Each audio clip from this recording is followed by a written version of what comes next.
All right. Good morning, everybody. Welcome to another awesome Path of Exile stream. We're going to be, you know what? We're going to be chilling. We're going to be chilling today. We're going to be hanging out. Nothing crazy. I don't even know if we'll play games, but we'll be talking about our excitement for the game that's coming out, building some hype, looking at some more info, watching some interviews, and just having a good time. You know what I'm saying? Just having a good time, friend. Having a good time. Could be fun. Should be fun. Fucking hope so. I'm going to start the giveaway as well, because we need to do that.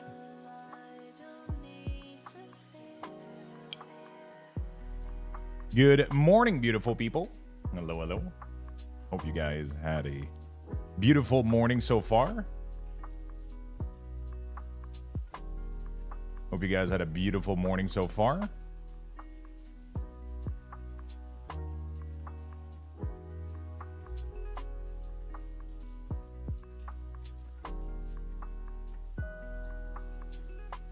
There we go.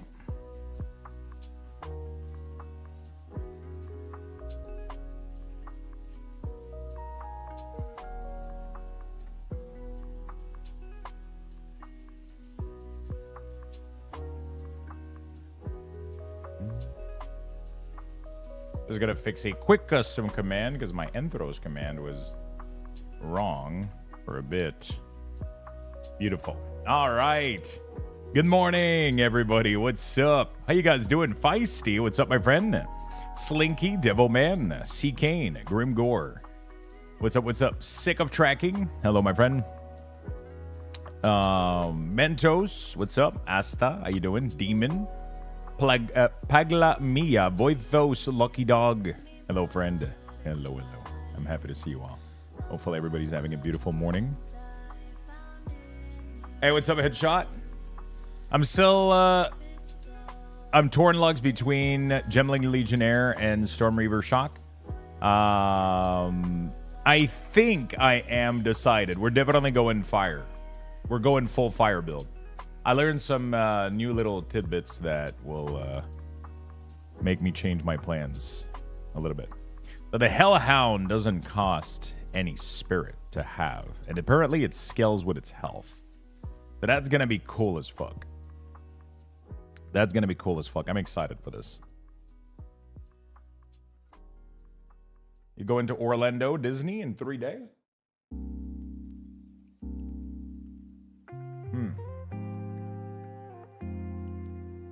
Oh, man. Also, we got possibly a new emote coming out today. Maybe a new PoE emote.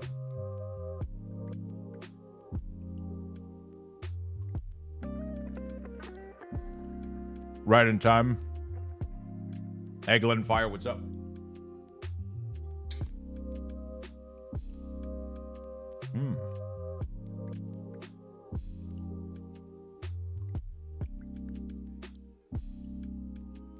Let's do another giveaway chat.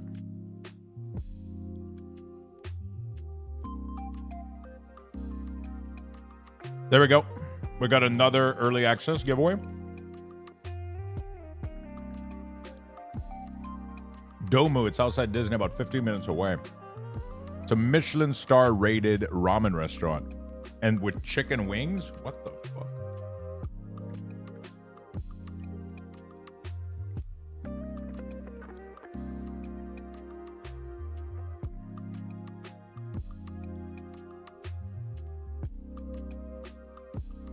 Preload is today.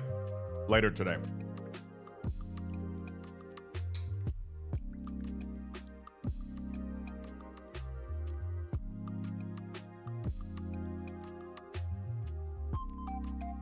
Later today, we're getting preload.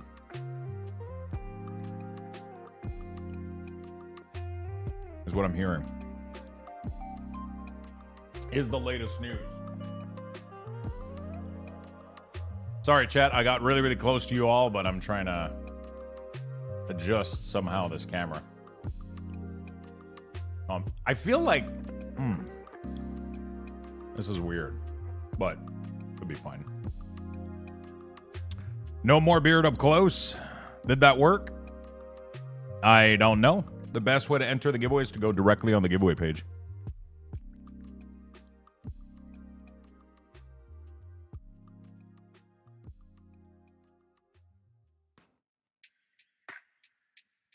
We'll be preloading the game.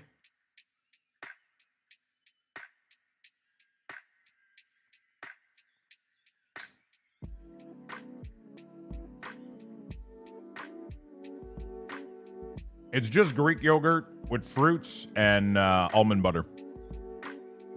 That's what I have for breakfast every day.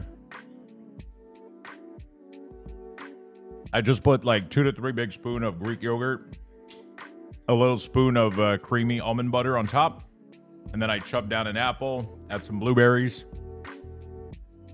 I'm fucking addicted to this thing.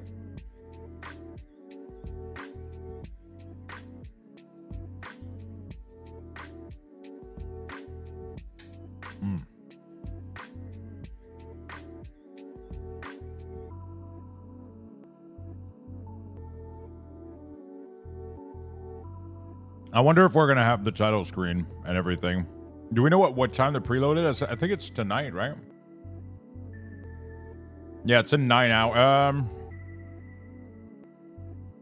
Oh, the preload is in 9 hours. Yeah. It's going to be a while. It's going to be a while.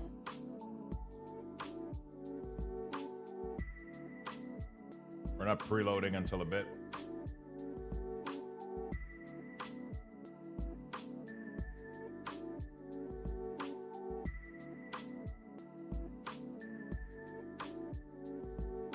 What's Path of Exile? The greatest game of all time.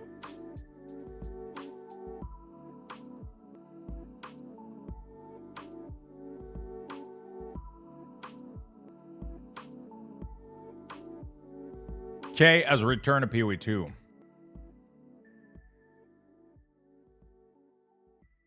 Who's K?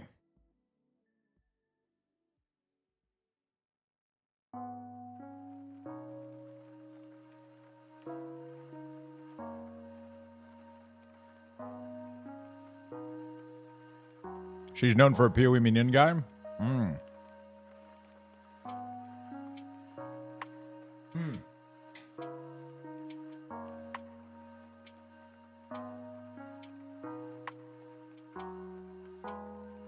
Did she quit playing PoE? I know that Gazzy was doing a lot of Minion stuff. I'm going full Minion. And I've already decided what I'm doing. I'm going full Infernalist. Infernalist, Fire, Minion. That's what we're going for.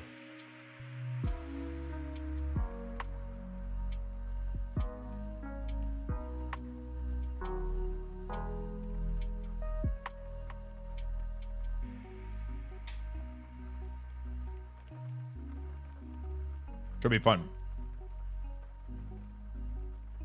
Should be fun. I don't know if we're going to be using Raging Spirits or not. It sounds like it would be ideal, but I have no idea. I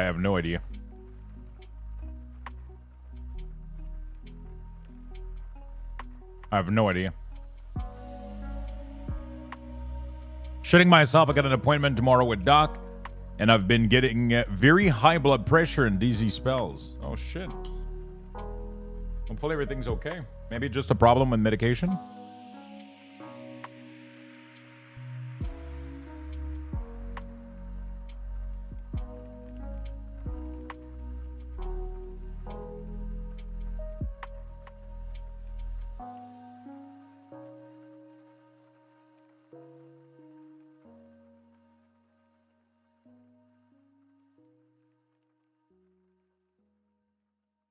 Auto cast Fireball on Minion Death and Raging Period. I want to go. Yeah. So that's the thing. The only thing I'm wondering is, how do you get Minion to die in the first place? So you need something to summon the minion.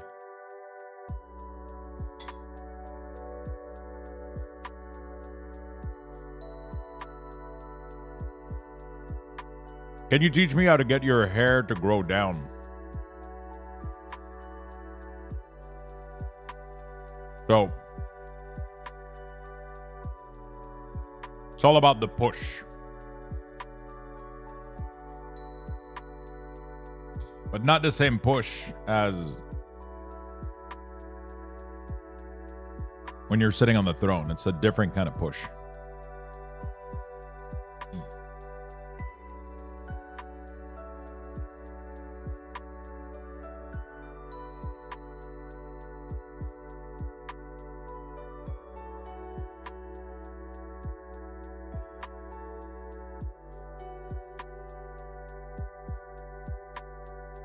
The one problem with autocast Fireball Minion Death is that the minion from SRS have no defensive, so won't contribute a lot towards the cast on Minion Death.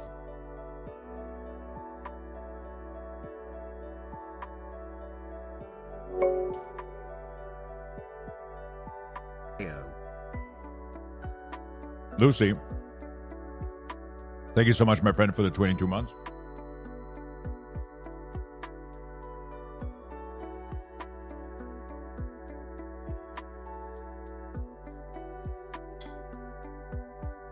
What's going to be fun is going to be all the testing. Oh,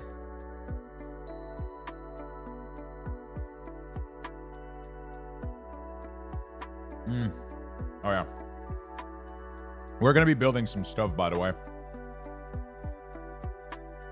We're going to be building a little widget for the stream today. Man, I wanted to put...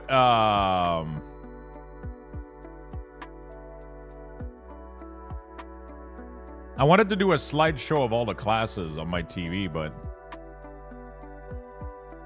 the picture they gave us aren't all equal. Some of them have a dark ring around like the and some of them don't. It's weird. Like some of them have this thing over the original drawing. And then some of them don't, so I feel like it's gonna look weird. Like some of them have full art and some of them have the vignette, which is weird a little bit. So I have to figure that part out. Thank you again, Lucy Fear. I appreciate it. The best part about this time of the year is being able to have eggnog in my coffee. Eggnog's delicious. I gotta go, yeah, eggnog's delicious.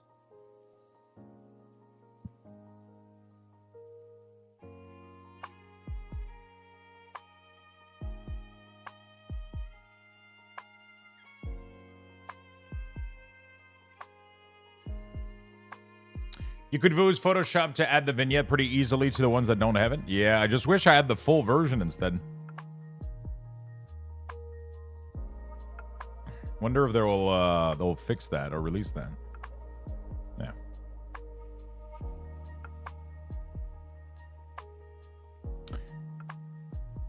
Hey, good morning, Paulton. What's up, my friend?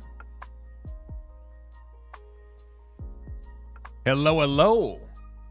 Very stupidly started playing Destiny 2 again. My God, that game is so bad now. Is it? Why is it bad?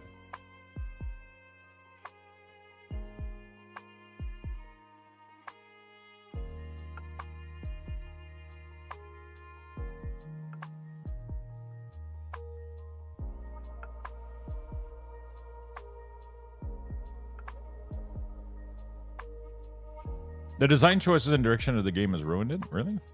God damn. Good thing that game is about to die anyway, right?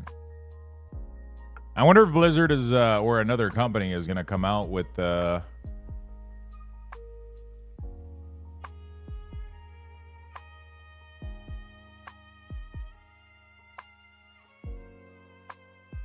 with something, to replace it, like a,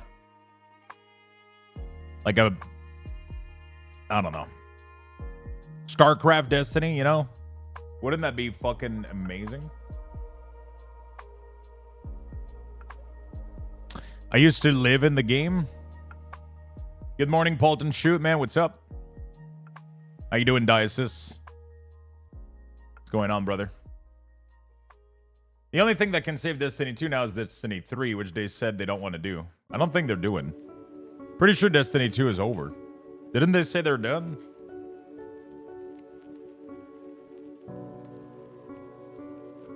Right.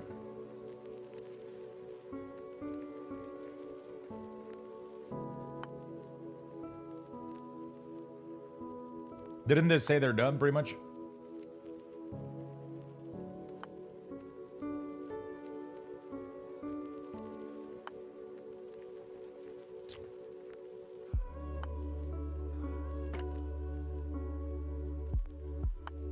Yeah, the current DLC is like the final one anyway, right?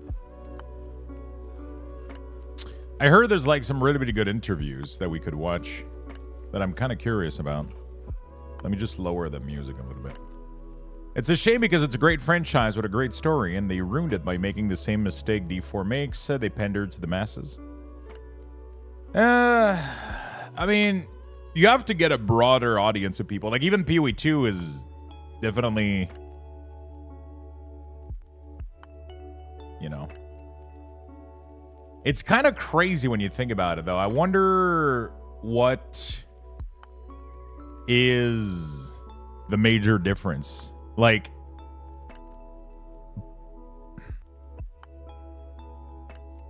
I really, really wonder what is the major difference in terms of what's going to make PoE 2 so celebrated.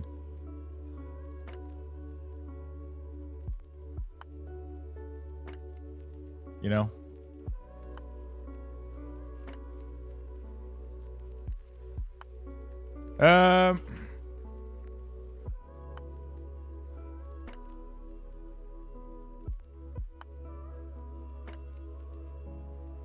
I have this in every single one of my YouTube stream. Forgot to remove it for...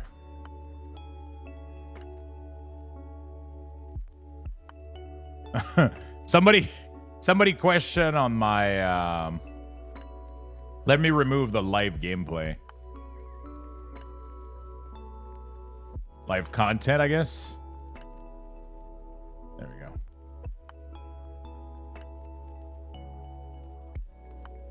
I'll replace it with live content. These. There we go. Somebody was like, what's with the live gameplay in your title, bait? And I was like, well, that's a good point. There's no live gameplay on my PoE waiting room stream. Yeah, I wonder what makes PoE like so different. Why people like it's I feel like it's a lot of small detail, but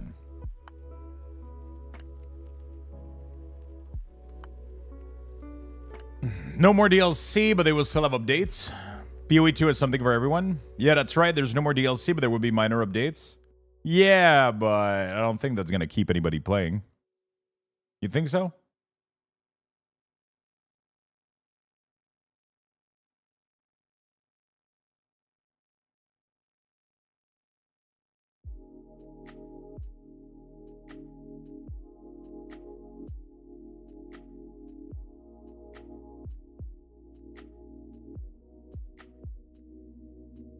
You've uninstalled it.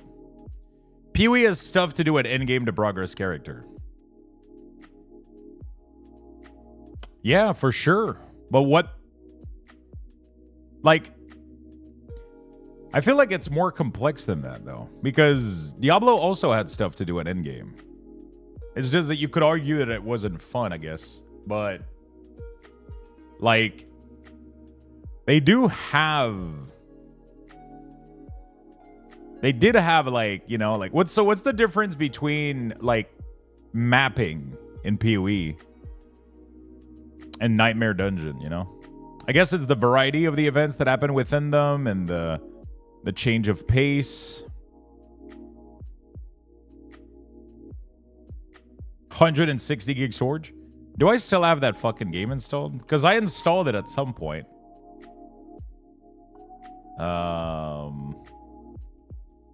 No, okay. I was looking for big game to uninstall because my hard drives are getting full.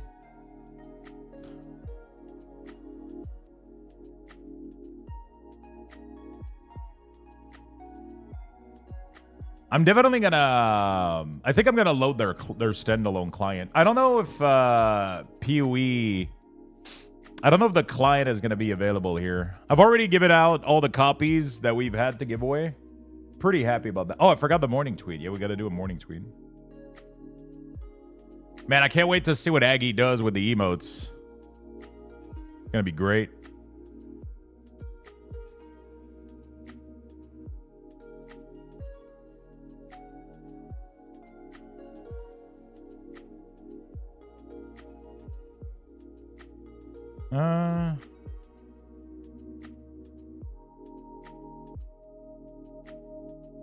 Holy shit.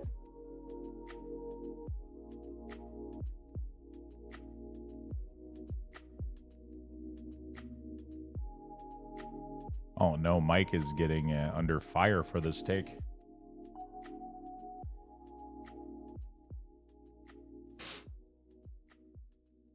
Marvel Rivals. It's coming out this Friday. And he's saying that they're copying. And now people are like going at him because he's saying that Black Widow is a copy of Widowmaker.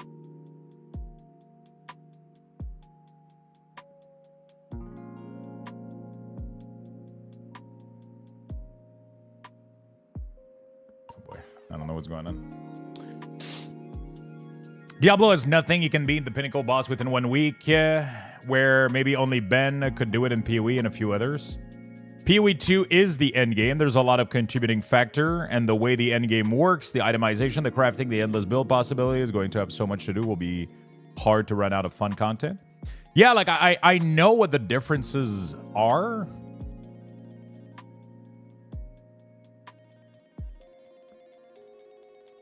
I don't know. I guess it doesn't really serve any purpose to... I feel like it's more complex than that, though. But they definitely... Diablo 4 definitely was lacking a little bit. Blizzard and Meltdown? I mean, he no longer is a Blizzard. Which I think is weird that Blizzard is catching beef with this while he's not even at Blizzard. He hasn't been at Blizzard for like months now. He stepped down not long, like a couple months after BlizzCon. Or he got fired. I don't know which one, but yeah. He seemed like a cool person now. He was really, really cool. I enjoyed hanging out in his stream and chatting with him. He was pretty down-to-earth guy and player, it seems. But I haven't had time to talk much. Yeah, PoE. I think like a lot of people are making the comparison that PoE is gonna enter this as like with PoE 2 they're gonna enter the era where like they're gonna enter with the big companies like Larian and FromSoft and like big companies that did one game extremely well. To be fair, Larian is known for way more than just Baldur's Gate, but like I guess what made them insanely popular recently has been Baldur's Gate 3. FromSoft has been all the Souls-like genre, Literally the creation of it, I guess. It's not going to be Diablo-like anymore. It's going to be PoE-like. It's weird because it makes me really, really sad to see people. I never like when people pile on to somebody. I never like it when people pile on.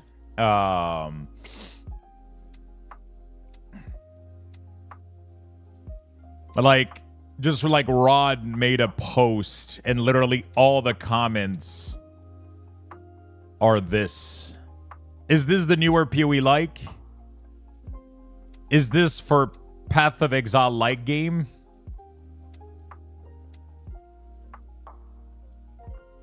You know what else comes out in 3 days? PoE launching. It's just this. Which is insane. I don't know what the picture was. I don't want to go check. Chat. Do you guys want to see the best emote of all time?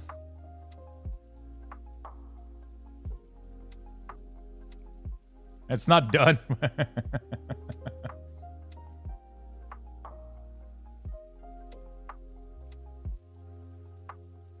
Shit, should I keep the surprise or show you guys?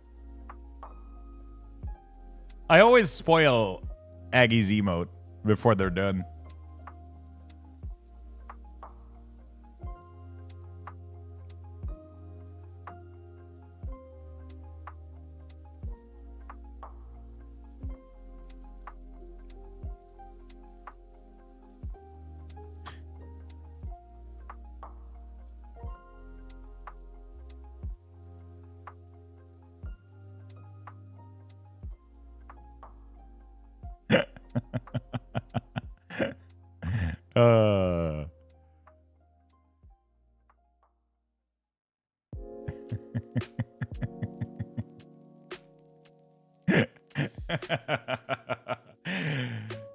Oh, it's gonna be so good.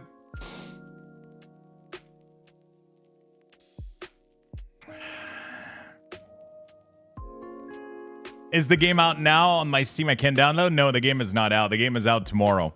So you're going to be able to preload most likely today, and then the game is going to be coming out tomorrow. Hey, dude. Yo, what's up, Taylor Queen? How you doing, my friend? How you doing?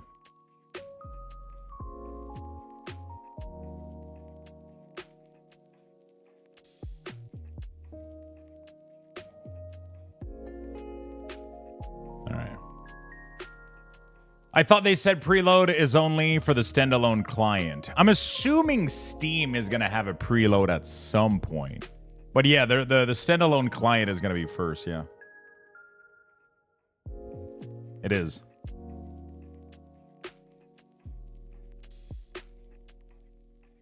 Oddly, doesn't look like a baguette. Yeah, it's not.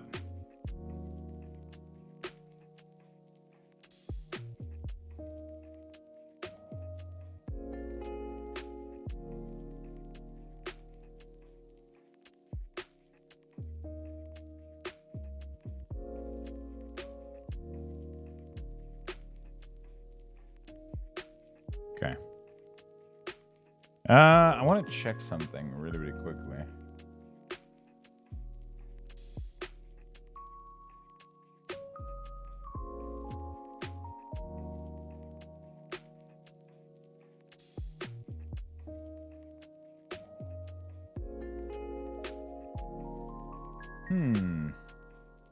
Oh, he possibly removed it. I wanted to go check. All right, whatever. Steam will launch client. I don't get this. PoE 2 is the next generation. I don't get this. Path of Exile 2 is a next generation free-to-play ARPG, yet it's charging for it on Steam. It's charging for early access. The game will be free-to-play when it releases. That's what it says here. Path of Exile Early Access Support Pack. The game will be free at launch, but right now you have to pay this. You have to buy a support pack, which gives you access to early access. And not only this, it also gives you 300 currency, which is the amount that you would have to pay for that currency anyway. So they're giving you. You're literally just going like, "Hey, here, I'm buying 300 currency of your game." And then you allow me to play the game, right? And it's cool because it's literally going to allow everybody to buy some stash space and shit, which is perfect. I've learned the hard way to never pay for early access in game personally, but I hope folks like it. Bro, you have no idea. This ain't your normal game or your normal early access. This ain't your typical, I don't know if I should put my money in there. Put all of your money in this right now. Trust me. I'll refund you. If you yeah, this is This is a different company, man. This is like a different fucking state of we're not even on the same fucking galaxy.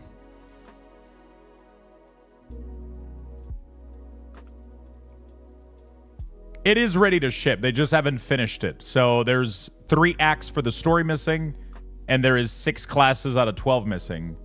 But the game right now is going to have a massive, massive amount of content. Way more than you're going to know what to fucking do with it for $30.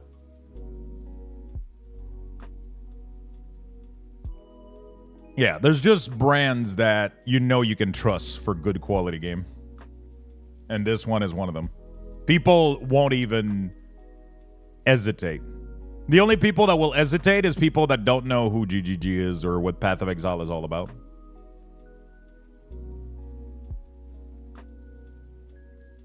Can support jewels or those inserted into gear can change freely, or are they destroyed if we try to change them?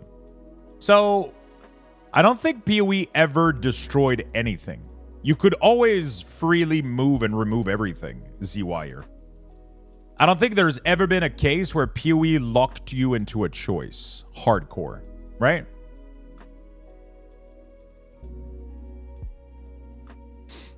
So, like, in PoE, you could place gems inside your tree, and you could take them out at any points. Runes inserted in armor are locked in place. Where did you learn about this? Where did you read this? We don't know about the runes? Yeah, the runes, we don't know, I guess. It's on an interview? Do you have a link? I want to watch some interview today, so we're going to do this, actually. Path of Exile 2 interview. We're going to be doing this today.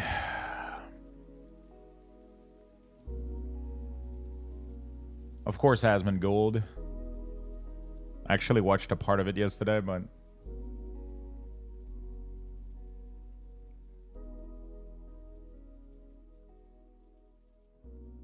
we watched this one live. Shroud reacts.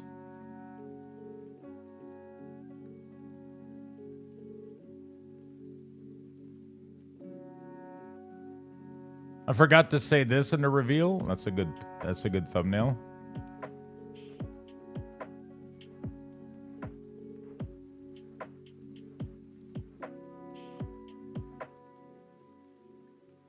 This is, by the way, fun content. It's not even it's there's no even doubt that it's not pay to win. They're just making fun of it.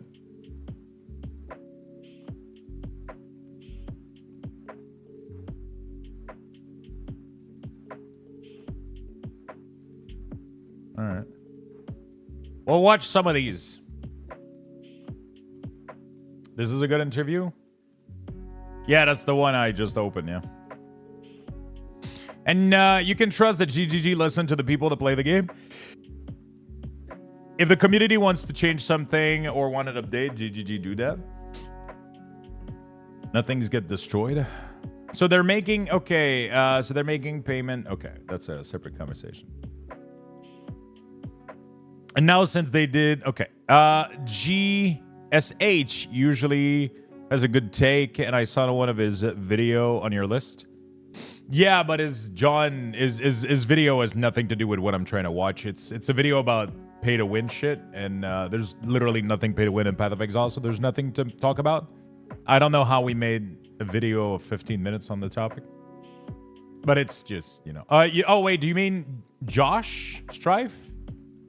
What is the? Maybe yeah. Christmas tree is up. Yes, Haggy. Not only that, but people can put ornaments. All of those ornaments have people's name on them. And we got small ornaments. And then we got some bigger ornaments. And then I write people's name on the ornaments with a white acrylic pencil. Hi, Aggie. So I've been writing people's name with a white acrylic pencil. So we're going to have to throw away the ornaments after this year. But hey, you know what? I don't care. But yeah, 5 gifted sub gets you into the smaller ornaments. I mean, it just gets you an ornament at all. You get a small ornament for 5 gifted. You get a big one for 20.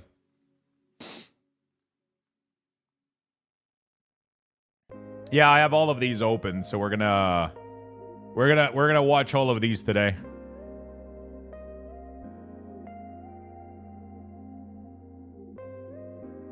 Obey the beer.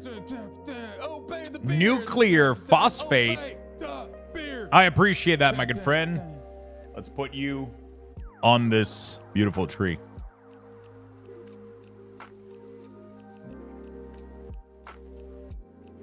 Let's put you on this beautiful tree, my friend. Thank you so much, my friend. All right. Jesus Christ, your name is long, dude.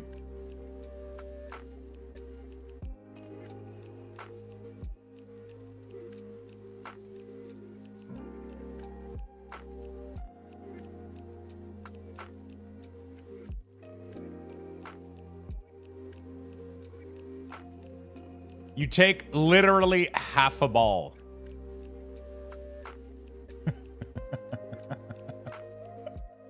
There we go. And then we're going to do 5x for 5 gifted sub. Ain't the only thing that I have that's long. Oh, yeah?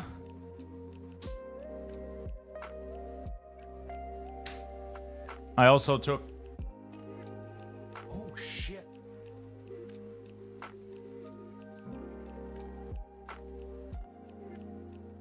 There we go. So we're going to put a hook on it.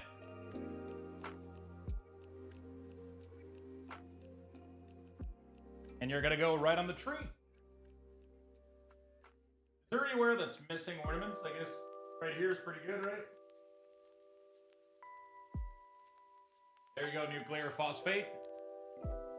You put hooks on my balls? I mean, I got to hang them somehow. I got to hang them somehow.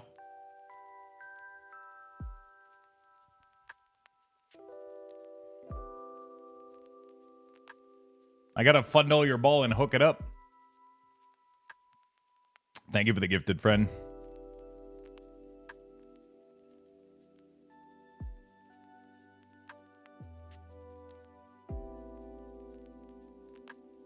All right, beautiful. Beautiful. What's up, Lux? Yo, what's up, Daddy G? How you doing, my friend? This is where the PoE nerd party is. It is. Clicking the Prime son. Thank you for the Prime, my friend. Make sure you share it so that it counts towards the goal. Man, I can't believe game is coming out tomorrow. Crazy. Sharing is caring. Thank you for the 12. I'm sharing because I was told to share. Sharing because I was told to share it. So every time you share a sub, it gets counted in this widget here.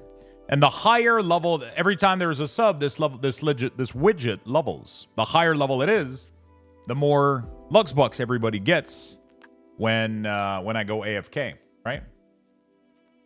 So by sharing your sub, you give more Lux Bucks to everybody in the stream. It's a community thing. I feel like you just called me a widget. I mean, aren't we all widget? Anyone has a spare code? Sure, I'll give you one for $30. Lemon King, thank you for the gifted sub to Path of Exile.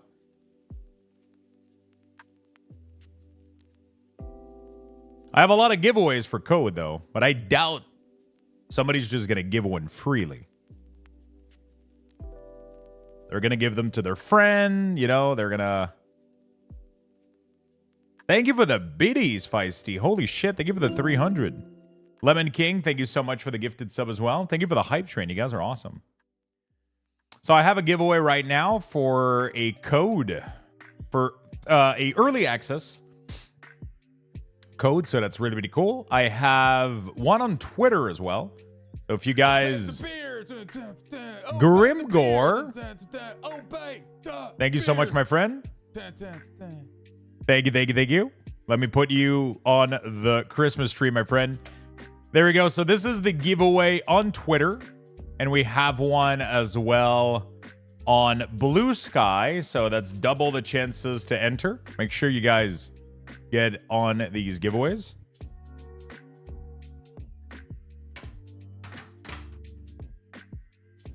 All right. The fuck is Blue Sky? It's an alternative to Twitter that people have been using. All right, Grimgore.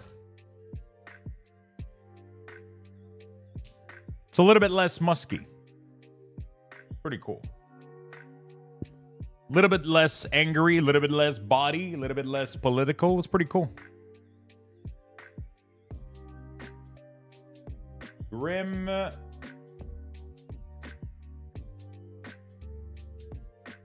Gore. RMW. RMW. Goes in with the 5 gifted, my friend. Thank you so much, brother. There we go. You got Grim Gore RMW with the 5X. Very cool. Thank you so much for participating and decorating the tree. You guys are fucking amazing. There we go, my friend. Let me go put that up on the Christmas tree.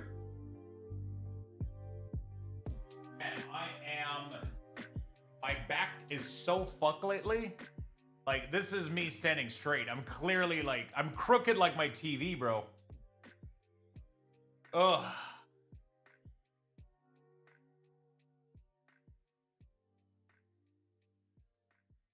Can you show us the tap? Yeah.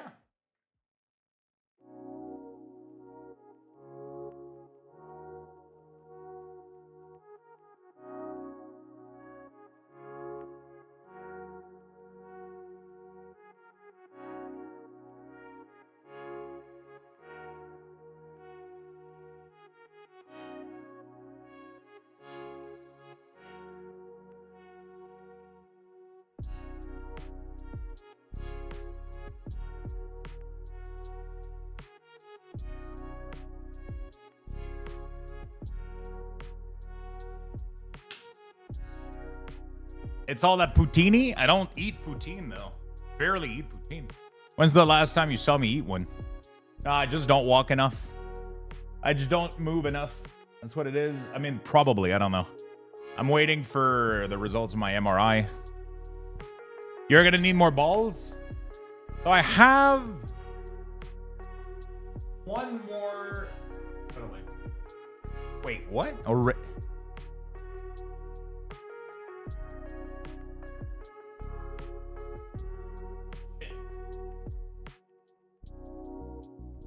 I only have 11 blue balls left. I only have 11 blue balls left.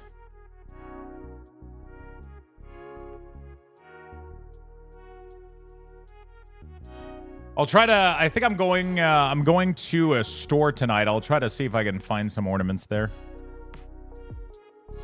I'm going to Canadian Tire tonight. We'll see if, that's a lot of blue balls. I'm sorry for you, sir.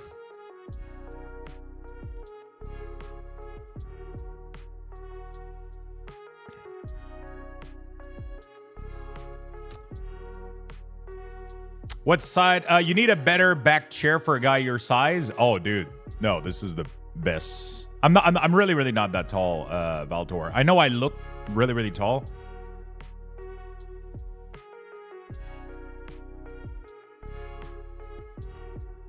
There we go. Let me do this real quick. I have back pain because I sit 10 hours a day. And I sit 10 hours a day and I don't exercise enough. That's all there is to it. My discs are probably fucked in my lower back. But this is one of my sponsored chair. It's called Enthros, and this is the best thing that I've ever had. It has full upper back support and full lower support here, which are both controllable. You can push them forward, backward. You can adjust them exactly like you need. And yeah, that chair is better than any chair I've ever owned. And I've owned Ermin Millers. I've owned a lot of chairs in the past. I've had a Secret Lab. I've had a Vertigear. I've had an Embody from Herman Miller, and I can tell you this is the best chair I've ever owned. I'm only 6 foot. I know I look like a fucking giant on camera, but I'm only 6 foot. I'm 6 foot, 270 pounds right now. And yeah, that's all there is to it. Oh, it's snowing outside. It's so pretty. So pretty.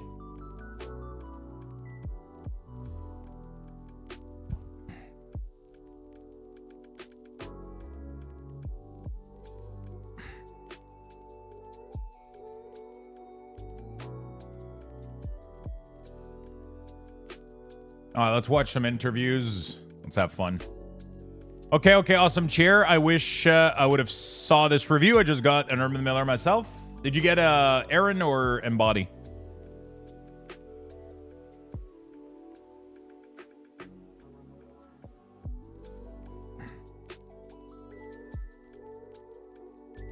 Aaron? Okay, it's the lease of the... Aaron, I don't have any personal opinion on it. I haven't tested it. I had an Embody and I didn't like it. Oh, fuck.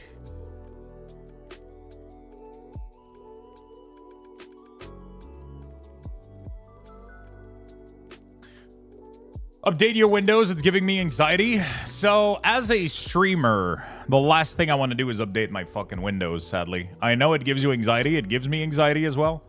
But the problem is every time I do this and I reboot this whole fucking setup, something breaks. My audio breaks. Something fucking messes up because Windows is kind of stupid a little bit. And they literally ask me to update every fucking week. And I can't do that every week. I can't go through this much pain and suffering every fucking week. It's gonna drive me insane. So I just update it every month or so. My Embody gets uncomfy after a while. Yeah. So what I do is like when I get uncomfortable, like I am right now, I'm just gonna stand up. That's literally what I'm gonna do.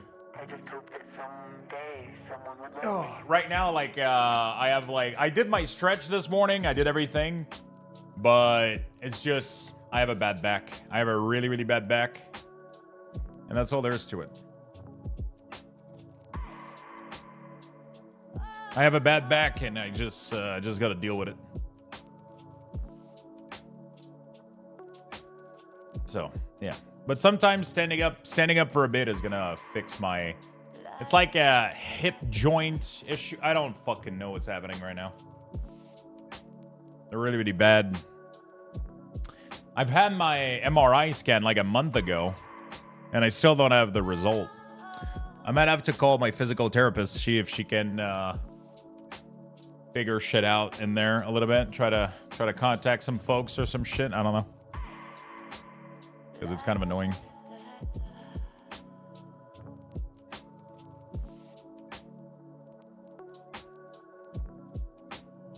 Okay.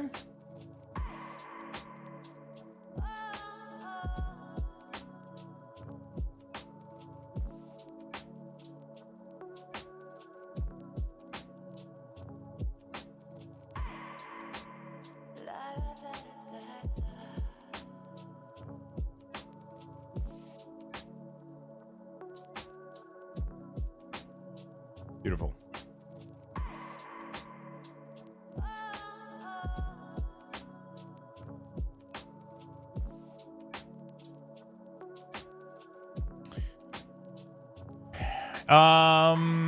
The life warranty is so nice. Yeah, so Enthros has insane warranty.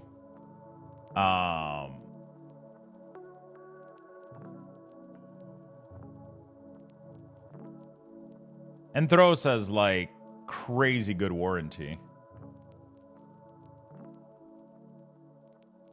You can go read about it, but they have like a 12-year warranty, I think, on their chair. On pretty much all the component. So like they're doing 12 year on every single component. 12 years on every single component.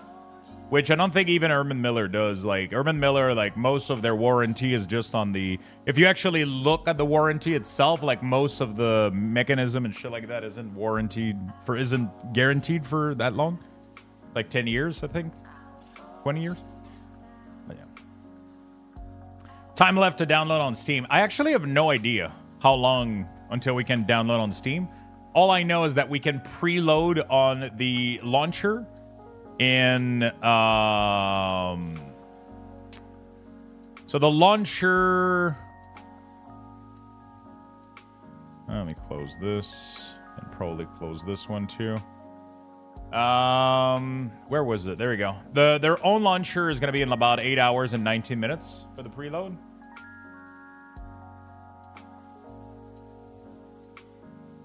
There we go. After downloading, okay.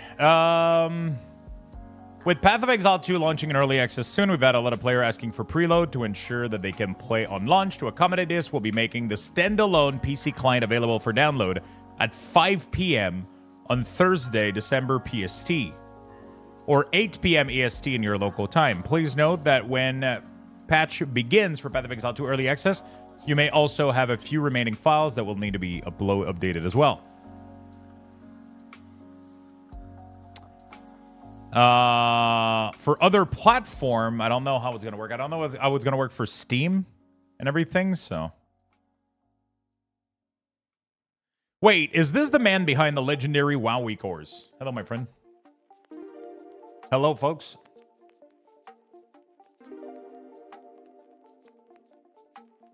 Reading it right now. I'm sold. If I can put the change together, I need to find a buyer for my embody. It's I had a lot of issue with my embody. It was very uncomfortable for my butt, right? It was putting a lot of pressure. And also the one of the biggest issue that I had was actually the material it's made in.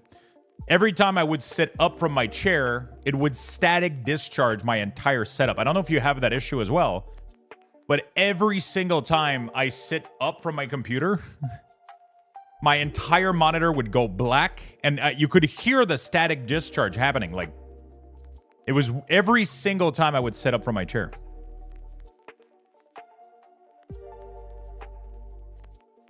Yeah, I think Steam might be is going to be delayed for sure. So, thanks for the Weekors, brother. I'm using the Rogue One for years now. I'm new to PoE and clicked on you for the first time, and I was wondering if there was going to be a Rogue class in PoE 2. In PoE 2, you can pretty much play anything, which is really crazy. There's no Rogue class per se. There's no Rogue class per se. It's more about, you can pick a starting class, which is like a starting template if you want, and then you can pretty much play anything. But at launch, there's going to be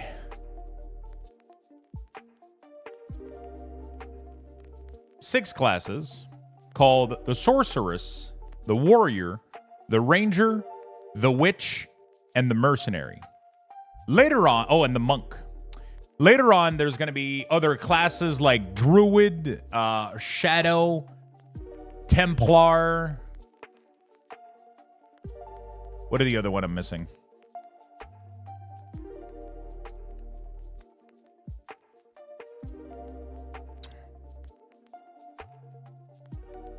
Druid, Shadow, Templar, Chieftain, Gladiator.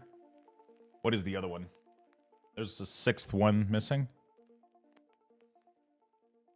It's a global timer, Maelstrom God, yes. So the game releases in 1 day and 2 hours globally.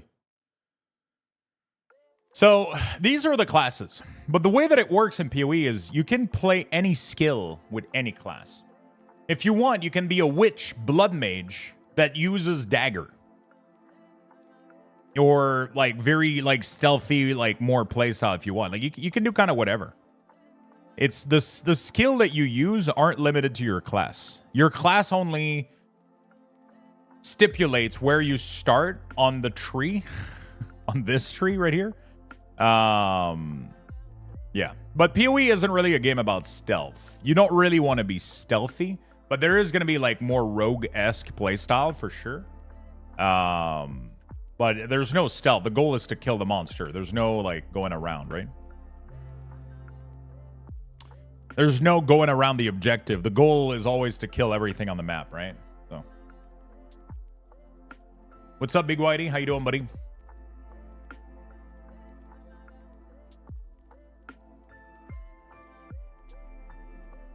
The goal is always to kill everything on the map. So there's no really need to be stealthy.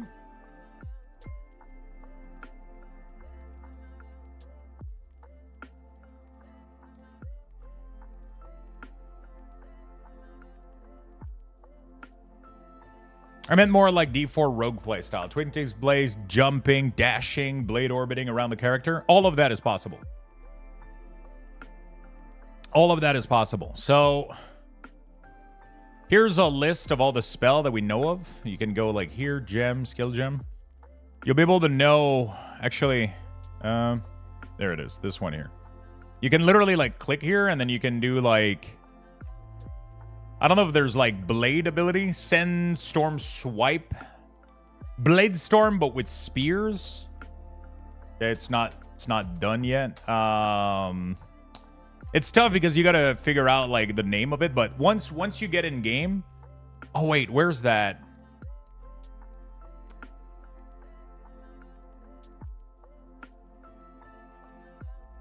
Oh shit.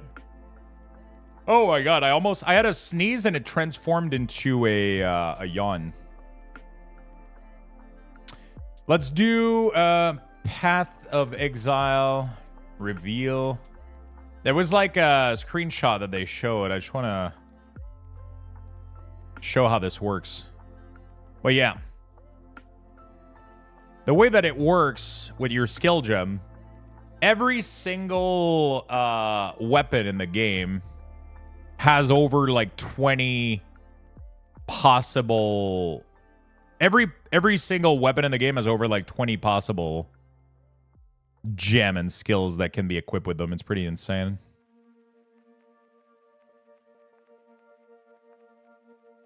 Trying to see where is that on the video. Where he explains the concept of... There was a really, really good view where he showcased... Support gem, passive skill tree. Oh, there it is, I think. There we go.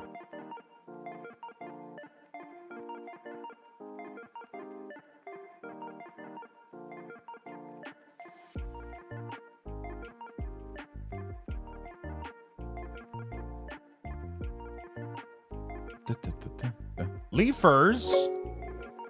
Thank you so much, my friend. Thank you, Leafers. I appreciate that very, very, very much. Thank you. Do we know how long the game will be in early access? 6 to 12 months. So if you want my recommendation, I would highly recommend getting the early access. And here's why. PoE is a free-to-play game, but they make their money in a very simple way.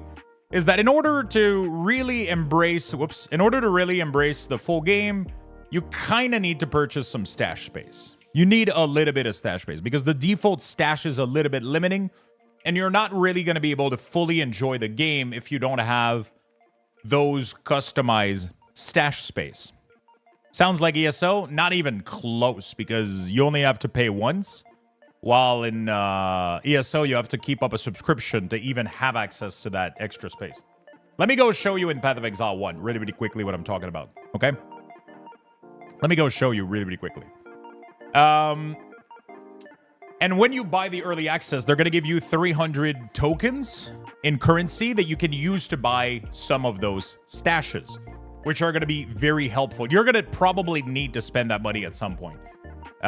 You could not enjoy the game, though. That's a possibility. But let me show you what I'm talking about. So when you get the base game, you're going to get base stash spaces that look like this, which is a... I don't know, is that 20? 1, 2, 3, 4, 5, 6, 7, 8, 9, 10, 11, 12. So it's a 12 by 12 grid. And when you put an item like this, it takes 6 squares out of your entire 12 by 12 grid, right? And I think baseline, the game gives you, how many of them? Does anybody know? Like, I don't know, like 4 or 5 of them? 6 maybe? 4? Okay, so by default, without paying anything, you get access to 4 of them. You're going to run out of space. You will run out of space. There is really, really cool custom area like this one, for example, which allows you to do crafting. And they also store all of your currency. So every currency has its own spot. And when you right-click one of your item, when you shift-click, or what is it? Shift right-click? No, control-click. When you control-click, it automatically puts them in the right tab in the right area of the chest. They're super fucking useful. You have these custom tab as well for gems, essences, uniques even, like an entire unique connection panel. All of these don't come baseline in the game. If you did spend in PoE 1 for that, you're going to have all of those in PoE 2. But there's always little cool perk that you can get in PoE that just makes for a little bit better experience, or you can buy yourself some cool cosmetic, right? The game is not going to come out until minimum 6 months. My guess is it's going to be closer to like 10. It's probably going to be the end of next year, like in October, September to December is going to be the launch, I think, in my opinion. I don't think they'll release midsummer. It's not really pretty good. So I think, yeah. I would think from anywhere from August to December next year is when we would see the full release happening.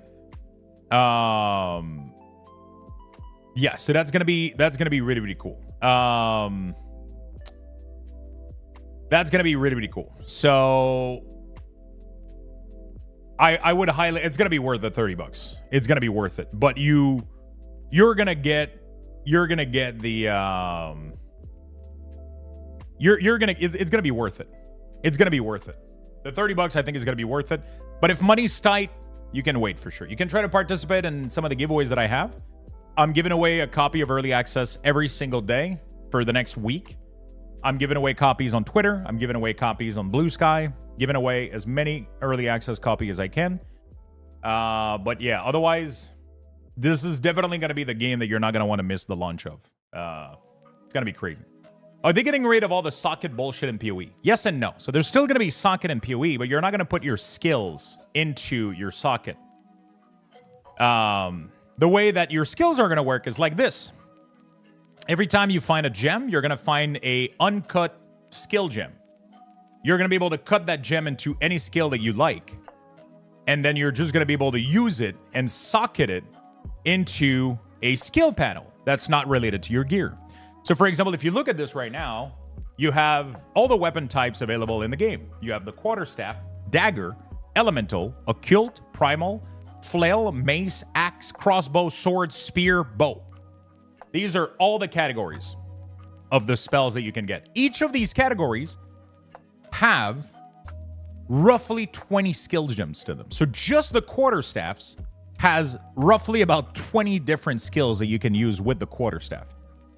Every single one of those skill gem can be supported by different support gem, and there's over probably 100 of these. And what that looks like is a little bit like this. So this is going to be your spell screen. So you're going to socket whatever spell you want in the first area, and then you're going to be able to socket support skills afterward. So let's say that you want to play with Contagion, Essence Drain, Skeleton Arsonist, and Skeletal Warrior. You just find the gem. You find a gem, an uncut gem. You cut it into the spell you want to use. You put it into your skill socket tree, and then you put supports gem next to it. The number of support socket available is based on the level of the gem. So you just have to level the gem, and you're going to be good to go.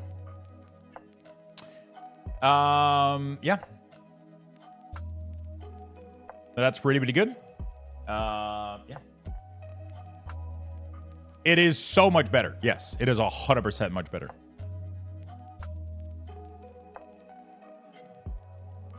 And you can make pretty much any combination you want, right? So let's say that I want to do some Skeletal Warrior. And then I would like my Skeletal Warrior maybe to ignite on a hit, right? Ignition. There we go. So now my Skeletal Warrior is a skill that hits enemy, and it's making it more likely to ignite. I don't know if it works on, but you know, I would have to maybe like add like something that allows it to ignite first.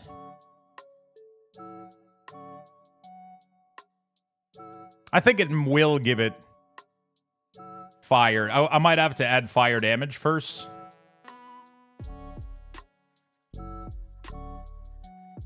Added fire damage. There we go. Added fire damage. And then I can do ignite, ignition. So now my Skeletal Warrior would be doing fire damage. They would be doing more fire. They would be like 25% of their damage is done as extra fire damage. And then they would also have a chance to ignite on a hit, as an example. If you want, you can even go further than this. You can get like Skeletal Sniper, which are going to be Archer, Skeletal Archer, and then you can make them have multiple projectiles. So when they shoot, instead of casting a single arrow, they'll be casting 3 every time they do an arrow, right? If you want, you can make those projectile fork. So now every single one of those projectile is going to fork.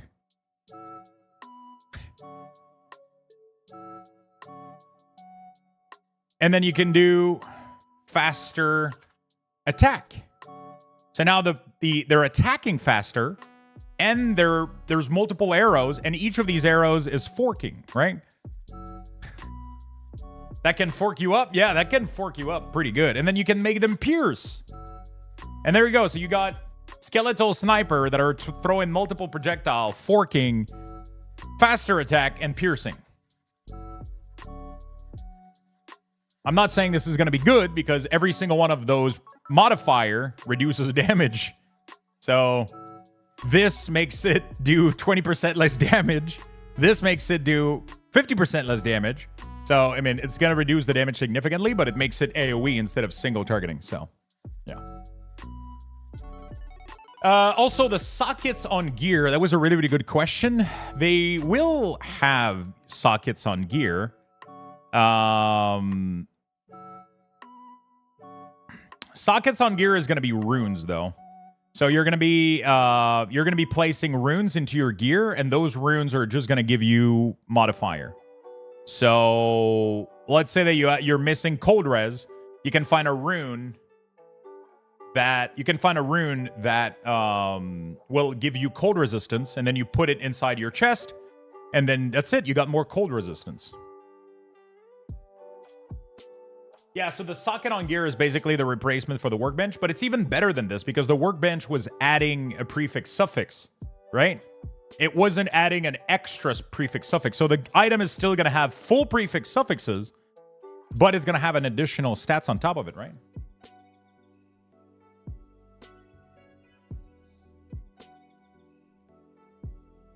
It's a balancing act of modifier that lowers attack versus those that add to it with the socket. Not necessarily. Not everything is going to lower the attack.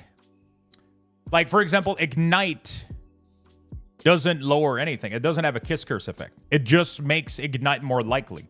But, for example, added fire damage will reduce the skill cold and lightning damage. But, for example, the Skeletal Warrior don't do any fire or don't do any cold or lightning damage. So you don't really care. You just gain bonus 25 damage like extra fire damage.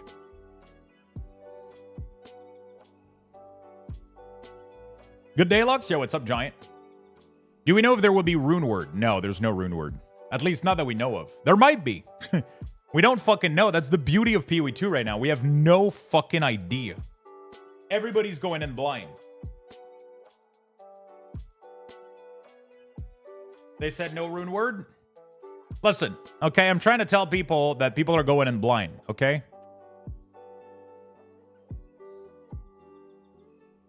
So you only need to watch it when it's affecting overall damage. I mean, you just gotta test. These can be moved at any time. But you gotta take one thing in consideration. These gems can only be used once. So a multiple projectile cannot be applied to every single one of your spell. Only one spell can have this support gem. But you can move it at any point. So there's no making mistakes. You can literally do tests. You can literally be running around in the world.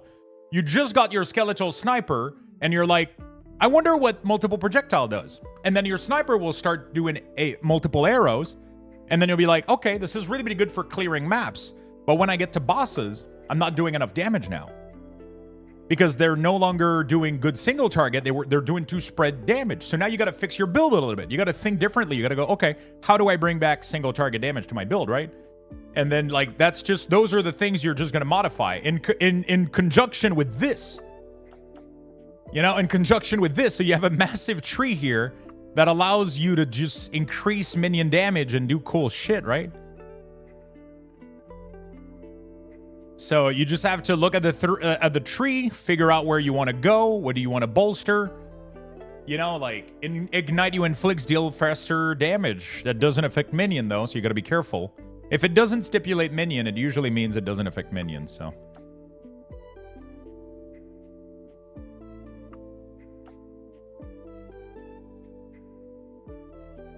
Minions have 10% chance to inflict withered on hit. That's crazy that you get that baseline. Right Hand of Darkness. Minion have 20% area of effect in withered on a hit. Minion have 20% additional physical damage reduction and 23 to chaos resistance. And you can respec this tree with gold at any point too, which is great. And crafting is really, really fun.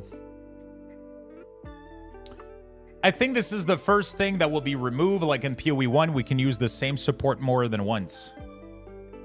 Yeah, but in PoE, the game was different. I don't think it's going to be removed. I think it's going to stay. And I think it's better that way. It makes you make choices. I like it a lot.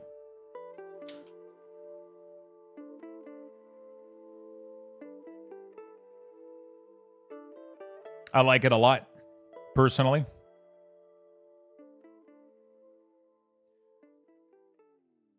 So you're going to be finding a lot of these...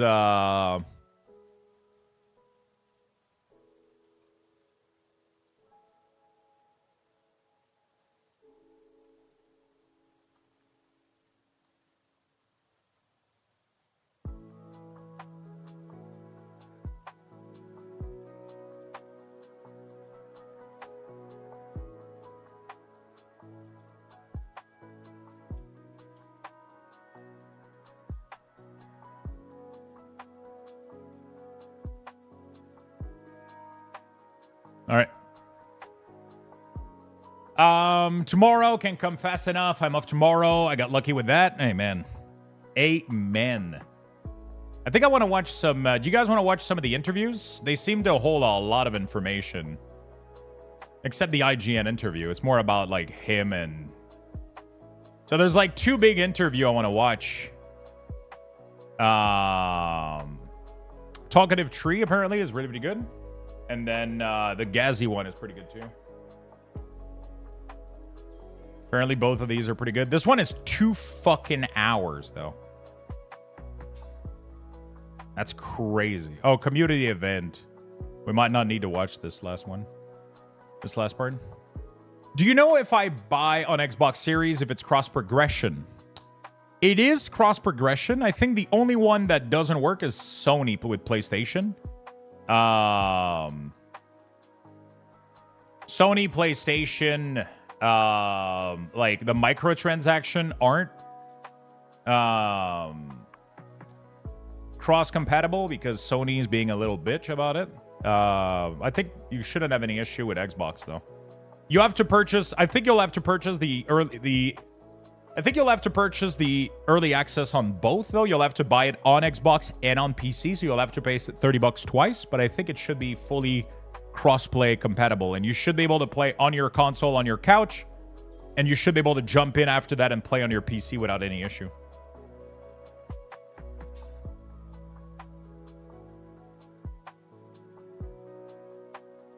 I get all my information from Fextra Life. That's the best source of information, yeah.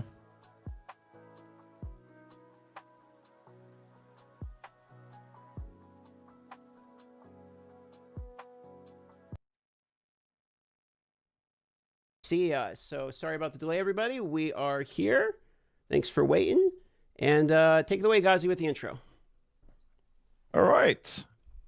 Hi, everybody, and welcome to Tavern Talk. We have lost track of which episode this is, but this time we have Jonathan with us yet again to talk about PoE 2. How are you doing? Pretty good. Obviously the response to the live stream we did was kind of crazy. I mean, I don't even know what we really expected, but certainly there seems to be Bro, the reaction to that live that they did, like people lost their mind. It's crazy. Lol, what fixed for life? Tell me it was a joke. It is a joke. It's the joke. Everybody's been joking and piling on them. I don't like to dogpile on people though, because it feels like fucking bullying people. But yeah, I was just making a quick joke. a lot of hype. So it's a bit scary, but I think we're doing pretty well. Oh, for sure. Big congratulations on the reveal. It was fantastic. Like the intro scene, I think it blew everybody away. Absolutely astonishing. I mean, DM, what do you think about the reveal? Like, I'm rating it at a 12 out of 10 so far. It's been the best one yet. I mean, obviously everyone liked it. I would say that kind of expected it to be good because I was able to get the early sneak peek and, see it in LA earlier on. So when I saw it, I was like, okay, yeah, this is going to be pretty well received. One of my questions I did have for you to go right into it, we're going to do general questions, and then we're going to pretty much almost immediately go into like more specific questions. And these are questions mostly just pulled from the community that I really want the answers to. But one of the general questions that I had for you was, it seems like there's been more and more an emphasis on exploration and world building. In Path of Exile too, you saw things like the skulls on the maps is one such example you've used for this before. So I was kind of hoping you could walk us through the process that happened when you guys started to realize we really want to have more of a focal point on exploration in the game. So, I mean, to start with the story stuff like that, I mean, Okay, I like it. We really want to make sure that we're doing better than what we had in PoE 1 with regard to story. Like a lot of people get through PoE 1 and they never even realize what it is, like what the story even was. But as for exploration as well, I mean, like there's just, you really want to have that fantasy of like, well, I mean, you're playing a fantasy game, right? Like you just like, and I think exploration is a huge part of that. So there was a thing that happened, in terms of like the icons on the map and everything like that. There was kind of a moment when we realized that people actually didn't realize how much content there was in the game. Like there was a situation where like, people would like walk past things, they wouldn't know that maps contain stuff. So we're like, okay, when people are dying to bosses all the time, there is stuff out there for them to find. They're just not actually finding it. They don't know that it's there. So the icon on the map thing was just like a really good step towards actually making it so that you realize, oh, you know what? This is actually a game where if I explore, I will be rewarded. And there's been quite a lot of other things like that. I like that a lot. I like that there's going to be like little icons and it's going to be more visual. There's more maps. There's more, a little bit like helper to make you want to explore and you can figure out like what the fuck is going on. Because in PoE 1, if you didn't follow a guide for leveling, your character could be massively hindered, right? You were missing on passive points, you were missing on res, you were missing on like a bunch of fucking shit that made your character just significantly better, and you didn't even know those things were there, right? Max, thank you for those 36 months. That is 3 motherfucking years. Holy shit. Thank you so much for that, my friend. I got a toddler, only lets me play on console. PC is his. Oh, God. Thank you so much, Max, man. Appreciate that very much. Thank you. All I'm hearing is this game is generational and the only pre-order will be GG and Larian. Yeah, I mean, like FromSoft, Larian, GGG,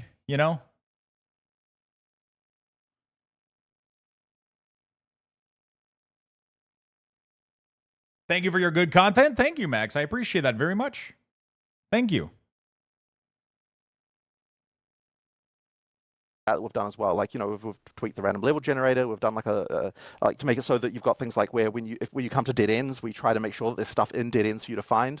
And of course, there's this like the particular encounters that we have, like like every area we try to have like 2. In some cases, there might even be 3, like sort of just like handmade like little things you can find. And we're actually keen to expand on that as well. So one of the things that I'm keen to do is to have a larger pool of these kinds of things in the game than what you get the first time you go through an area, and they can be random.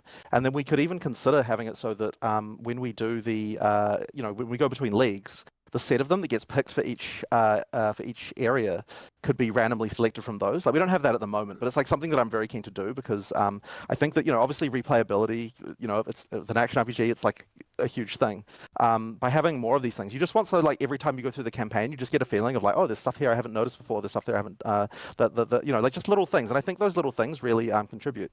And we even started doing that a little bit. I like that they're adding exploration, but won't most just rush to the end game like every other game? Yeah, people are gonna try to level fast, but you're still gonna have to explore because there's gonna be stuff that you're gonna need to go.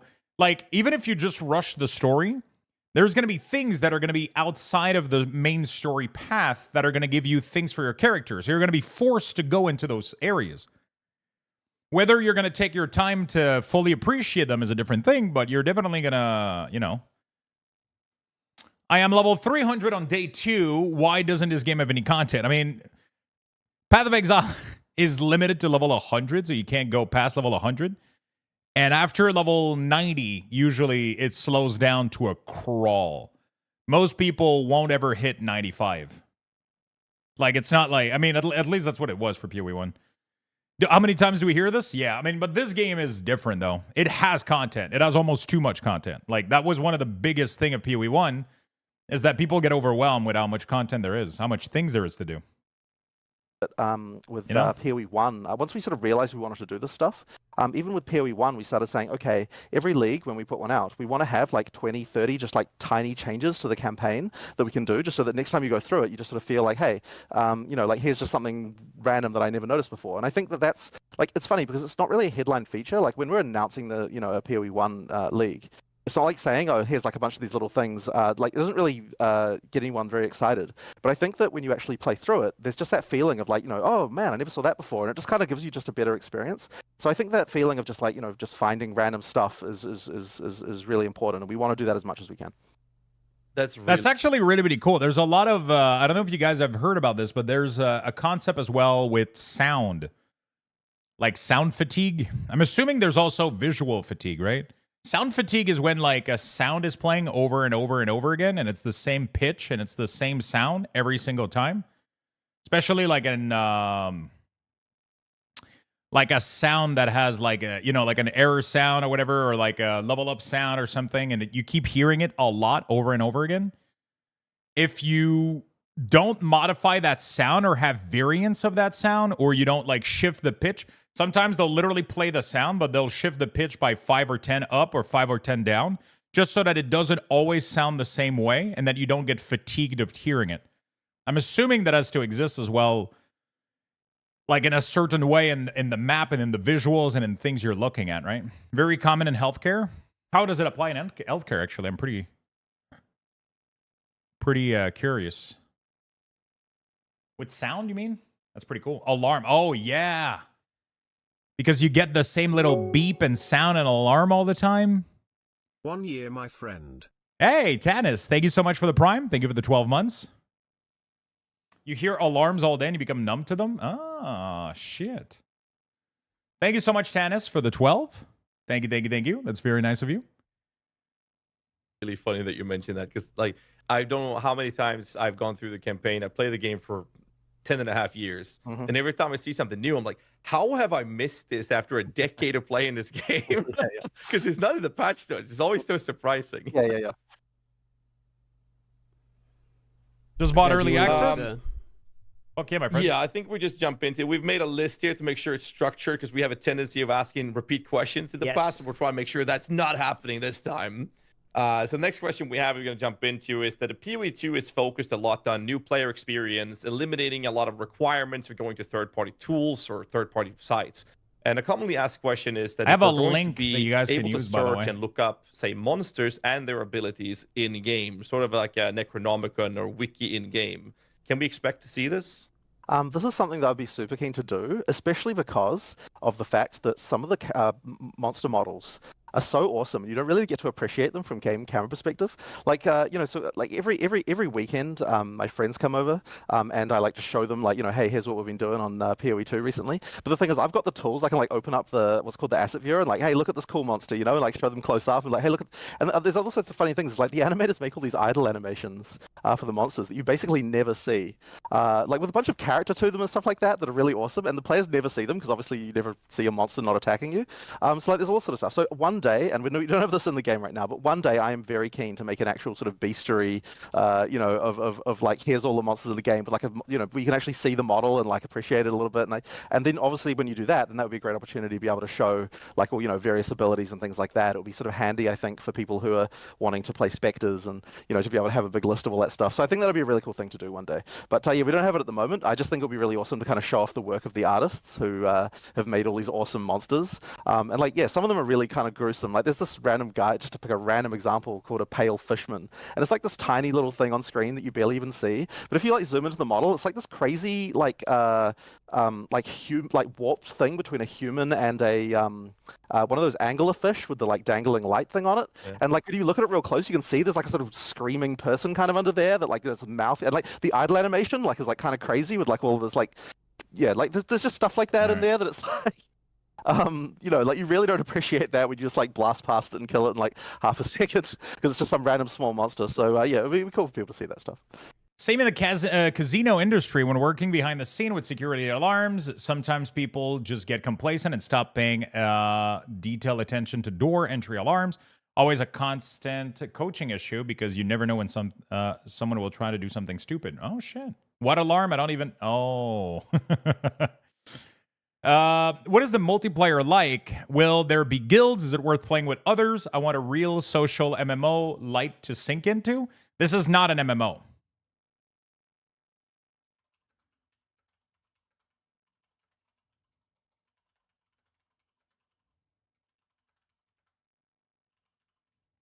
This is not an MMO. This is an ARPG. You can 100% play this by yourself.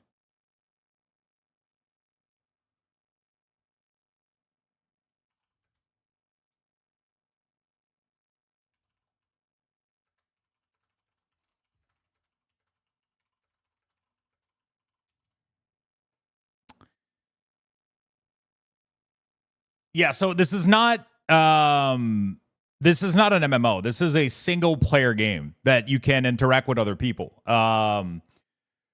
So you can party up. You can, but you're not necessarily going to be incentivized. You're not going to be required. There's not going to be tools to find people because it's not required and it's not needed.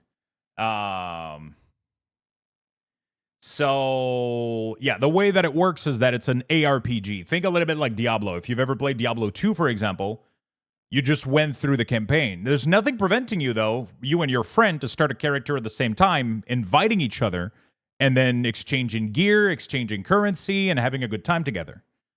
But the game doesn't require it, right? And it's not built around it. You can fully complete the, yeah. Early access is tomorrow, yeah. There will be guilds, though, so not in early access. From what I understand, we don't have a guild right now in PoE2. There's no guild or guild stash at the moment in early access. It's not a feature they've implemented. It's not a feature that they've implemented. So yeah.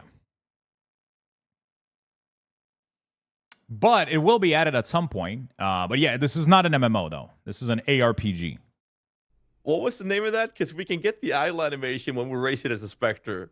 That's true. It was called a pale fishman. I actually don't even know if it's in the early access because I think it might be an Act 4 monster. Yeah, in fact, and the other thing as well is when I give names like these are like internal code names. That's like the name of the folder that someone put it in, rather than like the actual like lore name in the game. So I don't know if it'll even be called that in the final version, but yeah, it's just it's pretty interesting to see some of that stuff. And speaking, I'll see if I can find it. Speaking of animations, I'm going to go off script here from our list already and ask you about the cinematic. Was something that I wanted to make sure I ask you about, because it's kind of the first, full like major cinematic that has really been revealed so far. So, and it was good. Was it difficult doing your first cinematic, and did you guys get the result and the response you were really hoping for? Absolutely. So yes, it was definitely very hard. I mean, obviously we've never done anything like that before. You know, like I sort of had to. I mean, I wrote it myself, and like you know, there was a New Zealand company who we commissioned to kind of to work on it, So plenty of time to decide if I want to play, and probably like all things when they go live, they will probably wipe all characters. So again, this is an ARPG, so it's seasonal. So it very much encourages you to make a brand new character every season. So you're not affected by anybody playing for. So yes and no. There's a standard league, which is where every seasonal character gets moved to, just like Diablo, right? Every time there's a season, you make a new character on that season. At the end of the season, it gets moved to the Eternal Realm or the Standard League. Yeah.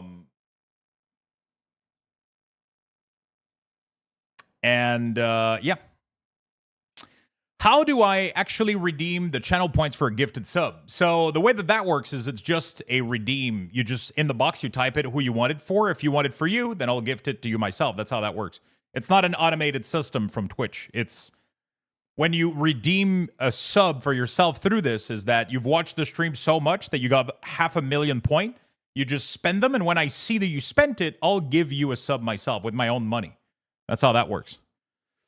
So yeah, they will technically, yes and no, they will wipe characters. So I think from what I understand, there's going to be an early access league, which is the early access league, and then all character on the early access league will be moved to like a different like realm, but you'll keep those characters, but they're probably going to break. But like at the end of the day, you don't really care whether a character moves or not, whether characters are wipe or not, because it doesn't affect you in any way, shape, or form.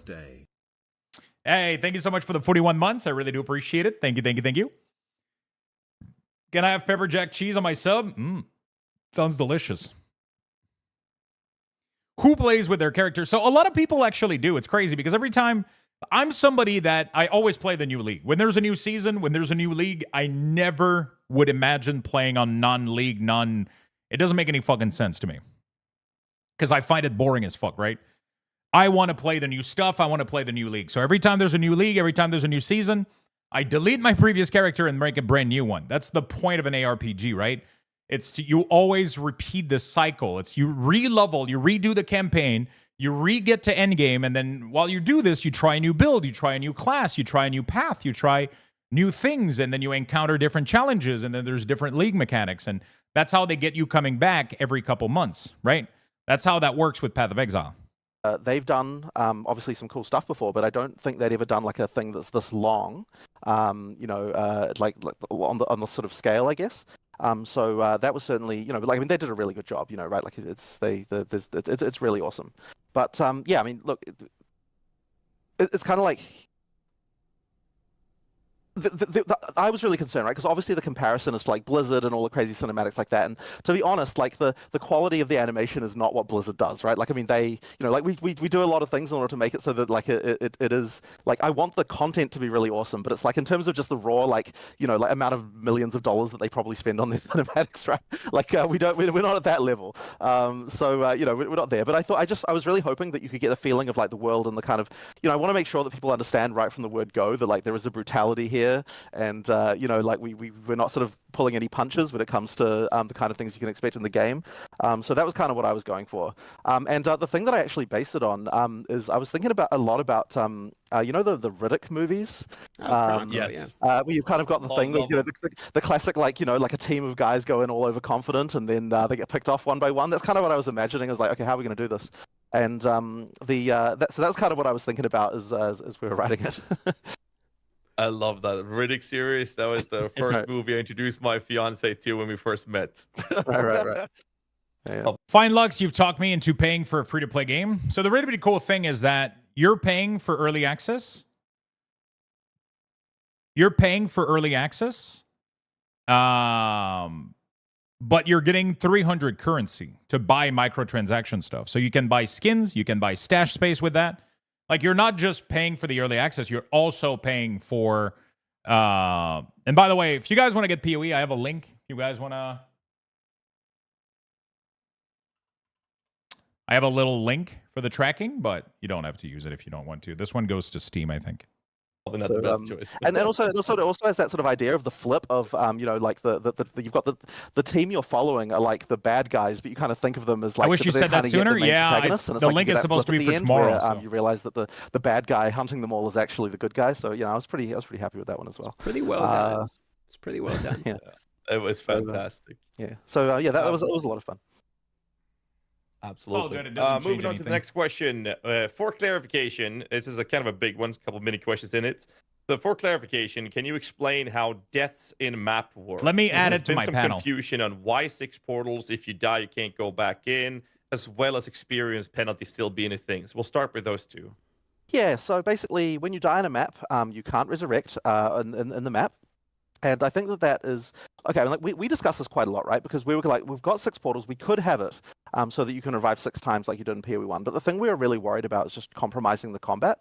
Like we just really don't want to make it so that you just effectively, like, I mean, obviously there's a limited level of cheese, but it's still cheese on the boss as far as we were concerned. So the reason for 6 portals is it's still important that you're able to pull out 6 inventories worth of items from a map if you're by yourself. Like you still want to be able to do that. And yet we also don't want to make just one portal with unlimited uses, because once again, that limitation on like the amount of stuff you can pull out of a map. I would like to donate the sub to someone. It can be your choice. Someone at random, doesn't matter. I just want to pay it forward. Really? Don't you want the sub to be for yourself so you don't get ads? Because you can redeem it for yourself, Moriak.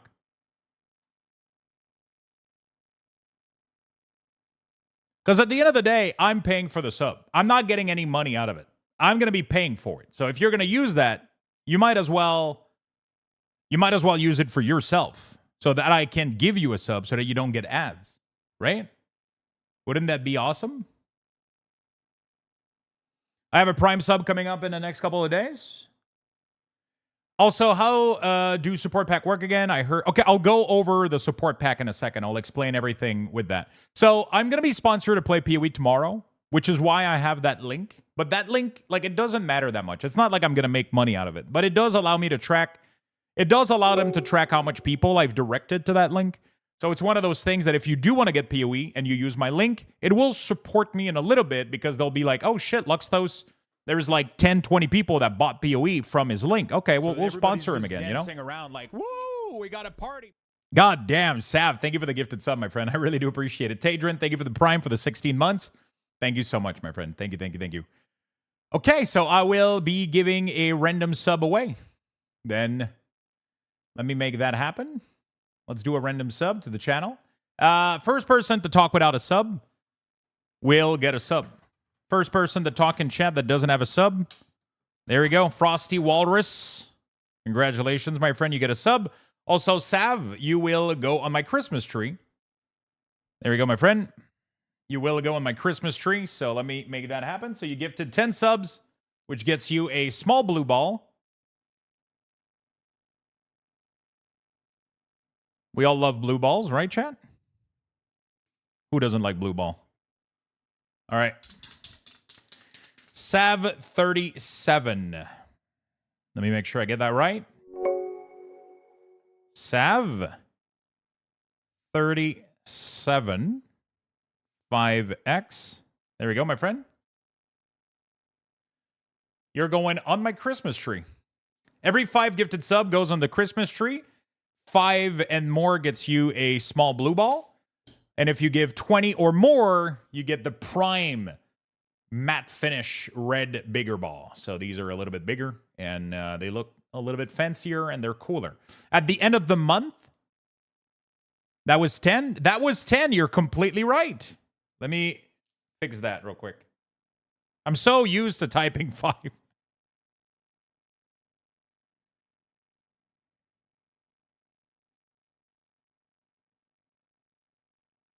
There you go. So you get a big 10 like this.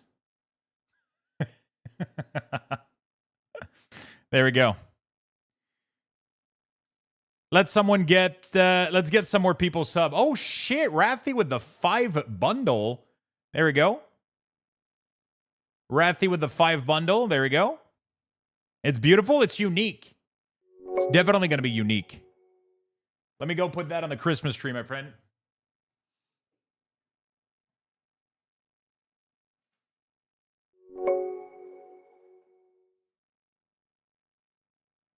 go put that on the Christmas tree, my friend. Thank you so much for the love. Now Lux is a ball on its own. I'm not going to add myself. So at the end of the month, I will pick the top 10 red ball and the top 10 blue ball, and I will do a giveaway for each of those. So if you're in the top, let's say that you gave 20 subs, you get a red ball. If you give anything lower than 20 and more than 5, you get a blue one. At the end of the month, I'll pick the top 10 blue balls and the top 10 red balls, and I'll make 2 separate giveaways for you guys. Obey the beard. Obey the beard. Obey the beard. There you go. Oh. Congratulations, friend. Congratulations on the subs. All right. Thank you for all being here. You guys are fucking awesome. Okay, so I had some question I had to answer real quick. What was I talking about? Thank you, Sav. I appreciate it, my friend. Tadrin, thank you as well. Okay, the support pack. The way that it works with the support pack is very simple. They just give you more stuff, pretty much. So that's all there is to it. You get more currency, more microtransaction stuff. The more money you pay, the more things you get. It's literally simple. If you just want to play early access, then you get the $30 one. If you want to have some pets and some extra stuff, I personally paid for the $60 one because I wanted to have the little pets and the little armor. None of the other armor type were interesting to me. Sometimes they have really cool armor. Sometimes they don't. So this time around, I wasn't interested in any of the special armor, so I didn't go for the big packs. But I went for the small packs. The small $60 pack. And I didn't even need it to spend that money because I already had early access. But I wanted to support them, and I wanted to purchase some of the microtransaction things that they had going on. So that's how that goes, chat. That's how that goes. There we go. Beautiful. All right. How do you think this will compare to Lost Ark? It will not compare. This is not a MMORPG like Lost Ark. This is a ARPG like Diablo 2, Diablo 3, and Diablo 4, and Path of Exile 1. I heard on one stream that getting like 60 gets you 30. Yeah, so if you, whatever pack you buy, you get the previous one. If you buy the $60 pack, you get what the 30 pack has, which is early access. If you, so it's like, here's how it would work, right? $30 gets you early access and 300 currency. $60 gets you early access and 600 currency plus cosmetic A. $90, you see the pattern, right? Gets you 900 cosmetic A plus B.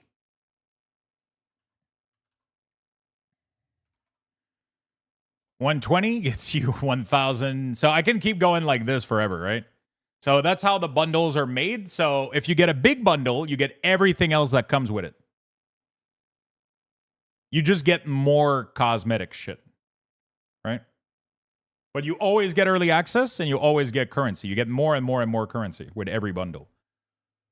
So for the 460 bundle, you get like a metric shit ton of currency shit, and then you get a metric shit ton of accessories and cool cosmetic shit, right? Some of them even have shirts, like physical hoodie and shirts that they ship to you. From what I heard and recall from playing, GGG typically doesn't discount point purchase, but they do discount things to use with those points. Yeah, exactly. So 300 points in PoE 2 should be the same. It should be the same store as PoE 1. So it should be like 300 points should get you like 2 or 3. It depends, like the bundle for the stash sometimes are pretty good. If you go to the menu here, I'm assuming it's the same store for both. Microtransaction list. No, shop. There we go. So if you go to stash tab, Like, they usually have a lot of bundles for stash tabs. Like, if you go buy it right now, like, you can get like a 6 premium stash bundle for 200. And then you can buy yourself a gem plus currency. I recommend currency 100%. I don't think you get more keys with the big bundle. You always get like one extra key, I think. But yeah.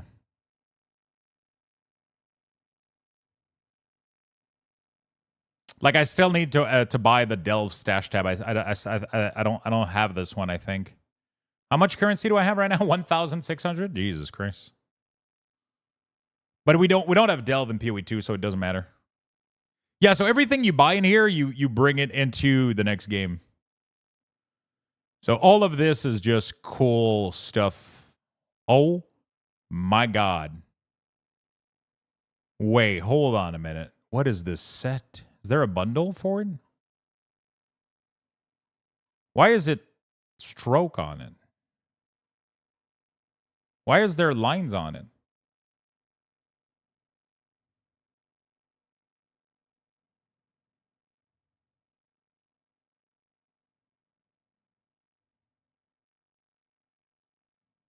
Dude. You definitely get more keys with a higher bundle, do you? Has that been confirmed somewhere? Because if that's the case, I'm going to buy the big bundle right now and use the key for giveaways.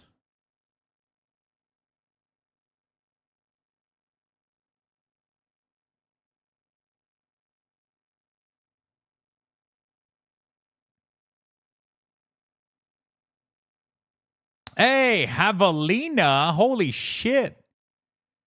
Haven't seen you in a bit, my friend. How you doing, brother? Oh, my goodness. Hello, hello. It's 4 extra key. I'm assuming the key are just early access, right?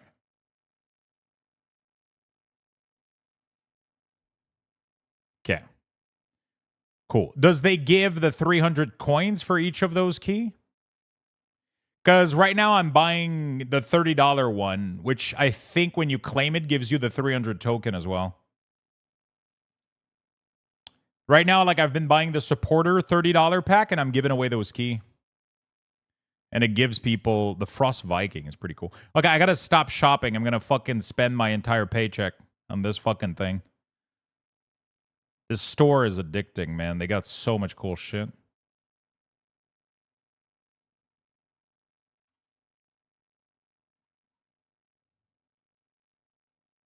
God has been good to me. Oh, shit. I like to hear that, my friend. How about you? I've been doing fantastic, man. Streaming every day. You know the drill. I've been doing this for you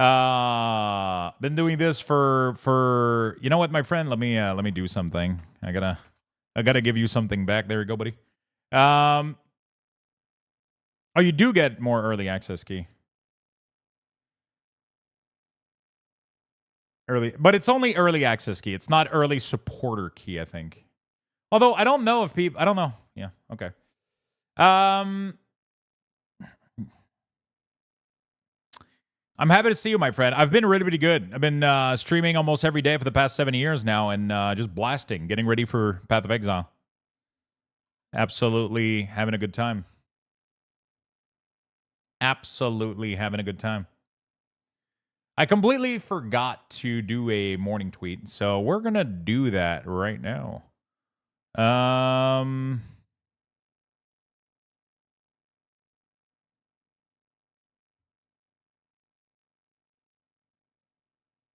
Check out the pack on the website? No, I'm good. I'm good.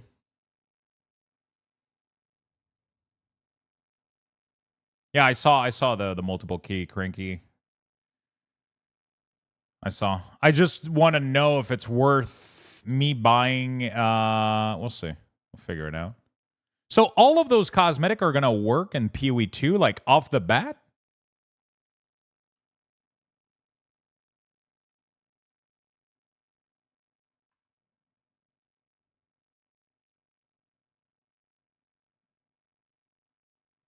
That's crazy, dude. You do not get coins according to unknown? No coins. I've been given one. Okay. Yeah, but the supporter pack should have coins at least. I guess I'll have to go check out. Wait, am I getting the coins for every single time I give an early access? Okay, I'm not against it. I wanted people to get the coin, but if I get them, I'm also pretty happy. So, because I'm getting people early access and I'm buying currency for myself, so I'll be able to spend it in the shop. But that means that people that I give early access code to don't get the 300 currency then. But I mean, it is what it is, you know. Hello, Mr. Professor. What's up? Yo, I'll buy the big fucking $500, $400 pack then, and I'll just give away the, keys. No, I'm giving away early access code on, directly on their website because it's going to allow people to preload, so. The extra key aren't till higher packs, though it seems still cheaper to get multiple from the giveaway. It is cheaper, Cyril, but I also get something out of it, right? So I get more currency, I get goodies for myself, and then I get to give away keys. Like the big packs give me 4 keys, which would cover all my giveaways for Twitter. And because I'm giving away 2 on Twitter, I'm giving away 1 right now, and I'm giving away 1 on Blue Sky. That would get it covered all if I buy that supporter pack. You know? That's pretty cool. That's pretty cool. Which class will you play? I think I'm going to go Witch Infernalist full fire minion build. I have redeemed the key. I have the key. What I'm trying to buy isn't keys. I'm trying to buy keys for other people.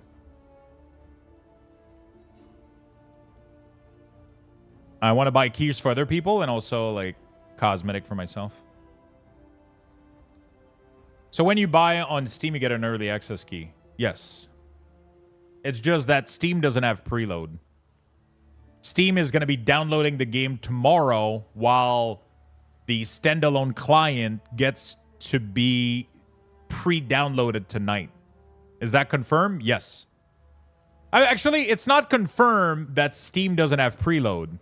But on their website, they only talk about their standalone clients. So, Path of Exile 2 preload. Somebody gave me the article earlier. Yeah, there we go. With Path of Exile 2 launching, we've had a lot of players asking about pre-download to ensure that they can play on launch. To accommodate this, we'll be making the standalone PC client available to download at 5. They don't mention Steam. They say standalone PC client, which excludes Epic and excludes Steam.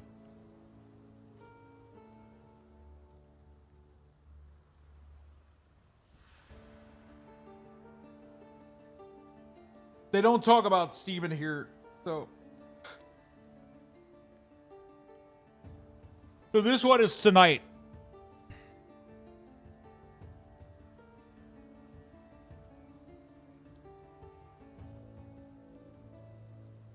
Yeah, so we're still looking at making pre-download available for other platform. So they haven't updated it yet, so.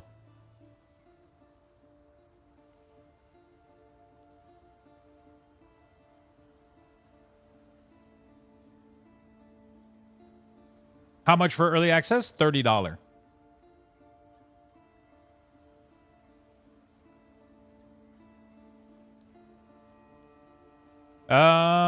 I still haven't posted anything for my morning tweet.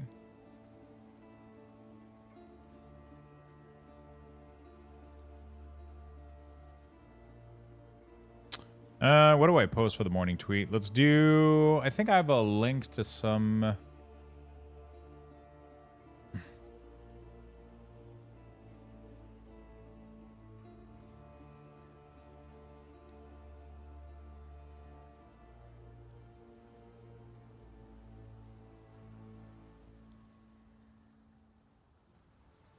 Okay.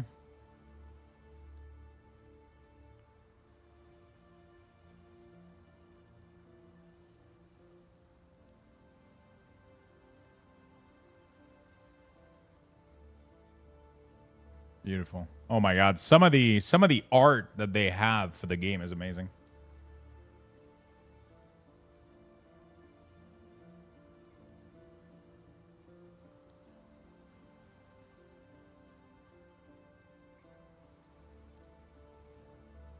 All right.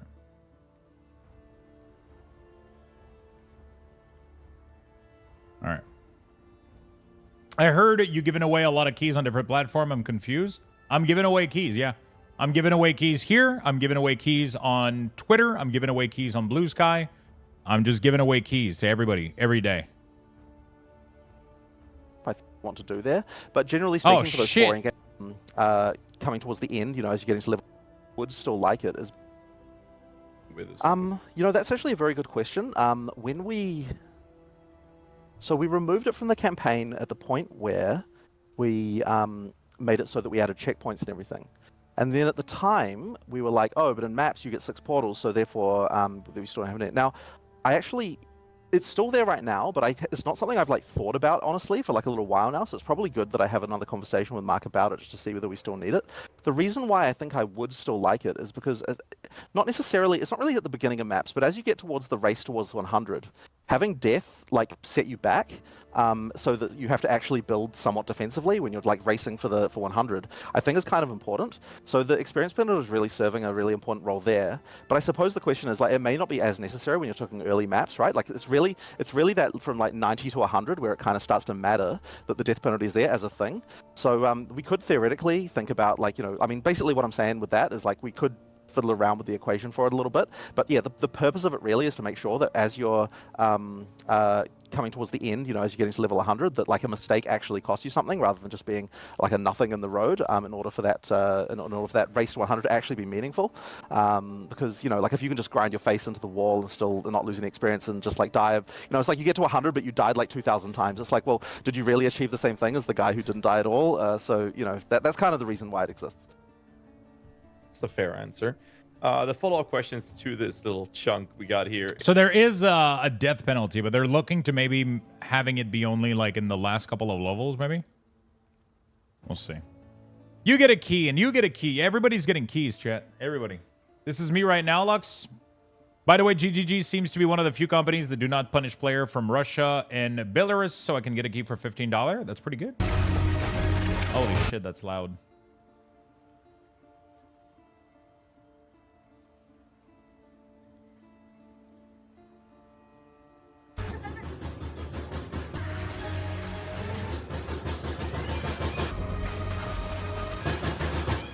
Holy fucking shit. Okay, this is aggressive. Okay. Fucking monkey. Is loot. Jesus what Christ. happens when you're I want a going key. in a party play in maps, and what happens to the loot there in the loot split between the parties, as well as what happens if X player dies? What is the loot to that player? All right, so okay, a few things about this. So number one, we have changed how the loot scaling works for party members. And what I've actually tried to do is be a lot more intelligent with regard to what types of items do you want to see more of and what types of items don't matter about having more of. So an example of this is if you're talking about currency, right? Obviously you want double the amount of currency. We've got 2 players because all players want to take currency. But this is also true for things like rings and amulets, because rings and amulets aren't kind of specific to any one person, right? I mean, obviously the mods can make them that way, but everyone wants a ring, everyone wants an amulet if one drops. So effectively, we also do plus 100% for things like that as well. But if you're talking about armors, well, there are 6 different armor types, and so if you look on average, you only need to increase the number of armors by 50% in order to be able to. Wait, is it even 50%? It might be. Okay, I might be doing the math wrong here, but effectively, there's an amount of armor increase that you need in order to kind of, on average, make it so that everyone's still getting the stuff they want, because certain players only want certain armor. So the loot is share with everybody. Parts of the pie, right, due to the strength, dex, int thing. And for weapon types, there's even more weapon types. So the chance that 2 players are actually using the same weapon type is generally much lower. So effectively what that means is that we can not increase weapons by the same amount that we increase other stuff. So what that means is that when you, the sum total of all of that means that the stuff on the ground from each player increases by some number like 28% if you actually look at it in raw drops.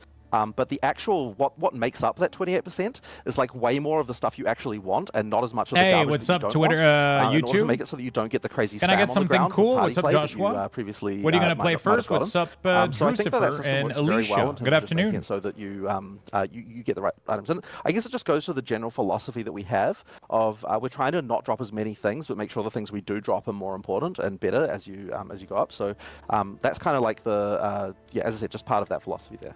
I feel like there was another part of the question that I've forgotten now, so maybe you could remind me what it was. The last part there's two more, but one of them was let's say you're two players playing and one player dies. Oh, What yeah, happens yeah. to the loot on the ground that belongs to that player? So to say? So I think that we usually use temporary. Here's I think temporary the allocation tweet is still. chat I'm pretty sure the rules for this are basically the and same as what the they were in PoE Blue 1. Sky link. At least at the moment. So Give those some basically, love. if I'll give you you've got guys love temporary allocation on, boxes the for it. allocation will disappear, and then the loot will just become allocated to it'll be free for all once the timer expires.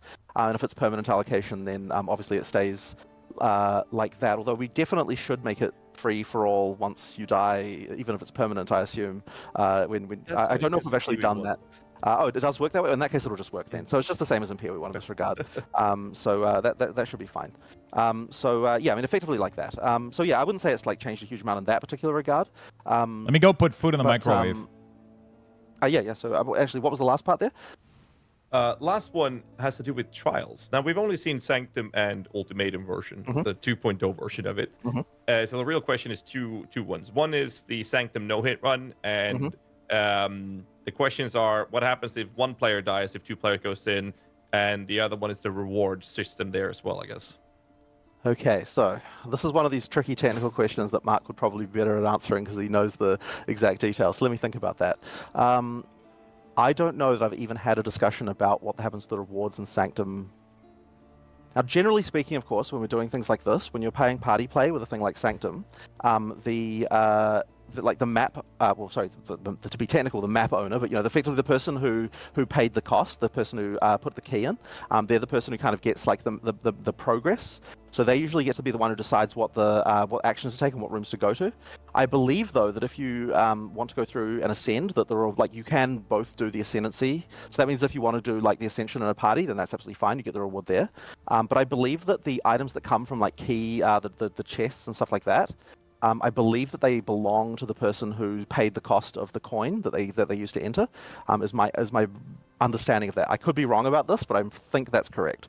So yeah, there's a few. I'm sorry about this. I don't have like completely clear information about some of that stuff, but that's one of those things that Mark tends to be often addressing as far as working out those things. Mark really is like so. One thing I should mention is that Mark plays like. I could be wrong about this, but I think like 90% of the time when he's playing, he's playtesting multiplayer, so he's the one who really cares about getting all that multiplayer stuff exactly right. Whereas when I'm playing, I'm like a solo player all the way, right? Like for whatever reason, I'm just like a solo player. So ideally... I'm kind of a solo player too. How are you gonna guys, are you guys gonna go solo through the experience?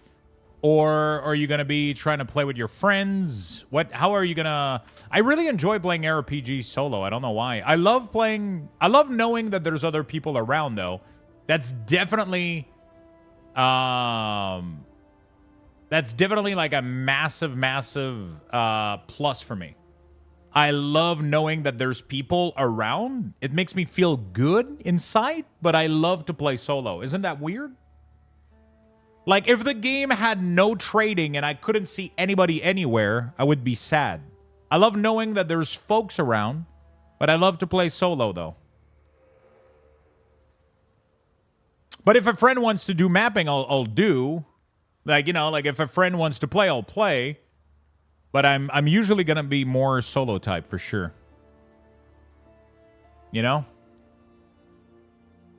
Mostly solo. Everybody else seems to be mostly solo. I've been given a key by a random dude on Reddit who invited me to his clan. I'll probably play with them a lot. What the fuck? The both of us paying attention here. We should make sure that things are good in both solo and multiplayer.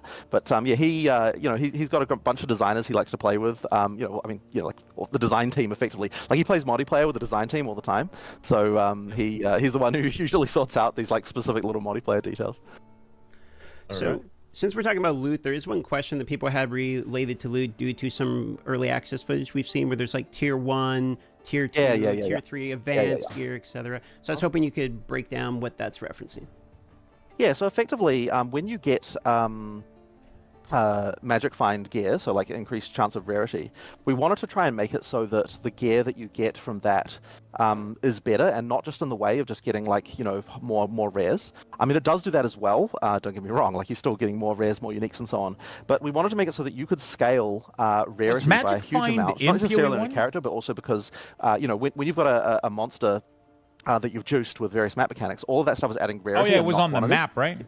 So effectively, we need to make sure that rarity is something that that really increases the power. So the way we do that is there's 5, and I don't know whether Rishi will be unhappy about me spoiling the exact An item also? this, but there are 5 tiers to start with that you don't see, that you can't see, that change a thing, because those don't change anything about unidentified items, but they do change the percentage chances that you get certain things. So they, for example, you're getting you know, chances to upgrade currency to higher types of currency. You're getting like the chances of not spawning items with base types that are lower level than what you would need. So effectively sort of clamping the base types that you're going to get into like a smaller range at the top, and like these kind of things, while also increasing like you know, magic and rare and uniques and stuff like that. It also increases the like, it starts to open up, like those tiers start to open up like what types of uniques can go into the pool. And to be clear here, there's always a chance that you can upgrade through these tiers regardless of how much magic find you have, right? You don't need magic find to get this. It's just that magic find is effectively increasing the chance that you upgrade through them. And in total, there's actually 10 tiers overall, but at tier at tier 5, it starts to modify the properties of unidentified items, and that's why we have to start marking the rares as being like, and so that's when it says T2, that actually means that's like T5 internally of what it's rolled, and then so the tiers going up from there, each of them say, you know, T2, T3, T4, T5, and what the reason why we have to say that is because when this item dropped, we clamped the mods that it can get to be in the upper tiers, and the higher tier you get, the higher they can go. So if you get a T5 rare, the mods that it can have are from a very, very tiny portion of them, right at the top of all the tiers of those mods. So you know that the rolls you're going to be seeing, like the life you're going to get on it, the damage you're going to get on it, this kind of thing, are going to be top notch when you see that. So effectively, thank you so much, Shaggy the Pappy, for the 10 months. Craigasm. Thank you, thank you, thank you. Is it me or the first skill of Chronomancer is insane? What is the first skill of Chronomancer?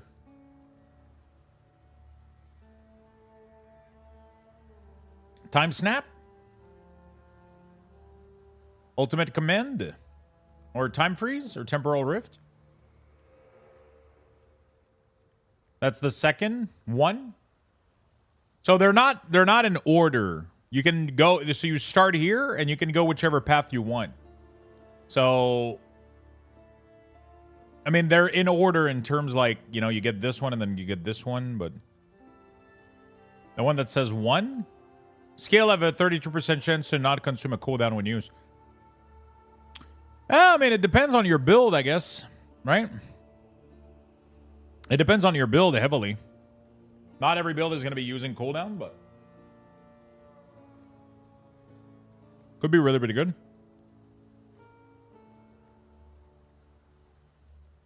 Is this game seasonal, so your character is worth nothing after you hit max level?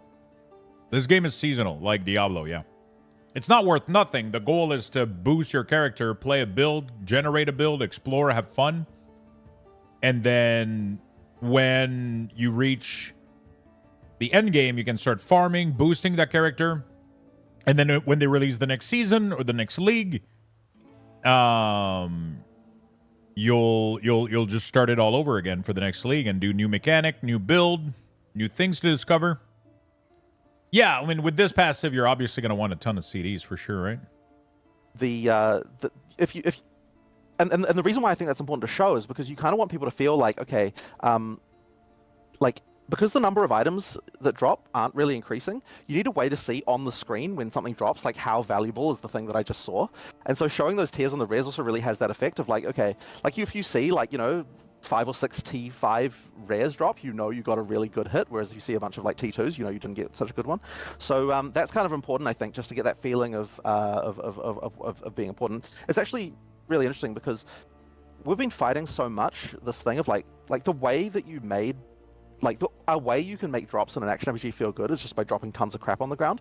But the problem is that like it really is kind of an annoying element, because like while it can feel good, it's like it's just it people want then, you know, they want to use loot filters and they want to use all that stuff, and it's like, okay, well, I mean, that's great and everything, and we'll support that, and that's fine.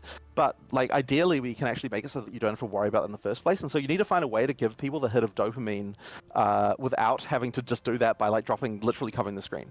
Now, I mean, there's still room for like dropping a lot of stuff, right? I mean, like we want to make sure bosses feel like, you know, there's a good list of stuff there, but it's like ideally you get that by the value of the items, like you know that the value of that stuff is really good. And I suppose on some level item filters are even sort of achieving that anyway, because if you're using a filter to get, like, you're not seeing very much anyway, so it really is all about the value. So it's not like it's impossible. We just need to make sure that the game is doing that as a matter of course rather than filters. Oh, sorry, did that. Oh, you're good. We only lost you the last half second there. But Okay, all good. Yeah. So since you bring up the concept of loot filters, this was a question we are going to ask later, so I might as well bring it up now. Is that like official confirmation loot filters? Sounds like are supported. Yeah. Yeah, so they're supported in exactly the same way they were in PoE 1. There's no reason for us to drop support for something like that. You know, if you want to use them, you can. And I suspect what the main reason people will use them for in PoE 2 is not so much filtering things away, but more highlighting things that are valuable. That's really good. When you need to start filtering things away, you got a problem. But a highlighting thing is good. And I think that was one of the cool thing with Last Epoch. Like, if you drop so much fucking bullcrap that I need a loot filter to hide 90% of it, there's a problem. But if there's a lot of high quality good stuff that's dropping, but I'm just interested in seeing like the good ones, like I really want to be able to see like, okay, so what's for me, right? Because you can get a lot of good high quality tier item, but if it's not for you, you don't really care about it if you're not doing like intensive trading, right? I'm so excited to play PoE 2, but I feel so overwhelmed with never played PoE 1. The cool thing is you don't need to play PoE 1. Not only is the story completely new and different, there's almost no knowledge to bring from PoE 1 into PoE 2. It's a completely new game. Completely new. So as long as you have a decent understanding of what an ARPG is, you'll be fine.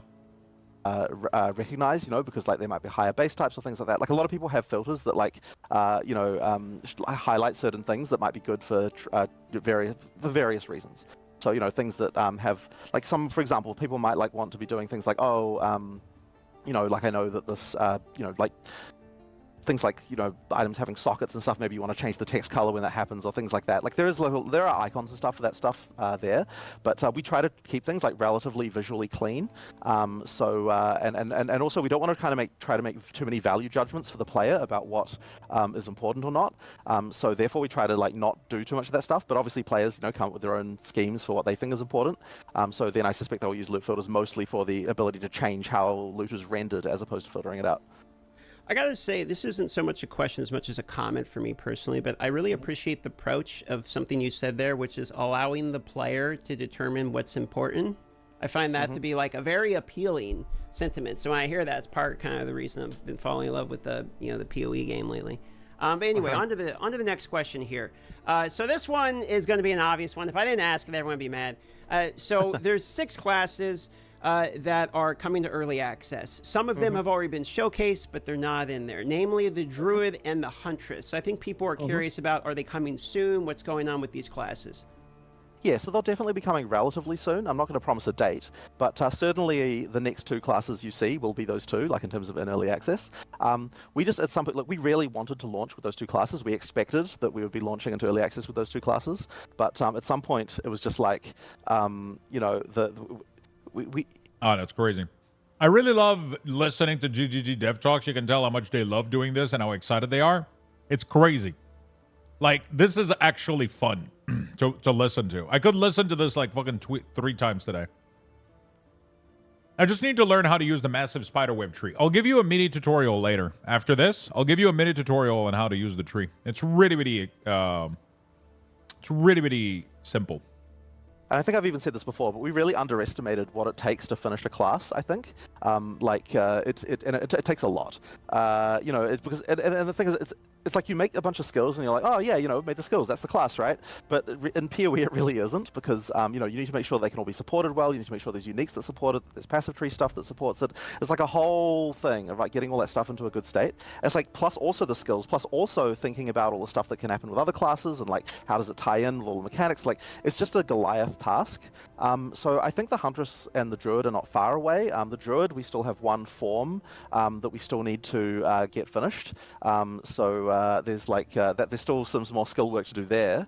The Huntress, I think we mostly have like working prototypes that we're happy with for most of the skills, but like there's still a little bit more to do. But yeah, it's just all that other sort of finishing work around like tying it into all the other systems, making sure everything's good that we need to get done. And it won't take us too long, but at some point we just had to say like, hey, can we really do this for early access with all the other stuff that we're doing? And we just felt like we couldn't. So, we decided to cut for now.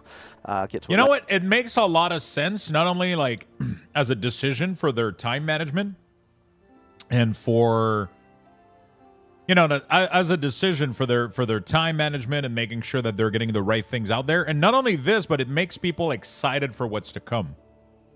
Like, it's so cool. You know what I'm saying? Like, people know that there's 6 more classes coming, and it doesn't even feel like the first version of the game is lacking in classes. Like, there's 6 of them with very distinct ascendancy from each of them, right? So you have essentially 12 choices already, and ultimately we'll have 36, which is crazy. It's so cool. Later, and we make these kinds of decisions all the time. There's like a ton of content that's like, we're trying to get it in, we try as hard as we can, and then we're like, oh, you know what, we just couldn't get it in. But I think that's what she said, by the way. That's just game. Yazzy's laughing right now. That's what he's thinking, but he's not saying it.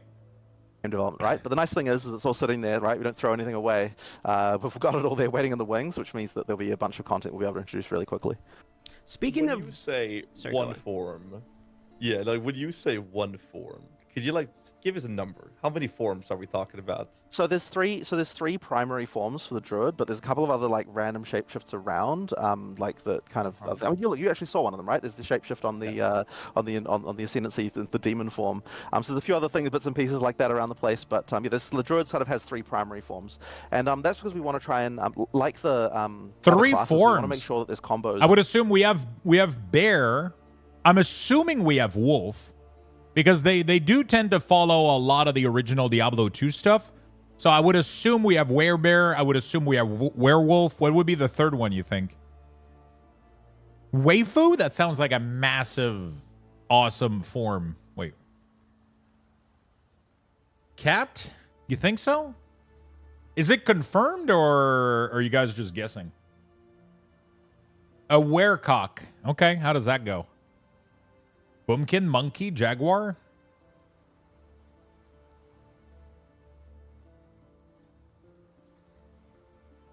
A werewood. It has to be werebear, it has to be werewolf, because we already saw the werebear and it looks amazing. I'm assuming they're gonna do werewolf because they do like to pay homage to like Diablo 2 Druid. Giant eagle. My guess is it's going to be like an insect type of thing with like poison stuff going on. That's my guess. It's going to be something that has to do with like poison and like insect, more nature stuff. Maybe some kind of spider would be cool as fuck. Or like, like a little bit like Last Epoch did. Like you had like this, you had like a tree form, but you had like one that was like more of an insect type of stuff, right? A kiwi? A treant would be so fucking cool. Like, just this massive tree, just like... Oh my god. Spider would be sick. Between the forms as well. Like, there aren't just... It's not just like a reskin melee, right? Like, each of the forms kind of has, like, skills that have, like, things, and we want to make sure there's mechanics between them that they can kind of, you get the cross-class kind of... Even within the archetypes of the class, synergy like that. So, yeah, the one that No, maybe, I'm not going to spoil it. Actually, yeah, I'm not going to say anything about it. Go No, ahead, spoil it, No, I better More not. than welcome to. Yeah, I better not. So this is probably a good time to ask this thing because you're talking about the additional classes here. Does that mean we can basically expect changes to the passive skill tree? Because obviously there's the 6 starting nodes now, so when you add the other classes, there's going to be new branches, I'm assuming, added for each one of these classes at this point, or were they going to double down on previous ones? So yeah, well, look, I'm sure the passive tree will receive massive renovations all through early access. Like, I just have no doubt of that. It's every time we change anything, huge passive tree changes are a result, and it's taken a long time to reach even the point we are now, and I'm just sure there'll be more. And like the thing is until you really play it like properly, you just don't even know what's missing. Actually, one other thing I might mention, just because I don't know if it's like hugely well known, but the starting area of the tree for each class actually changes. There's actually 3 variants of the starting part of each tree for each class. So effectively, we actually did this first when we were playing the Witch and the Sorceress. So effectively, if you're a witch, you get one variant of the starting area, and if you're a sorceress, you get another variant. And then if you're neither of those 2 classes, then there's a 3rd variant that can go there, so that all the other classes, when they go there, they get slightly different stats again. Holy shit. That's crazy. I didn't know that. So, like, this starting area here is not the same for every class. So the starting block here is different if you're a witch. It's different if you're a sorceress. But also if you start as a mercenary, for example, this area is gonna be different for mercenary.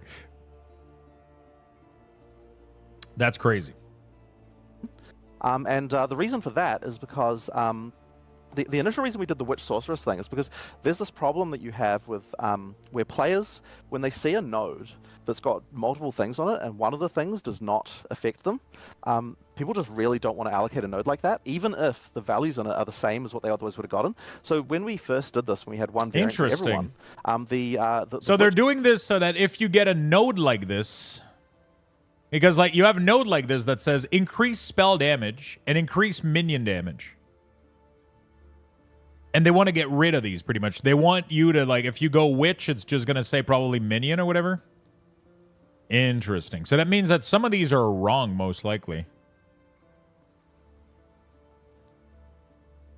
They don't want to... Interesting. Whoops.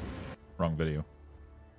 Sorceress nodes were like plus 8% or whatever minion and spell damage, right? And we found that sorceresses, even though a sorceress would otherwise get just 8% spell damage, sorceresses would just not take that because it's got this minion thing on it and they don't want that. So by having the trees be separate, it just sort of prevents that problem immediately. And the other thing it kind of also was just like, when we realized that we could swap those 2 out, we're like, well, hang on, we might as well have a 3rd variant as well for other players, because that will mean that there are some times when we have like balance things that are a bit annoying, where like we can't make a node for a class in the starting area as good as we want, because that would mean that other classes would all be incentivized to go there and take it, because it's like too powerful, if you know what I mean. So effectively with that, we can like balance because it's relatively close to get to the adjacent classes area. So effectively you can sort of just balance that so that it like kind of works a little bit better. So there's not going to be anything in the starting areas that you like don't like stats you just can't otherwise get, right? It's not going to be like that, but it's just more about like tweaking numbers and a few cases like the sorceress and witch where we just have to make sure that, you know, for new player clarity, we can make sure that it's like just the stuff they're going to want and not the stuff for the other class. But as you get out of that, then they all become the same. But yeah, as I said, we'll be making a lot more changes as we go through too. That's crazy, man. That was a very in-depth answer there. I actually didn't know about the changing of the starts. That's that's an interesting tidbit there. Okay, so you did mention, and you know I gotta ask, because you said classes and content coming to the game. I am a notable Blight enjoyer. So, you know I'm going to ask, can we hope? Can you tease me with anything? Give me some hopium copium that, you know, maybe Blight can... Hey, what's up, Kevin? ...out to at some point here. Well, I will say this. Blight is a relatively easy league to add compared to some others. So when we're looking at leagues of like, here are some leagues that we can put in like relatively easily, that is one of the ones that would be relatively simple for us to do. How you doing, Obviously, Kevin? one of the reward system it previously had has now been moved to a different thing, which means that Blight will need a new reward system, and we've got ideas for what we can do about that. But we've got monsters we can use for it. We've actually got a bunch of environment art from Act 5 that would suit Blight perfectly well. I'm not sure if No, have we shown any of that? No, I don't think we have. All right, yeah. Well, anyway, there's some stuff that we can use very easily. So it's the kind of thing that we could do relatively easily when we're looking to add new leagues to the game. So I'm just hearing blight login. That's what I'm hearing when you're saying. Okay, well that's good. That's good news. I'll pass it off to Gazi because I've been asking a bunch of questions related to stuff I just personally wanted to know. Oh, that's fine. Later on in this podcast, we're going to hit the Minion rant section, so don't worry about it. The Minion rant section. Where is that? Sorry, missed that. What did you miss, my friend? How are you? How are you, Kevin? You doing good? How you doing, Charlie Pops? How's your day going? It's a simple answer question, and it is how many ascendancy points are we going to get in total? Yeah, so same as PoE 1, it's 8 points. So effectively, you've got the last three you can get throughout campaign, three sets of 2, I should say. So 6 points throughout campaign, and then the last one you have to be an in-game to be able to get. All right.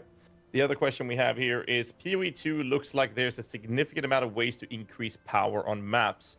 How does the juicing compare to PoE 1 for endgame mapping? Now, we saw a lot of it in the reveal, but could you elaborate on it? Well, so first things first, we definitely want to make sure that juicing is still a thing, right? Like before we did our whole endgame push, I think that in recent times, I think that would have been a big problem that we would have had where there wasn't enough ways to juice maps. But I don't know that you'll be able to get to quite the level that you can get in PoE 1. Certainly, we want to make sure that it's big though, and like it's honestly. It's a little bit hard to say because, the way that this can go down, I mean, look, we think we can know, like, all the things, but you never really quite know exactly how it goes until you get, like, masses of players because trade is a huge part of the economy for how juicing works. Like, it's like, okay, so we've shown people how you can overlap tablets and towers and all these sorts of things like that and, like, get all these packs. But the question is the sustainability in a trade league such that you can, like, do all of the juicing mechanics that PoE 2 has to offer at the same time continuously? And I don't actually quite know the answer to that because, as I said, it's really a trade economy thing that you need to be able to say what they can do. And the juice is substantial if you can get everything all at the same time. The question is, can you do that every map or can you do that only some of the time? And I honestly can't say until the trade sort of starts to happen. I think it's going to come down a lot to just play and for us to just find out, like once we hit that trade economy, we actually start playing. What does it feel like? Is it working well? But the thing is, we still want you to feel powerful, and part of the feeling of power actually is pack size, right? Like you need to have enough pack size so that because when you've got a bunch of AoE abilities, obviously the more things they hit, the more damage you're effectively doing overall. So like the more pack size really is like a way to make a player feel powerful, and so that's why we need to have ways of juicing pack size, and we've got ways of juicing pack size in the game. But then we also have to be a little bit careful because that is what can lead to things getting completely out of control and then just you can't understand what's going on in the combat and things just completely fall apart. So as I said, we have to be careful, but I think it is still substantial. Like you still need to feel like a god. So I think the juice will be high. But I like that they're aware of this. Like I feel like sometimes, like especially in the early videos of Path of Exile 2, like people were scared that it was going to be like too slow. And to like, I'm fighting this one mob, I'm fighting this one mob. And like at the end of the day, like it looks like it's a lot, like they are aware that they need to throw AoE at you, You need to do a lot of AoE damage to feel good about your build. Oh yeah, at work, waiting for launch. I've been a Diablo player since the first PC game. Didn't play PoE 1, but I'm excited for this one. I'll be watching stream all day to see how people try different builds. Good. That's awesome, man. I think PoE 2 is going to be fantastic, and I think it's going to be a really, really good introduction to Path of Exile for a lot of people because, I mean, obviously, it's obviously like a little bit of a simplified version, but I think a more fleshed out version, I guess, of the game, which I think is going to be a good entry point.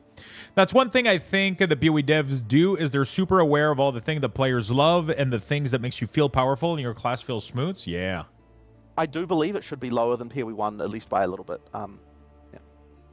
That's fair. On the topic of power and juicing things up, it's something that we've seen in many games throughout the years. It is for PoE 2 early access. ARPG games, they start off kind of slow and more of a strategic gameplay approach. And then the best patches comes through, the game evolves, the meta of power creeping and speed clearing just goes to crazy numbers. And then everyone's upset when they're then toned down or the number squish is happening. So I guess the follow-up question would be, what are the plans? Because I'm very confident there are plans to manage severe increase in power creep moving forward, so you don't end up in that category. If you want to have a link that's at the bottom of the stream, if you want to support the stream, let me actually set the command real quick. Let me set up the command really quickly for this. If you guys want to support, you guys don't have to use my link, but if you guys want to use my link, I want to make it available to you guys. So I'm going to go ahead and give you a quick little command called PoE. Chatbot, chat command. Add a new command, PoE. Get Path of Exile to early access here. There we go. And then we're going to do common aliases, PoE2, Path of Exile. Why does it not let me?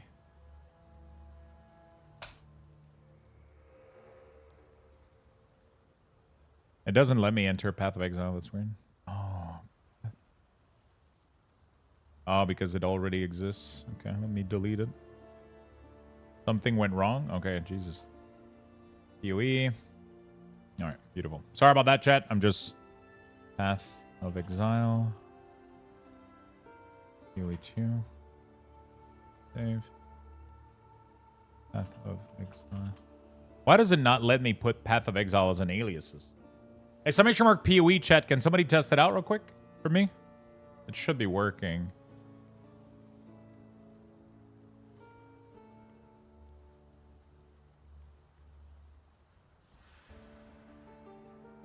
Keywords are alternative way to trigger a command. They can be anywhere in the message and do not need an exclamation mark. Oh, really? There you go. Thank you, chat. All right. Where you're one-shotting the entire screen. I think that we just have to be careful. And honestly, I would say that in PoE 1, we've shown that we can... I mean, look, PoE 1 obviously did get pretty crazy, but at the same time, like, we had a lot of years, where things kind of weren't like that. And I think that effectively, I believe we can still maintain that. Our numbers don't scale as fast as some games do, and they don't go quite as exponential, which means that we're not going to have to be worrying about trillions of damage or anything like that. I like, as some other games do. He's literally talking about Diablo here. There's no other game that could be a reference to. He's literally just talking about Diablo. Case sensitive, it should work even with yeah, it does work. It's just there might be a little bit of a cooldown. My husband and our gaming buddy sadly got tired of D4 and we love D3. Haven't played PoE 1 much, but we are looking forward to trying PoE 2 to see if we can fill our ARPG hole. Well, in terms of filling hole, I think PoE is definitely going to be good at it. Yeah, both of them both of them are like, he didn't just fucking do this shit. Undecember and Ellie get that high as well pretty quick on some build. We all remember Warlock at launch, and Ellie, we cannot forget Wilson. Filling hole, I mean, it is what it is. And like, I mean, it can be. So I don't think we're gonna have to ever do a number squish or anything like that. Like, we've never really felt like the need to worry about that. Yeah, I mean, it's just a matter of keeping on top of it. And there are certain people in the company who just, are just very careful about stuff. So, yeah, Blizzard likes to scale shit. He's kind of the one who does most of the work for the item system and so on. So he is definitely a force of conservativeness when it comes to when it comes to like making sure that things don't go crazy. And so that's really good to have, because it means that like things don't need to go crazy for. The problem is it's making number and percentages go higher is a lazy way of balancing. Because if you need something to be stronger, it's easier to give one item like a massive percentage than nerf or adjust downward everything that you did previously. And the problem with that is that it causes infinite scaling, because then you need to release something else that's better than this one, or that's, you know, competitive with this, and then you put it a little bit higher, and then you keep doing this, and then you just like, you end up hitting for trillions, you know, like that's like, it's just like a lazy way of fixing stuff sometimes, but you know. Are often the ones being like, no, numbers high, and he's like, no, keep them low, keep them low. So I think together with that, we kind of come to some kind of medium ground where we don't get things too out of control. Yeah, as I said, I think that it's just a matter of, you know, just being careful. One nice thing that we also have is with the league format that we have is that we get to add power, and then at the end of the league, we get to decide, like, you know, was that too much? Can we take some of this away? Do we want to keep it? You know, that kind of stuff. Like that's a very important tool.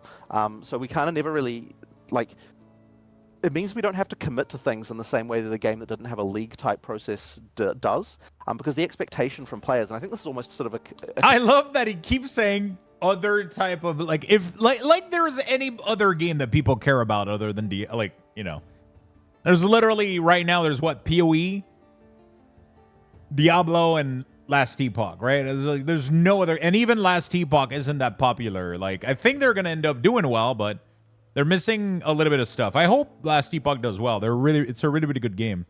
I've been enjoying it, but I'm not as excited. I was very excited to play Last Epoch. It was really good. But I think I'm more excited to play Path of Exile 2, though, knowing how massive. Yeah, Last Epoch is an amazing game, but I don't think it's even gonna come close to PoE 2 right now. Like, PoE 2 is just, the problem with Last Epoch was definitely like, the end game was pretty good. There was a lot of end game, and we had, like, to be honest, like, we paid how much for Last Epoch? Like 30-40 bucks. And I played for 2 weeks, like fucking 10-15 hours a day, like a fucking crazy maniac. I almost like hurt my back because I was playing in too much and I wasn't moving enough. Like, I literally played, like, Last Epoch was amazing. I played like very intensively for like 2 weeks. But the problem is there wasn't enough build variety. If you wanted to play Minion, there was one Minion build. Or two, maybe, that were working. The end game was only Monolith, so you only did Monolith over and over and over again. And I mean, there was a couple of other end game, but it was doing like the same dungeon a million times, and it got really boring a little bit. But yeah. But Ellie's really good. For the price they're asking, Ellie is a fantastic... Last Epoch is a fantastic ARPG. For the price they're asking, they're doing really good. Yeah, it's an amazing game with Ellie the best and definitely can compete with PoE. I think so. Like, they're so good that they even did things that even Diablo got from Last Epoch. And I'm pretty sure Path of Exile is going to take ideas. Like, their ideas that they have to mix unique with rare item is one of the coolest idea that I've ever fucking seen. And I wish that Path of Exile would do this. It's one of the coolest fucking shit ever. So you can drop a unique, and it has a chance to have plus modifier on it, that when you craft them with a rare item, you create like this legendary item that took 1 or 2 stats of a rare or an exalted and added it to the unique. And I thought that was like one of the coolest fucking system ever. The loot filter was good. The auction house, like, Last Epoch is doing a bunch of amazing things. But I don't think I've ever been excited for a game as much as Path of Exile 2, because not only do they get their system correct, their graphic looks really on point. One of the big thing I had an issue with Last Epoch, it's a very indie little game, and the graphics kind of look dated now a little bit. They did a lot of cool graphical update, but the graphics of the game and the characters look a little bit dated. Their faces look weird, and that kind of bothered me every now and then. Outside of that, like, you know, Last Epoch is great, but Path of Exile looks insanely polished. The WASD with the strafing movement looks so fun to play. Like, playing a mercenary with, like, an automatic crossbow and just being able to, like, WASD strafe, it looks... like, that's gonna like, I feel like the controls for PoE 2 looks so good. Community thing. The expectation from the community is not necessarily that all the content that we add is going to stay added. And I think that's a really important factor to have an understanding of in a game community, because it just gives us so much more ability to, like, make decisions after testing them. It's funny, like, you know, I say that as if, you know, oh yeah, you just test all of your stuff on the players, but I mean, to some extent that's true, and because you know, you never really know. Like, you can do all the testing you want, but you never really know until the community actually get a chance to play with it and you see what kind of stuff comes out of it. So, yeah, I mean, on some level, we really are testing the stuff on the community, and it has to be that way. I just don't know of a way, like, no matter how many QA testers we throw at it, I don't think we could find every single possible level of power that can come out of something like that. So, yeah, like, it's just nice that we have the ability to say, you know what, this thing here, we're going to put it back in, but we're going to nerf it, or this thing here, just, it can't exist. Like, it interacts with too many other things and it's too broken. You know, it's really nice to be able to say that. They didn't change click to move. You can still play fully click to move, but you can also play full WASD, which is insane. Where is that video from the mercenary? Let me show you real quick. You can play controller, you can play WASD. I just gotta show you this because this is the greatest thing I've ever seen.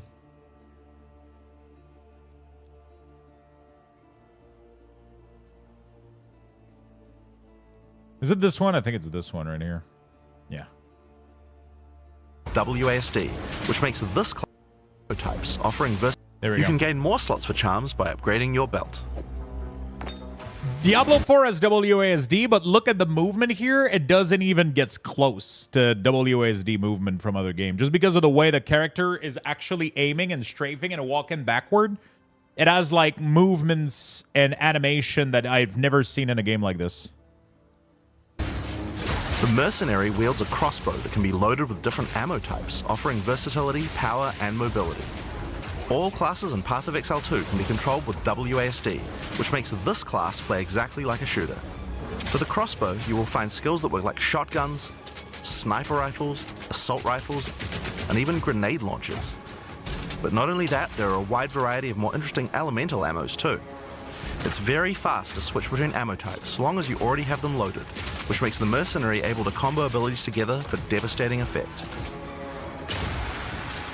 Use Glacial Bolt to create walls of ice to separate enemies, then switch to Fragmentation rounds to explode the ice, dealing massive AoE damage. If I come across an armored enemy, I could use Armor Piercing rounds to break their armor, and then high velocity. Like, it's really, really cool because your legs are moving in a direction and then your character is actually like turning around to do stuff, right? It's really, really, really, really cool. rounds to take them down. Or perhaps I could fire a gas grenade to poison enemies before detonating the cloud with an explosive shot for massive damage. You know, oh.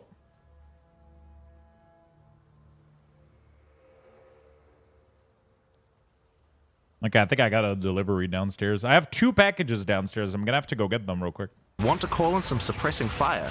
You can summon artillery ballistas. These have a minimum range, so you'll want to prepare your position carefully before moving in. There are 22 active skills for crossbows. By endgame, you'll be calling destruction down from the sky as you litter the battlefield with grenades and pepper your enemies with your automatic shotgun.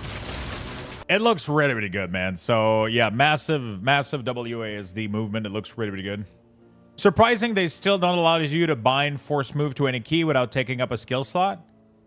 It doesn't take a skill slot, though. I'm pretty sure that skill slot is specifically for movement. You can't put a skill in it, right? Kind of a random question that I have due to the use. You mentioned this in the, I think it was the Ziggy Q&A afterwards, but that the early access server is going to be maintained. So meaning you're going to have leagues, separate, but then the OG one will go back there, and that is going to be separate from like the Eterno or Core server as well, right? There will be an early access one. So a question for you I have then is, the early access characters, one, I'm assuming you can still, play them, etc. on the server, and 2, can you still create characters on the early access server afterwards, or are they kind of grandfathered in and make sure you have all the characters you want for the server? I think we probably won't allow you to create new characters there, just because I think that even just if you're a new player and you're like, oh, you've got place. I mean, I suppose what we could do is allow you to create characters there if you've already got one there. That would be an option. But I kind of don't really think we need to do that. Like, as I said, the main reason we're doing that is just because if you're someone who's like not even really paying attention to what's going on and you're just like, you've got some level 20 character and you're like, oh, I just want to keep playing the game, right? Like, we don't want to disrupt that person's life too much. So I think that's why we don't want to just get rid of all that stuff completely. Yeah, I mean, the thing is, though, that, like, if you're playing a high-level character, almost certainly your build is going to be bricked in some regard, right? Like, there'll be some element of it that got modified or something like that, But then, of course, you'll also have, like, legacy items, which will be kind of presumably funky, assuming that we have to modify balance, which no doubt we will have to do. Yeah, like, you'll have all that stuff too. So, I mean, look, there's just no reason to delete the data, right? Like, we're not going to make an effort to make sure that everything is, still works, like, in terms of your builds and everything, but we're also not going to do anything that we don't have to do in terms of deleting it either, right? Like, we might as well just let it be there. And it's also just, like, nice to have, like, oh, here's this character I got, back in the day. Like, it's nice to just have that around. So, it's just a little memory of that. So, there's just no reason for us to delete it. So speaking of builds getting bricked, if I reference one of the interviews we actually did on here, is you had mentioned Righteous Fire as an example when we were talking about cosmetics and MTX, and you were saying that it's fundamentally getting changed. And I was hoping to ask for Pox here, shout out to Pox, can we get any information related to Righteous Fire or where that is going? I was kind of wanting to follow up with that you had mentioned in the previous. So it's not an early access right now because it's not a class that is not, it's one of the skills for a class that's not going to be in EA. So you'll get that a little bit later. But it is going to be in. We have a prototype of it, and we've got it working a way that we're happy for it to work. Yeah, unfortunately, just not an EA, or at least not an EA at the start. Right when we add the character, it'll come in. It's going to be in significantly changed, or it is very it is very different. Okay, but it's still fundamentally. It's still fundamentally a thing where you're lighting yourself on fire and there's fire damage around you and that kind of stuff, right? It's just that, like the... For those that don't play PoE, the Righteous Fire build is a very interesting build where you literally light yourself on fire and you're in pure fucking flame and you're just burning everything around you, but you're taking fire damage the entire time. So you got to make a build that allows you to... You got to make a build that allows you to be resistant to fire. You have to build a lot of fire resistance. You have to make yourself tanky. You have to make yourself like even possibly like leech from fire damage. And you literally just like so they wanted to ask that question to make sure that build was going to be something available at some point. It's literally a walk-in simulator. You almost have no ability to press. You just have a bunch of ores. And you just light yourself on fire and walk around, right? Which is a really, really cool, interesting build. So they wanted to make sure it was going to be there at some point, and they're pretty much confirming here that it's going to be a thing at some point. From a stat point of view, like if you looked at it on the screen, you'd be like, oh yeah, that's Righteous Fire. But if you look at the stats, it's like works quite differently. There we go. Thank you. I had to ask for Pox. Fair enough. Speaking of bricking.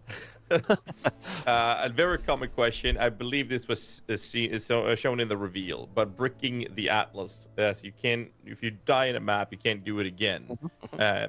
So in the start, what happens when you brick all the start around? Yeah. So we have the ability to effectively restart your Atlas. If you completely cut yourself off, you can do that. I don't remember what way it is to do that, but it certainly came up when we were first talking about it. There just has to be some way to allow you to effectively restart your Atlas from scratch if you need to. That was one of my questions, because in the video they show you the... I would have actually asked that question myself, because... in here, when they talk about the end game and they show the Atlas, you have a starting point, and then they said that once you reach, if you go for one of these portal and you fail the map, it becomes red and you can't go there anymore. So now you have to find another way around and try to reach the point, right? And but if you start at the beginning of the map, what happens if you fail, right? If you fail all of the starting point, I was like, you're gonna be stuck. But apparently you're going to be able to restart the map, so that's going to be a good way. I just wish the actual Necromancy Ascendancy was in early access. Me too. But I've made up my mind, and I'm 100% going Hellhound Infernalist. So I got more information that I was looking for, but the Hellhound is not going to require Spirit, which is really, really cool. And apparently it scales with health and is very tanky. So that's going to be fun. So I'm excited for this. I would hope that most people don't do that. I should hope that you manage to survive it. So there's 4 connections to the starting point. So you'd have to die 4 times in a row in order for that to happen to you. And then if that happens, it'll automatically re-roll the Atlas, so you can kind of just try again immediately. But yeah, hopefully not too many players have to do that and run into that issue.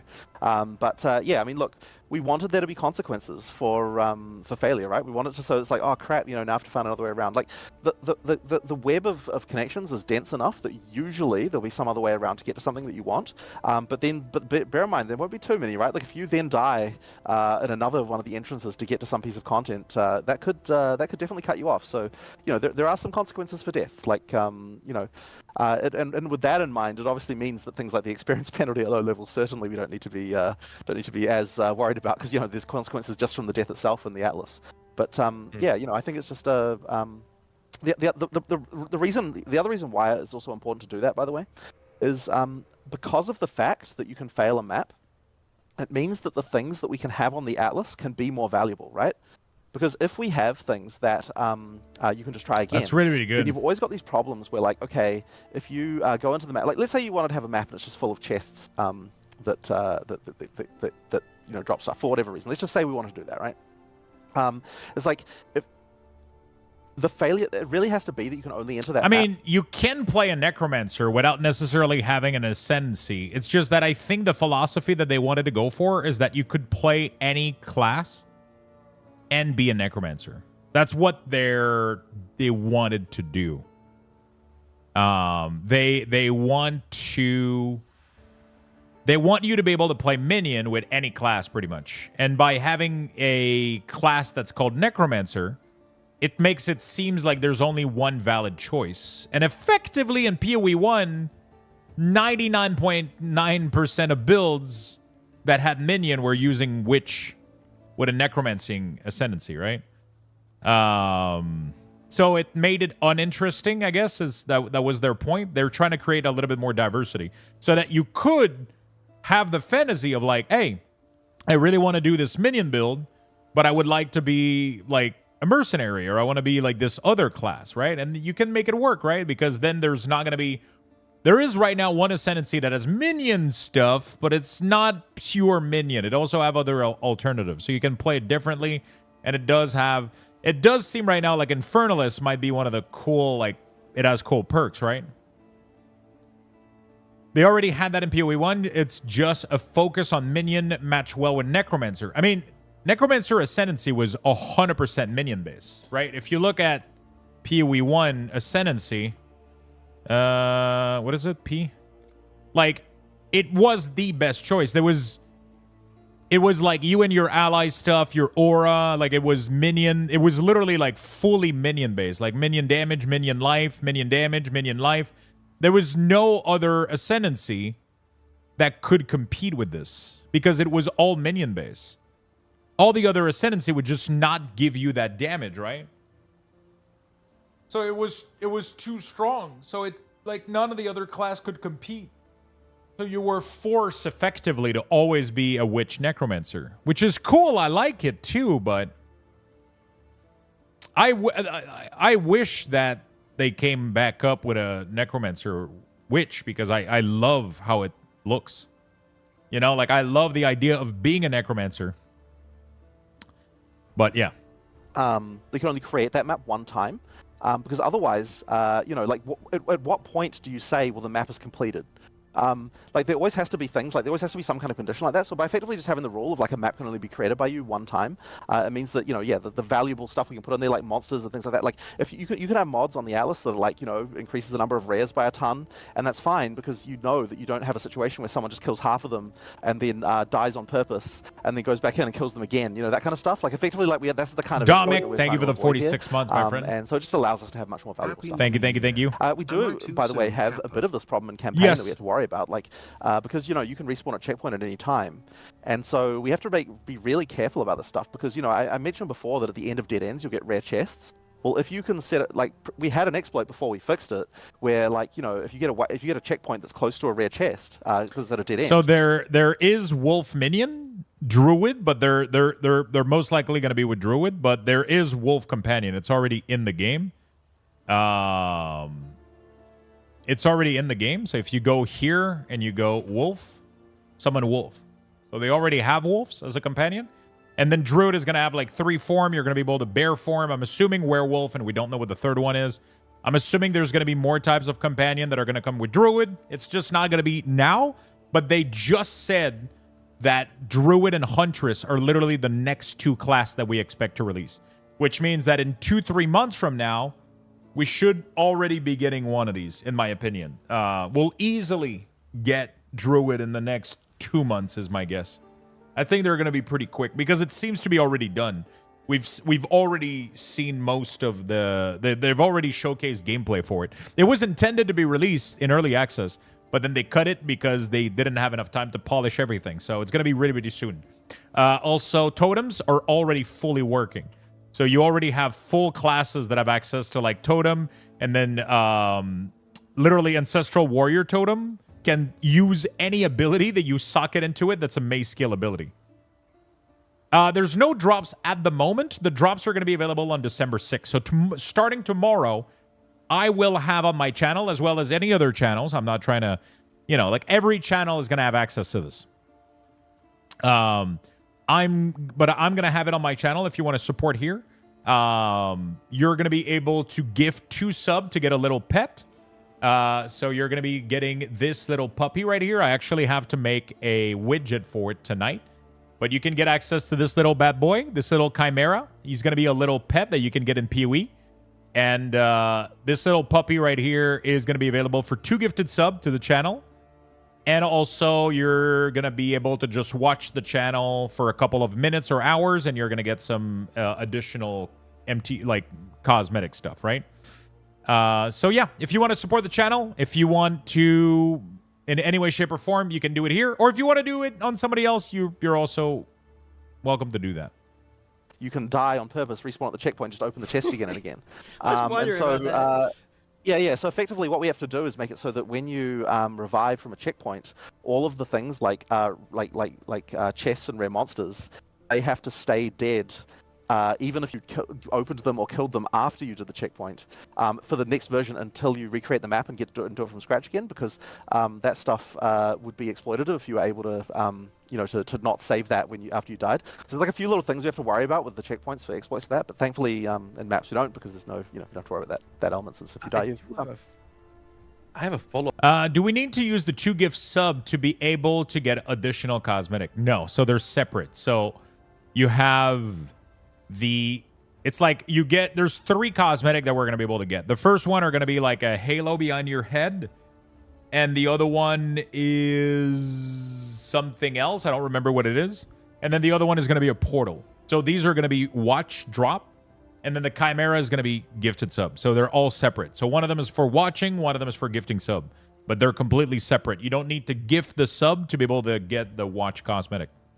Up to that, because I felt like when I tested the campaign, now the game is very different from when I tested it last time in LA, and there was one mechanic, and I kept saying gearing and getting skill gems, it felt so good. I felt like I always were given the tools I needed when I was progressing, and I had no idea about the mechanic till you told me at the event about this loot table rare that randomly was generated in the area, and if you didn't kill it, that would be available in the next zone to give you like an appropriate flask. So I'm guessing that feature is also for this. You can't farm that, I'm guessing. So thank you, Headshot. I appreciate that, buddy. Elaborate on it. Yeah, so effectively what we've done in the very, very early game in order to make it so that to guarantee a certain number of skills and things like that is that there's a couple of encounters where if you fail to find the encounter in the first area, for example, then when you go to the second area, we will drop the item that you would have gotten if you'd found that first encounter, just to make sure that if you didn't run into this, but you did run into a later one,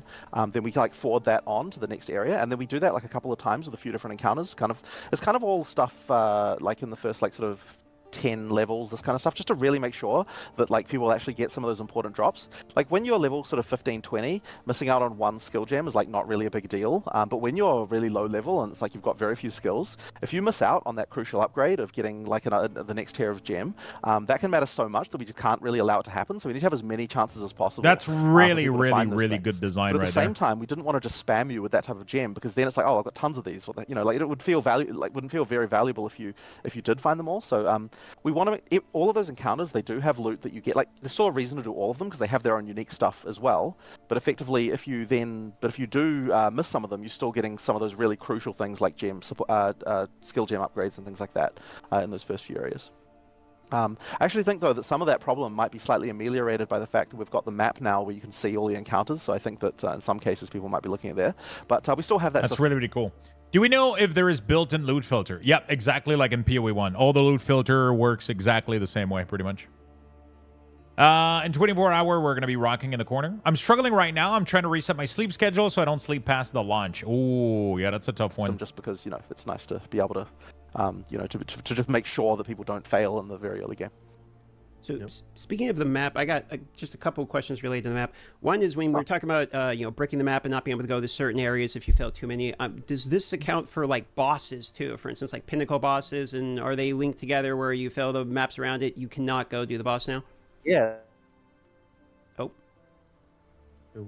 It's not me. Because if you fail, the cities with the Uber bosses, those are extra special because if you fail one of those, if you fail to kill the lieutenant, then the boss will disappear from the Uber boss will disappear from the center of the city as well. So those ones are like you really have to be able to do those fights, and it will be quite challenging. That one, of course, is extra challenging because you need to find another city, right? That one's going to be something that I think will be quite challenging. So yeah, like that's for like the ultra pinnacle content, like that 7th system, which has I don't want to say the name because we didn't spoil it, but that pinnacle boss encounter, that one will be quite hard to get to. Okay, so speaking of pinnacle boss encounters, I got a couple more questions related to this. Are the bosses? I hear there's what you said, tier 1 through 4, correct? You're talking about in terms of loot drops and things like that. I think I've talked about this before. In terms of difficulty ramping, I don't think that we got clarity on whether or not you can modify these maps. Meaning, can you like further modify the? Sorry, you're talking about different. Okay, so you're talking about the trees at the end where you add the difficulty. Yes, exactly. Yes. Yeah. So yes, there's 4 tiers. Yes, that's correct. And so beyond that, can you modify the bosses themselves? Are the bosses static and you modify on your tree only, or are the bosses almost like maps? You know how you can modify like invites, for instance, from PoE 1. So can you further modify these? Let me think about that. Generally speaking, not. So I'm pretty sure the Breachstone can't get mods. Can Simulacrums get mods? I don't know. I'm not actually sure. No problem. The Ultimatum ones can, because those ones have that extra mechanic for modifying him.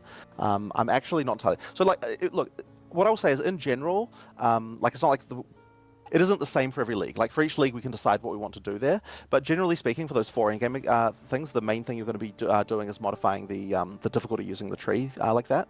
And that difficulty scaling does introduce things like, it can even modify things like how skills work and I'll give you the link the after, number of minions that a boss might summon and things like that. Like there's all sorts of stuff like that, but it isn't random what you're doing there on the tree. For the pinnacles, it really is just kind of mostly just that difficulty change. Okay, got it. I think the reason people were asking is they were wondering if like there's a hardest baseline challenge where it's like this is sort of a baseline you can use on can you clear the hardest content. So yeah. People were wanting some clarity on that. Yeah, because if you could modify them too, that would be weird. The loot filter in PoE is complicated. You have to make it yourself. We don't have access to things like Filter Blade for about a week. Yeah, but yeah, there's no in-game UI or menu for loot filter, right? At least, wait, is there? But he seems to be saying that it's not going to be super needed in terms of like, you're not going to need to hide as much stuff in a way, right? So you're not going to need to hide as much stuff. I think it will be longer than a week for Filter Blade in PoE 2. Probably. What if they just added like the UI for it in this version of the game? Imagine. Correct, you can only select a little filter. Are you following on the website? You'll give a base at the start for general item. Neversink said his filter would be ready 2 to 3 weeks into early access. That's crazy. That is crazy. Hey, chat, I gotta go to the bathroom real quick. I'll leave the interview running. I'll go do a quick bathroom break. And I got some deliveries that have been delivered downstairs. So I'm going to be back in like 3 minutes, max.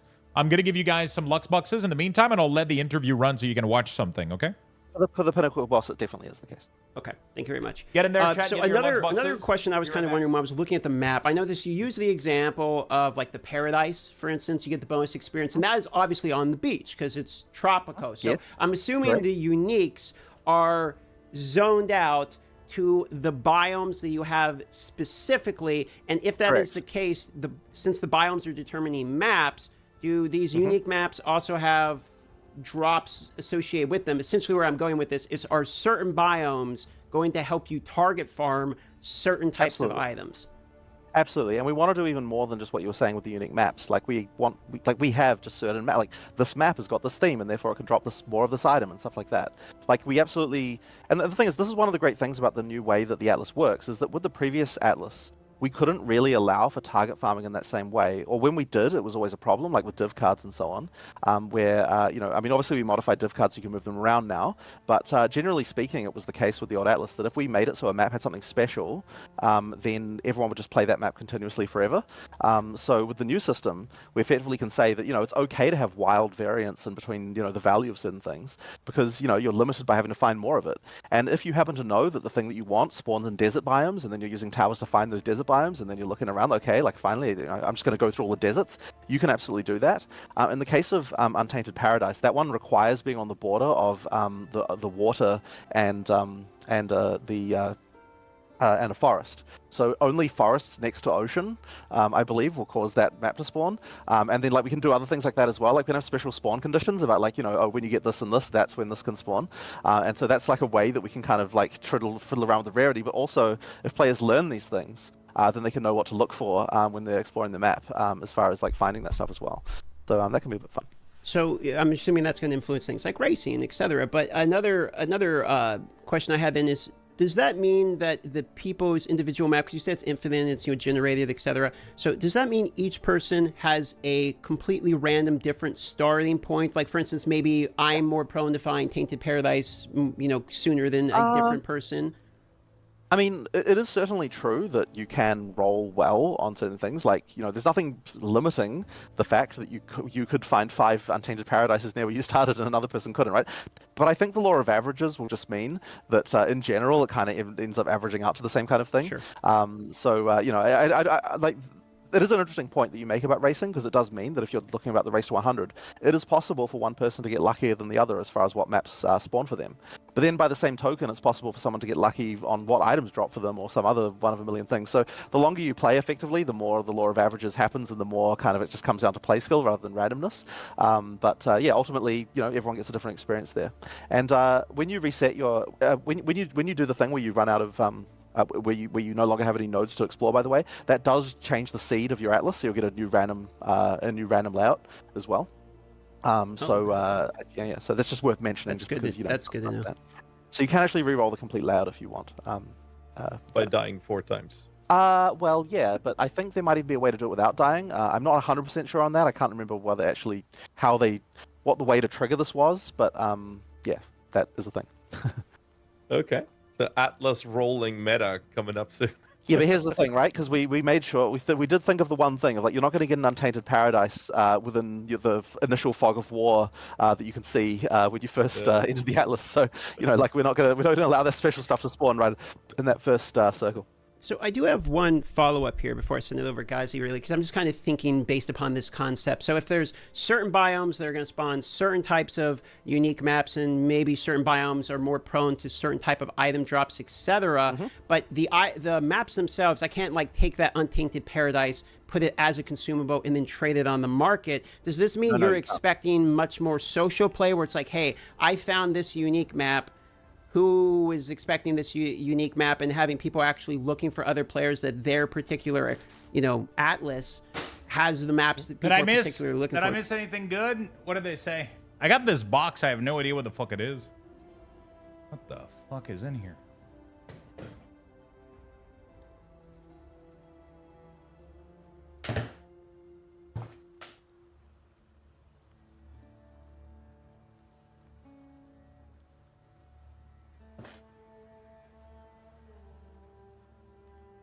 Oh, shit.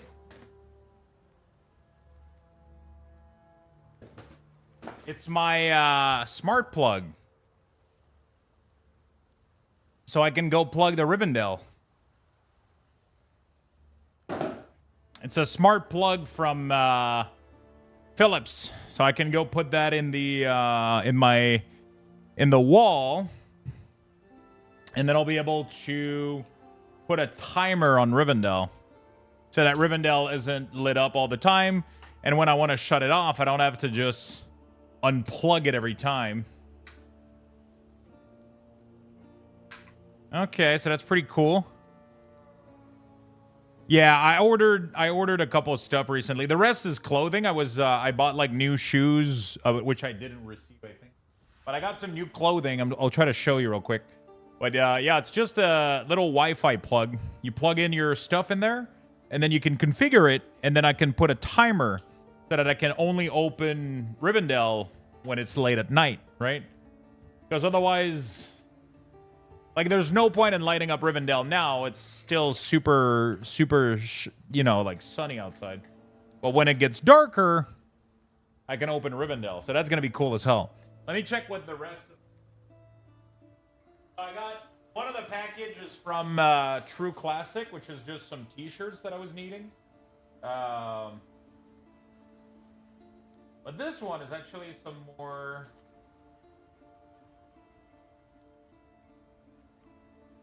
Ooh, very nice. I hope this fucking... I bought some shit online, but I have no idea if it's gonna fit me or not.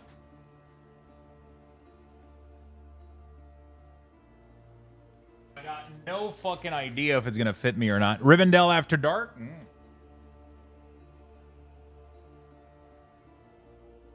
This even, oh boy. The 2X. It looks pretty good. Try it out. Live on stream, chat. Live on the motherfucking... Yo, Hope, thank you for the 2 gifted sub. Well, Hope that wasn't for the pet. That's not live today, my friend. That's live tomorrow on the 6th. Thank you so much for the 2 gifted, though. We good? Okay. Thank you so much. Take it off. Whoa. I'm going to keep my shirt on. You like the TV behind you? Behind me? Thank you, my friend. Yeah, let's see. All right. Ooh, I like that a lot. I like it a lot. It doesn't fully close, though. It doesn't fully close. But I never close these type of shirts, so I don't really care. Very nice. All right. It doesn't, like... It wouldn't fit really, really well if I did close it out.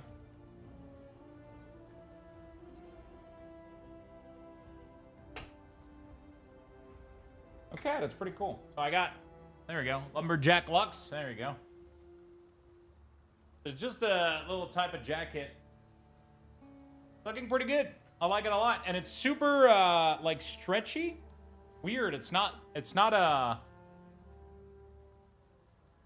stretchy. But if I button it, it will look too stretch. You know? Like, I can button it.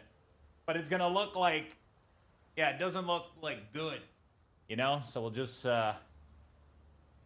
leave it like this. And then it's going to look pretty snappy. This is what I was looking for. Leave it open? Oh, yeah, for sure. Time to start hitting the gym? Yeah, I know, dude. But right now, my back fucking kills me. So. All right.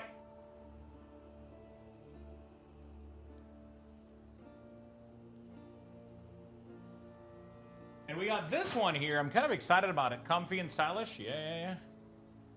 I've lost, like, over the past year... Actually, over the past 2 years, I've lost over almost 100 pounds. Oh, man. I was looking for a little vest.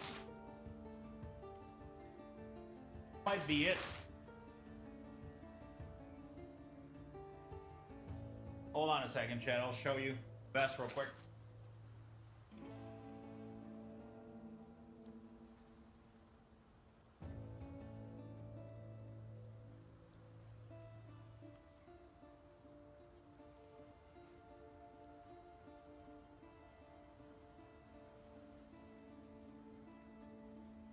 This one looks good.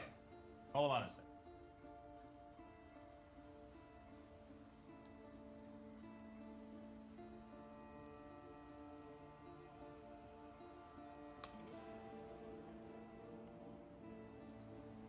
hopefully it.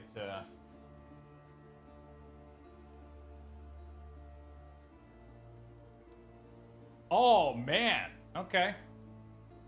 Yeah, this looks.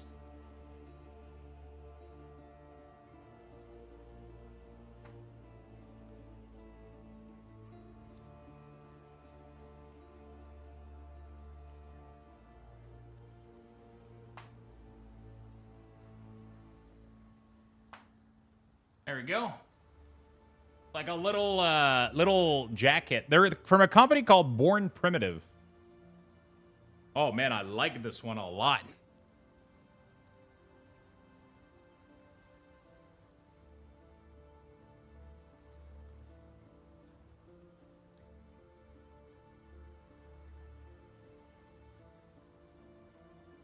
It has like this little interior.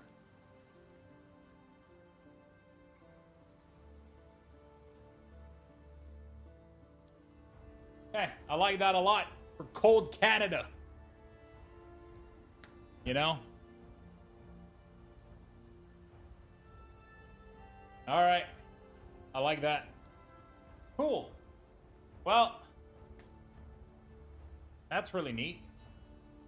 Pretty happy about my purchases. If I lose 20, 30 pound, it will be even better. Oh, shit. Yeah, that's the problem with new clothing, though. Oh, I'm covered in shit now.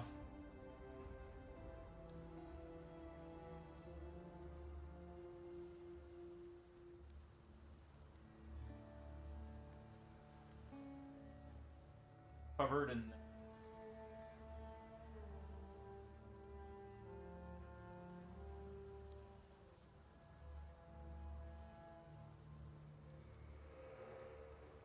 All right, sorry about that. Thank you, Hope. Thank you for the big love, my friend. So the company is called Born Primitive.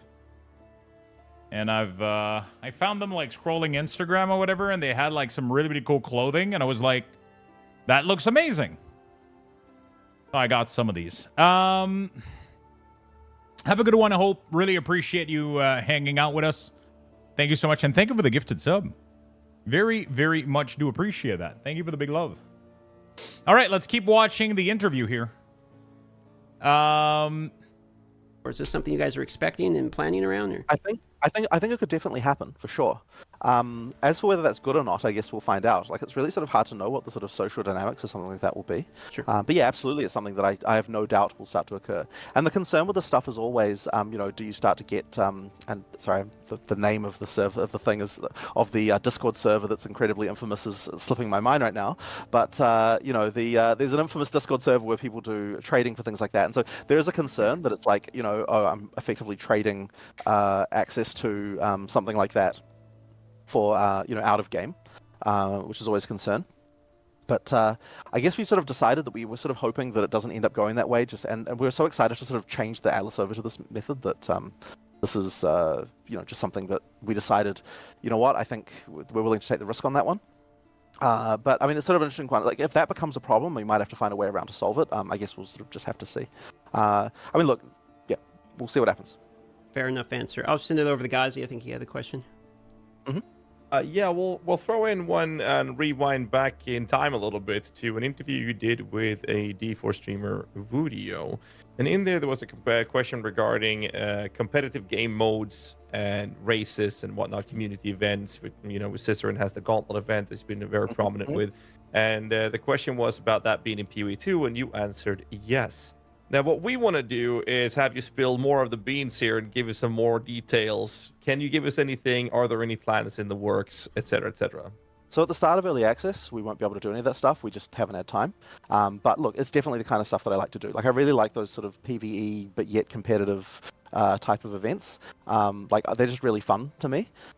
So you know, I have no doubt that we'll be doing some of that stuff. It's just that, yeah, like for early access, we just haven't had time. The custom league system will come back in PoE2 as well, so you'll be able to do that stuff, and that sort of helps people organize their own races and things like that, which we'll have there. It won't be, once again, not day one of EA, but pretty soon after that, we'll get that in. And like, by the way, the thing that's blocking that is literally just like some of our web developers need to port interface for that over to the Path of Exile 2 website, right? It just hasn't been done yet. So as soon as they've got that in order, then that'll be available. So yeah, like we're absolutely doing. What was that? Sorry.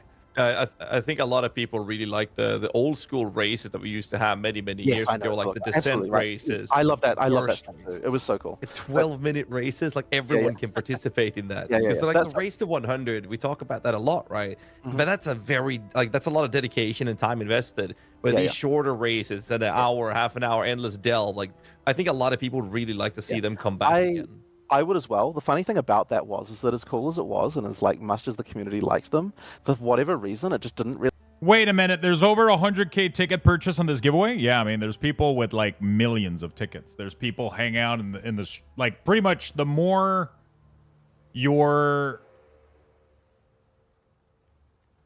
watch my stream, the more Luxbucks you earn, right? So the more you watch my stream, the more Luxbucks you earn. If you're a sub, you earn more. If you support the stream, you earn more. That's a way for me to give back to people that hang out here.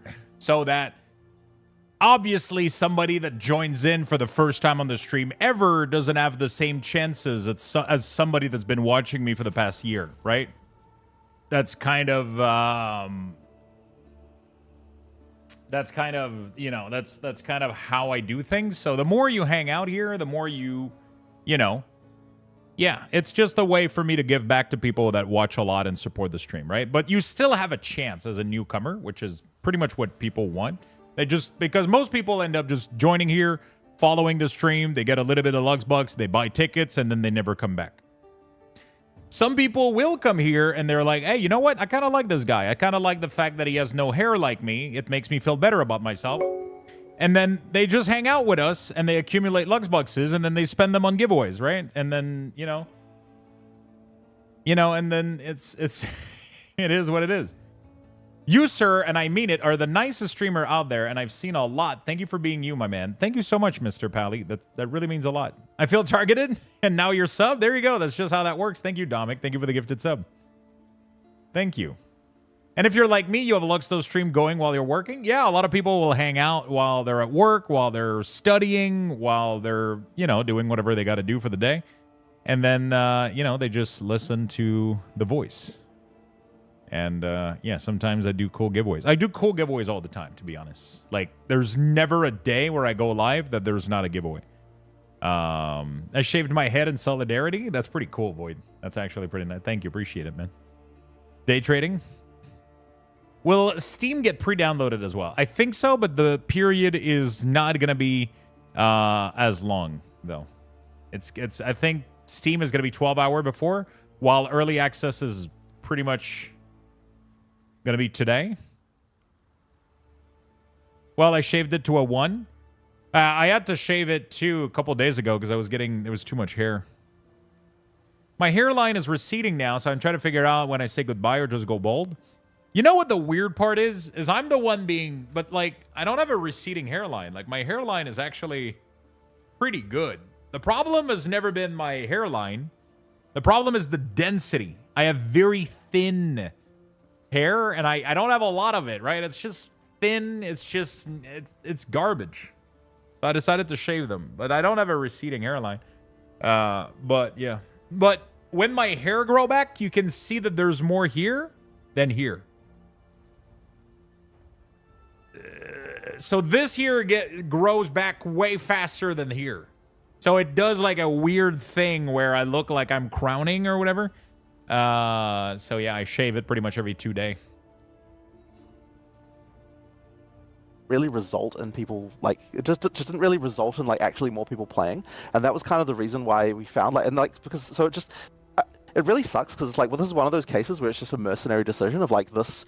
While everyone loves it, it just doesn't result in more players. So that's if we're talking about spending time doing all that stuff versus adding more content to a league launch that definitely adds more players. Unfortunately, it just had to go to the leagues. But the thing is that it was just really cool, and so like if I had some spare designers up my sleeve, then I would 100% get them working on this because it's something that is just super awesome. And I definitely think we should try it again as well for PoE2. Like, times have moved on a long time since back when we were doing that stuff. So I think it's worth another try and see does that stuff actually heat up into an actual into a scene of racing and so on that actually like causes there to be like just interest in itself coming to the game. So yeah, like look, I have no doubt we'll try some races, just not immediately. Before I send it over to DM again, yes or no, are you in favor of having a battle royale PoE2 event? Well, I mean, it would certainly be cool.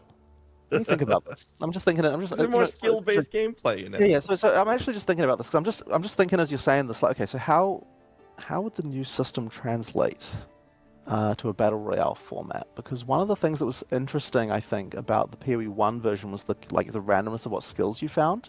But in PoE2, of course, you've got the uncuts. I mean, that probably is fine, but I don't know. It's kind of interesting. Like, it wouldn't really be hard to do to just try it.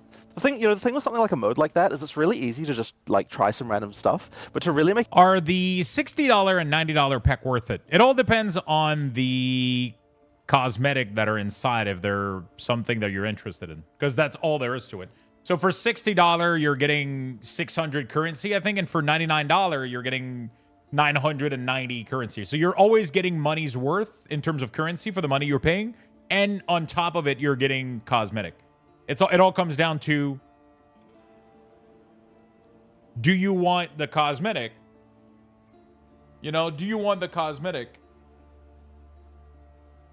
And do you want like more currency? Massive earthquake in California right now? Shit. Make it actually good would require quite a lot more work. And at one point, we were actually pretty keen to make like an actually good version of the Battle Royale thing. Because, when we announced that originally, like when I said 1 day of development, it really was just like, there was a limit of like 1 day per developer of how much time they were allowed to spend on that, because it was like literally an April Fool's joke. And it turned out like it's kind of like one of those things that's like fun for a few days, but it didn't really have like long-lasting good gameplay because like no one had I mean, we didn't really test it, right? We just kind of just like did some random shit and put it up there, and it was kind of cool. So that was a fun little experience. But we did discuss like, should we make an actual proper version of this? Like, would this be something that actually works well? And we were kind of almost did, but I don't know, just like other stuff happened. We didn't end up doing it. But you know what? Maybe we should have another just like random fun battle royale and PoE2 event. Just even if we don't like, just another one of those just like ultra kind of garage style. Just like everyone just like make some random stuff and just put it in there and we'll just see what happens. It could be fun. I think so.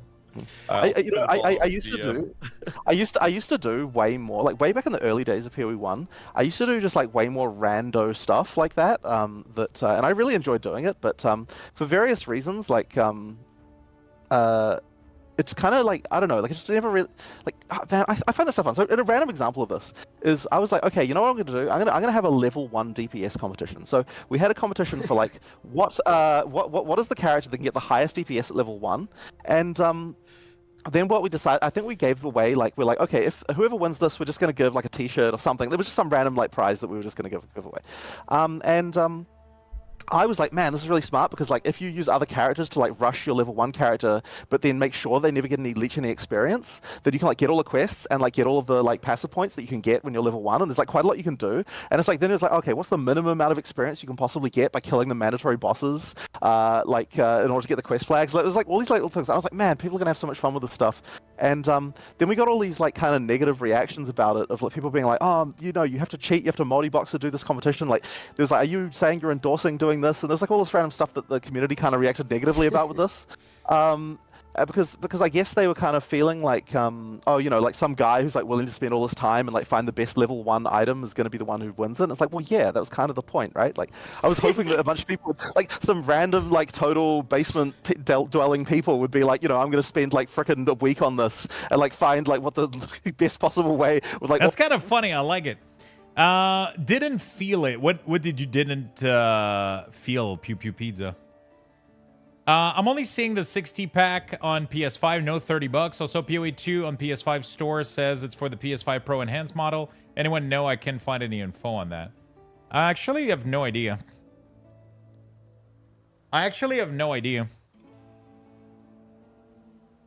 Can we get him to talk a bit slower? I mean, he's just rambling. He's just doing some rambling stuff. Nobody is sad that Jonathan said PoE Mobile is put on hold. Oh, the quake. You didn't feel it. Okay. I thought I was going to say that's what she said. You can't buy PoE 2 on PlayStation 4 until at launch time? Yeah, but what the person is saying on YouTube is that it says that it's for PS4, PS5 Pro Enhanced. Does that mean it doesn't work on...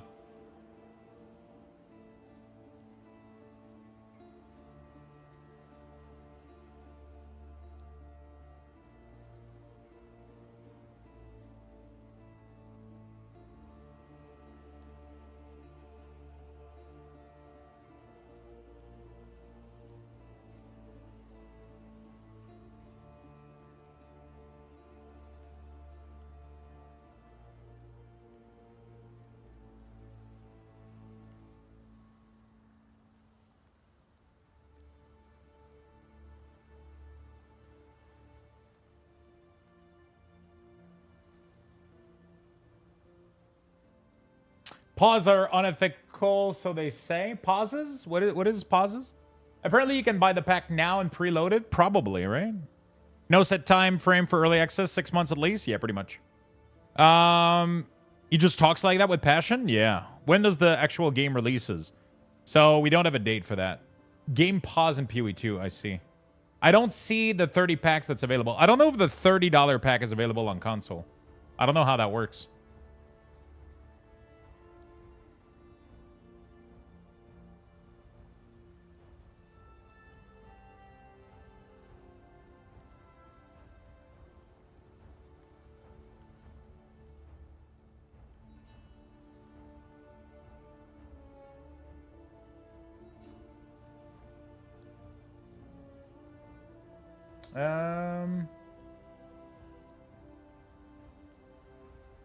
All right.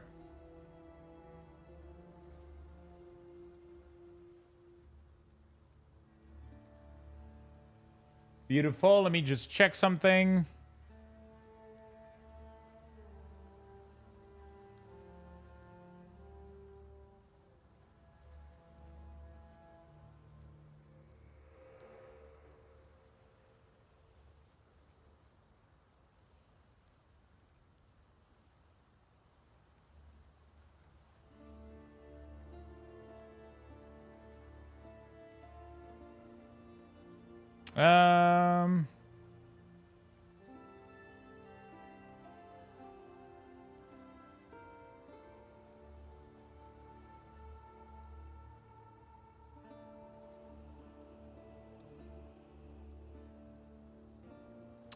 Gift cards.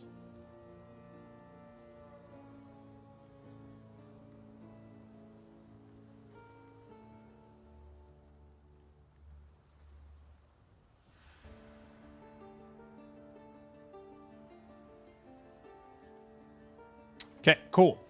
Yo, less than a day to do so. Oh, are we officially a day under? We are. Holy fuck. Is officially less than 24 hours, chat. Yeah, PoE isn't able to be bought until it launches because of Sony. Oh, interesting.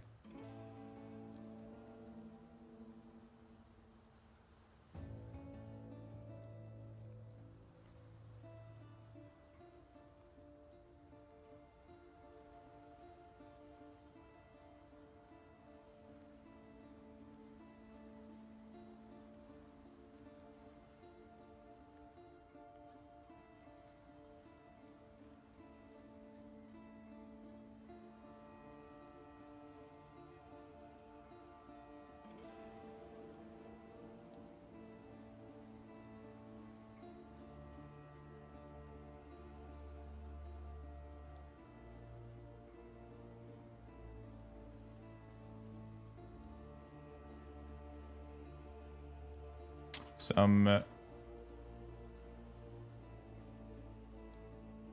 there we go. Beautiful. Okay, sorry about that. I just had to reply to somebody. Okay, bummer. I would play on my PC, but my wife is stoked to call. I mean, you're gonna be able to play Clint as soon as the game launches, right? So I'm assuming tomorrow when it launches, you'll be able to just buy it and download it on PlayStation, and you'll be good to go.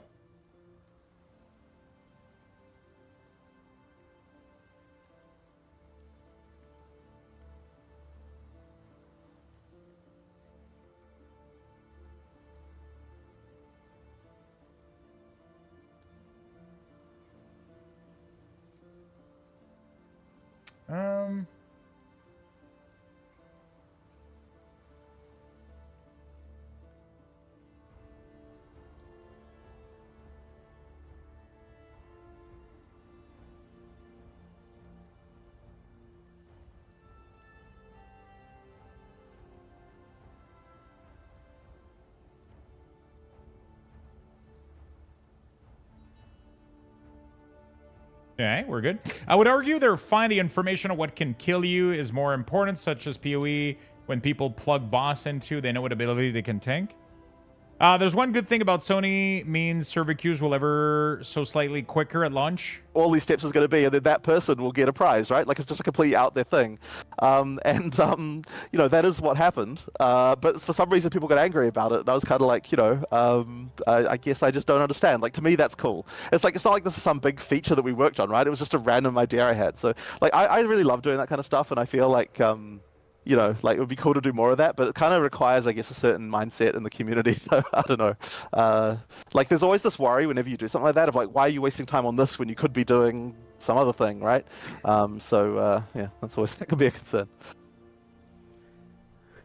I missed all these. I'm just sitting here thinking back because I think the reason this came up in conversations on previous podcasts we did with Pox. Pox was going through all of the different battle royales and PvP modes and all these fun events, and I realized there's all these fun events that I missed out on being, you know, I knew I had to PoE. So kind of hope at some point those do come back. You would have never experienced. You never would have experienced. You never would have experienced Descent, which was another one of those kind of like, kind of relatively quick to make things that we did, where we just kind of remixed a bunch of content and put it in a random order with like special chests and everything. And it was kind of a race event for a race that wasn't the game. Minion and question? It didn't take that long to make. He's gonna do Minion question? It was pretty cool. It was fun. It was fun making all that stuff. It was really fun. All right, well, plus one for... It was incredibly enjoyable. Well, what you missed, DM, the best one was like, I remember you guys put the BR into a Twitch Rivals, and it was... It was massive. It was hilarious. Well, plus one for mini games coming in the future. Something that I didn't...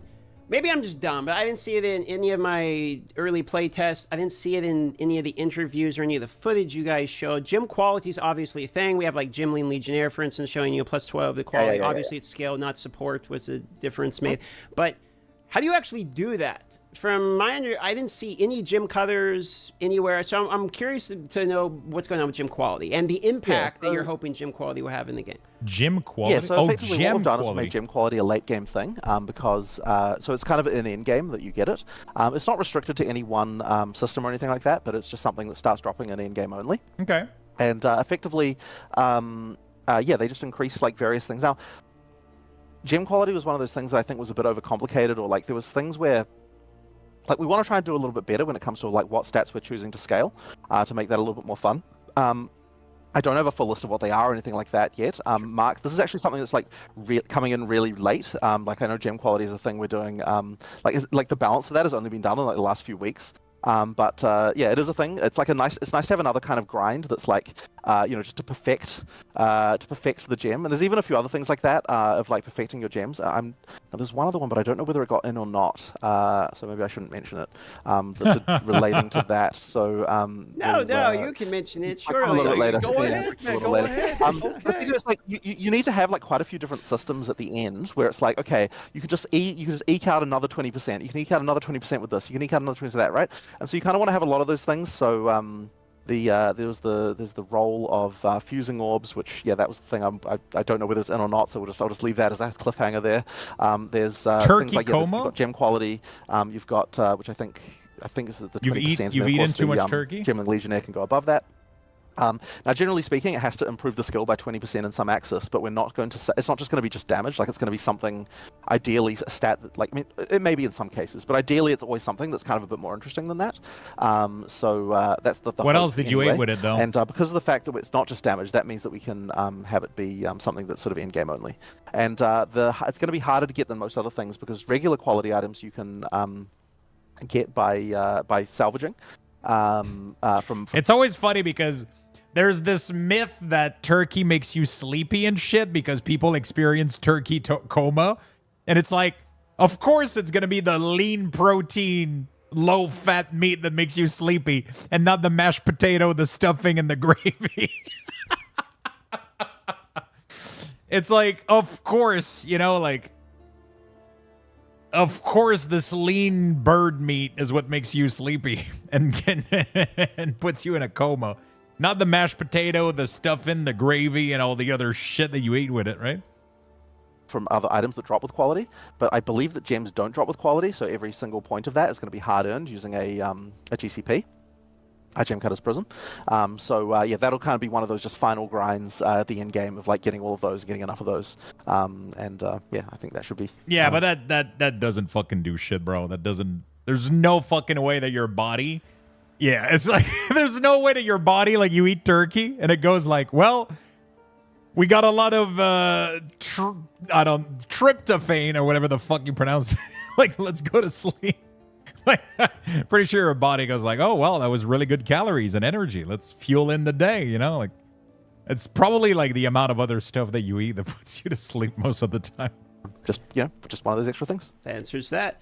So speaking of skill gems, there was one other skill gem that we saw teased one time and then wasn't talked about again, which was mounts in particular. Also is going to the Ranger, right? We saw the Ranger, but two questions here, which is, are there more than just the Roa mount, and are mounts more than just Ranger? Can I be expected to be a Titan double-fisting two-handed maces swinging off the back of a Roa? Unfortunately not. Okay. So the Rangers are the Roa, I should say, is a Ranger. Well, no, I mean it's not Ranger only, but the bonus that it gives is the ability to fire while without slowing down. Only bow. Well, only like arrow skills are ones you can actually fire off the back of a Roa. So anyone else could ride it, but it's not going to give you any advantage to do so because it's just like the main thing you're getting is the ability not to slow down with arrows. It's not like some larger system really. It's just like a thing we made for that, and we just thought it was cool. Because the thing is, we don't want mounts to be like faster. So the reason why it's faster for the Ranger is because she gets to not slow. She just effectively gets to not pay the penalty of slowing down while shooting. But we don't want mounts to just be faster than running in any case, because if we do that, then it's like the whole different gameplay consequence and like that we don't want to have to deal with. So effectively, that sort of limits the number of things we can do with a mount like that.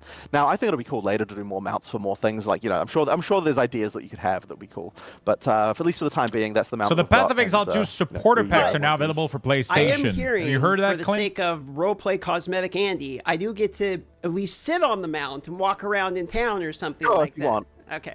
Sure.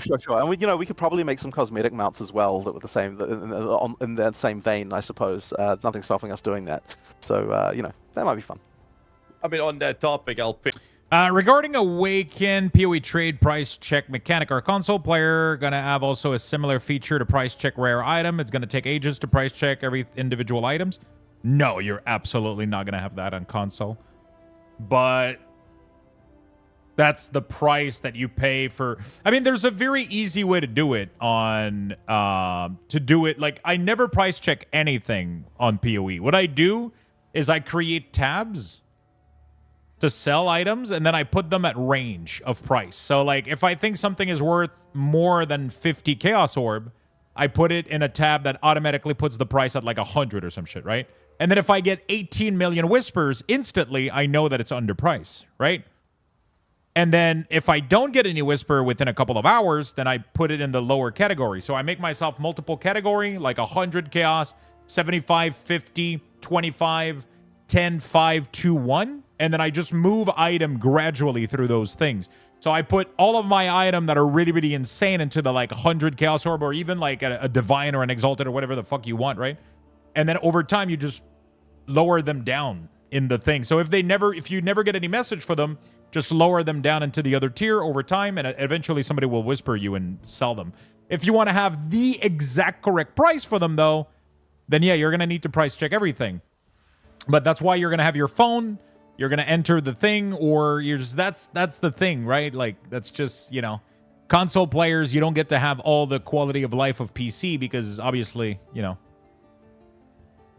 pitch you this idea. Obviously, I want some. Are you going to do more giveaways? So yeah, I'm like doing one on Twitch right now. I have one on Twitter. I got one on Blue Sky. Bone to the skeletons to form a skeleton horse. And when I dismount, I wanted to form the skeletons again. Okay?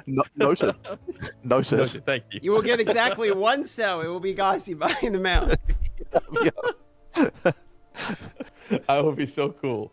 It is on console, yes. Assembling things question. It's crafting related. Yeah. So I don't want to spend too much time on this because the crafting is very different, but it's what we're going to see a lot when we play. But I will ask a couple questions about it. So let's start with essences. Now, we are confirmed to be able to use essences multiple times where they guarantee a modifier, what we've seen is making a normal item into a magical item, guaranteeing one modifier. We've seen essences making a magic item, a regaling essentially, to turn into rare with a guaranteed second modifier if we want to. So I guess the first question is regarding essences: is this a guaranteed specific modifier, or is it a 1x speed modifier or 1x attack modifier? Yeah, so it is listed as it's one of a group, but in many cases, that for a given item type, there's only one mod of that type that could spawn anyway. So effectively, like in those cases, it's completely guaranteed. But there's a few cases where it could be one of a couple of mods. But generally speaking, for a given item type, it will just be one mod. And the main reason why we did it that way, even though mostly it's just a single mod anyway, is because we didn't want to have the thing where you've got the giant list where for each item type it's like, here's what mod you're going to get, and like it's kind of annoying. So we just wanted to say, like, it'll give you a mod of a certain group, and then that way you can sort of know what you're going to get from that. Yeah, effectively, generally speaking, though, you're going to know what you're going to get from that mod, except for a couple of specific cases, I think. Okay. Interesting. On the follow-up there, we talked about... does this have the old PvP? From what I understand, there's no PvP right now because it's really not the focus of the game, but it will end up being... Yeah.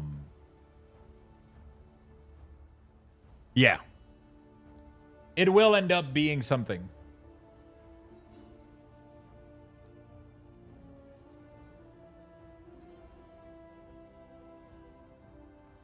There we go.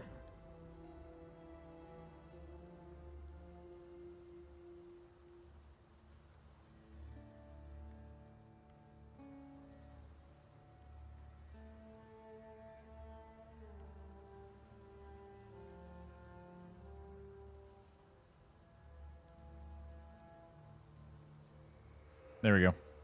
I think they just said normal dues to any specific balance. Okay. Yeah, so there's no PvP right now, and they're not focusing on it, but there will be at some point.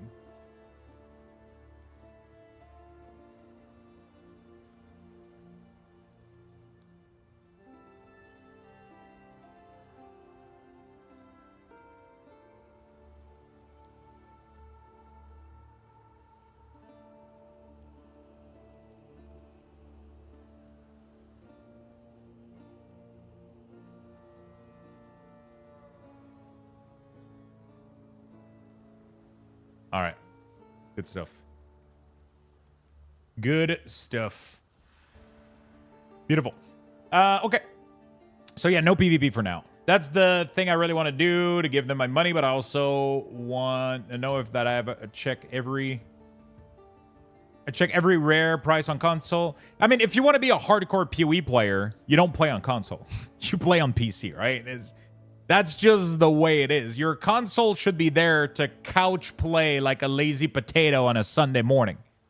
That's where you play on your console. But don't try to it's unrealistic to I think experience PoE the same way you would on PC. Just like Final Fantasy, or I don't know, if World of Warcraft game came to console, you would probably just fuck around and farm a couple maps and shit on console, and it's gonna be fun. But the whole trading thing, you're definitely not going to be able to be as... You're definitely not going to be able to be as effective. And that's just the nature of it. It's a very complex PC game with very complex economy. That's how it goes, right? If you want to be super, I want to check price every item, just play solo self-found. You'll literally fix the issue for yourself. You don't have to trade. You really, really don't have to. Just play solo self-found and have a good time with that, right? The drops are going to be active tomorrow. That's what the command says, right? So if you do the drop commands, it says on December 6th, the Path of Exile drops and the bonus. So pretty much when the game launch, these are going to be available. I'm just letting people know they will be available on my channel, pretty much, because I have drops active and everything is good and ready to go.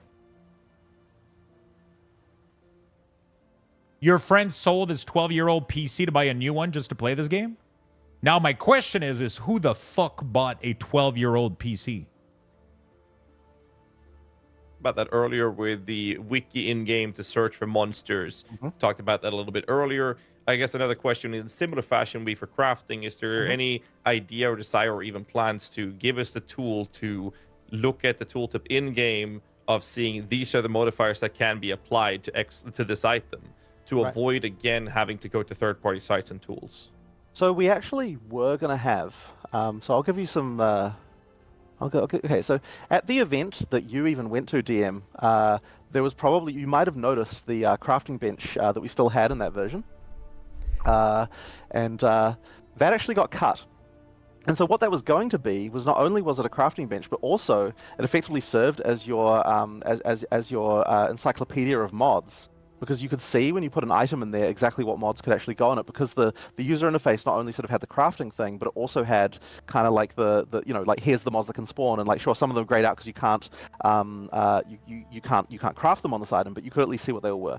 So we actually kind of were working towards something like that, but the problem was that the crafting bench had all sorts of issues, which, I mean, I could go into if you want, but like, but suffice to say, the feature got cut, and so now we currently don't have something like that. And that's a bit of a shame, because I do think that being able to see that stuff in game is good, and like, we were actually doing something useful with that. So it's possible that we might bring something like that back a little bit later. Like, we did a bunch of UI work to kind of get this to be the case. And I do think that it's good to have that stuff in game. It's just that we don't currently have that for mods. Yeah, that's a bit of a shame. Not to dive into. I mean, that sound. You want to Go go ahead. Sorry. I was going to say, not to dive into the reasons for the cut of the crafting bench as much as to, do you still expect it to come, or is it a decision like we shouldn't have this in the game as much as like it's not ready technically, there's bugs or something, you know, it's like a to be determined, or is it like, nah, firm decision? It was a design problem, not a technical problem. So I might as well just go into it, right? Might as well just go through the whole thing. So effectively, we had this whole. So during betas, actually, we had a lot of feedback all the time about people saying, "I don't have a way. You're not giving me the tools to fix the problems that I have with my build, right?" And the type of player that we were getting that from a lot was PoE1 players, right? Because they're used to the crafting bench, and the crafting bench absolutely is a way to be able to fix problems with your build. So the first way that we Happy birthday in advance, Pagalis. So Happy you won the key, my friend. Crafting bench is it kind of trivialized certain mods, and the issue that designers often have is like, okay, effectively what it does is, because the mods you can get from the crafting bench are kind of like, they're not top tier, but they are kind of good enough, I guess. So it meant that effectively a rare item was only it was only 5 mods plus a crafted mod, and that sort of reduces the amount of power you can get at the top end on some level, or like the level or the degree to which randomness can cause an item to be good relative to the average item. Which some people would say is a good thing, right? Like, and some people would say is a bad thing. But the point is, there was always this contention around this, right, with the designers and so on. So that was like sort of one of the issues. And so then, the other issue was just the way the costing was. I think it was just like, I can't remember exactly what we were unhappy about with that, but effectively we were unhappy about that. So we came up with another design. And the first design of it was, what we're going to do is we're going to say that whenever you get an item, you can salvage a mod off an item that will destroy the item, and then you'll get some kind of juice of that mod, or like maybe some kind of essence or something like that. That's literally what Last Epoch was doing, which I think was a pretty good system, honestly. The shard coming off of item, like being disenchanted, was a really cool idea. I'm assuming from what ended up happening is they ended up doing the rune system, which I prefer to the bench, I think. The bench was a little bit complicated to understand, and it was definitely like a layer that just made it kind of complex, and then you didn't know why you couldn't, you know, like, yeah. I like where they're heading now instead of what they were doing previously, so that's pretty good. Super excited for tomorrow. I won the PoE2 giveaway. I got a new graphic card in the mail today, and my birthday is tomorrow. That sounds like a good fucking week for you, my friend. That, like, was, you know, effectively you'd get some kind of amount of like something for that mod, and then you would build up to the point where you can then put that mod on another piece of gear. So we tried this out, and the problem that we were having is that if we tried like 5 different ways that this could work in terms of like how it could work, and generally speaking, there was always this fight every single time of like, if we make this like easy enough so that players can easily do it, then the designers start to get unhappy about the fact that items are becoming too trivial, like we're not happy about this, like all these sort of issues like that. And if we make it so that the players, so that the designers are happy, then the players are like, this is just busy work and it takes me forever and I have to salvage all these items, you're making me make decisions, and there was like all sorts of things that the like players were just not very happy about. Like, it just didn't feel fun to actually use. Like, I actually was never really happy with it in terms of just... That's actually a really, really good point. And I never really thought about it, but if you make this system, that's what ended up happening in Last Epoch, is that you end up having to loot every fucking item that could have a good stats for you because you have to go salvage them. And it's really fucking annoying. Luxtopog, Luxtopog, Luxtopog. Yo, thank you for the 14 months, my friend. I appreciate it. Thank you for the big prime. Welcome back to the club. PoE 2, the hype is real, my friend. But by having it be runes, you can just loot the runes directly. You can just loot the shard instead of having to DE them, right? You know, like, which is a cool system on paper, but it was a little bit annoying in last epoch because I had to make sure to loot excess loot just to DE it, just to disenchant it, just to have a chance to have the shard. Experience of using it. So we had built this whole thing, and like we balanced it a whole bunch of different ways, and then I think we were a bit too close to the issue because the other thing that was happening through all of this was like, you know, like Mark often was like, oh, you know, what if we just didn't have the crafting mix? Like, can we just not have it? Like, the item system does work. Like, there's all these complaints, but you know, like, but maybe we just don't need it. And I know that Rishi as well was kind of like, yeah, I prefer. He was like, I prefer not to have it, but then like if it works this way, then I am okay with having it. And it's like, no one was happy. You know what I mean? Like this is not a good thing when you've got a system like that. So eventually, I think as I said, it was saying I was a little bit too close to the issue because I was like, we can't launch into early access without a crafting bench because the crafting bench is just a thing that PoE players expect. And like, if we don't have a way for players to feel like they've got a way to solve problems like resist or something like that, then people are going to crucify us, right? Like, it's a really big issue. And eventually, and I don't remember who I think it was Rishi even who might have suggested this. He basically just said, hey, so because that's right. Because at one point I was like, what if the crafting bench just added an extra mod so it didn't affect the existing mods? You could just add an extra mod, even if you've already got the mod on the item. If it just adds an extra mod, then it would solve the problems because it doesn't like interfere with the randomness of the other mods, but it also lets you solve your problem. So like there shouldn't be any issue, like sort of, and that we were kind of like, yeah, that'll solve the problem. But we still had the problem where people weren't really enjoying actually destroying and salvaging mods of items. Like adding the extra, like here's another thing to think about. In the item system was just something that people just wasn't fun. So then Rishi said, okay, well, you're talking about adding an extra mod to all items. Well, we already have the socket system that we created for Ultimatum for the Val Orbs. Because at the time, what that did is it could add one socket, but you didn't have existing sockets on items.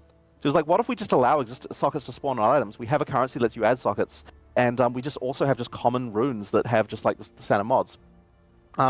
And this took basically no effort to implement because we already had the stuff for sockets. It's so good, and it's so simple too. It's like, hey, I'm missing a little bit of cold res. Let's try to put a fucking socket on, and then sure, you still have to disenchant item with sockets to get the material, but that doesn't sound too bad. But like I don't feel like they fully fixed the issue, but yeah. We needed. And it pretty much exactly was filling the function that the crafting bench was supposed to fill, but yet it didn't have. But yet it feels fun because you don't have to have this busy work of having to salvage mods, like salvage mods all the time. So effectively, it was just a way better solution. And as soon as we tried that, it's like, you know, designers are happy, players are happy, everyone's happy. So it was just immediately just way better. So yeah, but it does mean that we just don't get that nice encyclopedia of mods that we had before. So I mean that still exists, right? Like we could put that in a moment's notice. We have the system. But what I'm thinking is maybe we can find a way to get something of that nature in later on without it requiring as much busy work. So one thing we discussed was like, well, what if we had this as an endgame thing? Because like at endgame, you wouldn't have as much of that tension problem of like, because in order to make the balance work for the amount of juice you need for a mod to work both at early game and at late game, the kind of balance you need to do is like kind of annoying with like massive exponential scaling factors and like stuff like that. You know, that was one thing's like maybe it would work if it was an in-game only system. So I guess that's a bit of a ramble, but effectively all that is to say, we've got this sitting in the wings. We could theoretically bring it back. The problem is a design issue, not a technical issue. It's just like we're never happy with how it played. And so yeah, maybe one day we can make a way for it to work. I appreciate you going into the detail on it because it's actually like it's really cool to hear the thought process behind it instead of just hearing it's not going to be in the game, like actually hearing. I like that. I could hear him. I could literally hear him talk about this shit for fucking days, dude. Code Man with the 16 months. Thank you so much. Thank you, my friend. Thank you for the big 16. That's very nice of you. Sorry. I do think about like the whole idea with the crafting bench. So we're not going to have a crafting bench. It's being replaced by sockets featured. I think it's pretty fair the way that approach is. It seems to solve the situation. But we also have the idea of microtransactions of bench micros that needs to be supported in PoE too.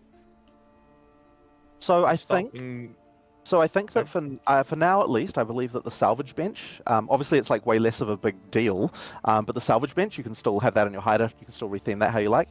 And then if we do add the crafting bench back, then you'll just be able to reskin that as well. There are also a couple of other things that are basically benches, so effectively you'll be able to reskin those using crafting benches that you've already bought. So long as they're in the game, then you have that. So effectively that's what you get for now. I do understand that it's like a little bit weird because the bench is not like the salvage bench is not as big of a deal as what the crafting bench was in PoE 1. So like you could argue that the reskin has less value in that sense, but it's still a thing you can put in your hideout and still use in that way. So we still have the compatibility there. But think of it this way, like it might be a far-fetched idea, but like think of the crafting bench if you put in your item in that you want to craft on, and then implement a feature like RogPog crafting. So you have a menu, say, hey, I want to use a Chaos Orb. You click on that one, it will tell you this is what's going to happen to the item. Then you have to click craft. Now if we have a proper use of the crafting bench, it features from PoE 1 to PoE 2. I think people would like that with the idea of like showing the modifier that can apply to the item. It's like one of the things PoE 2 so far is doing really good job at is preventing us from utilizing third-party tools and sites to the extent that it is. And that could be a step in that direction. Again, just spitballing here. Sure. But I want to move on to another part of this question because otherwise we're going to sit here for another couple of hours. And it is about metacrafting. We saw the omens allowing you to have the metacrafting approaches. So this question is from Empyrean, so shout out to him for this, by the way.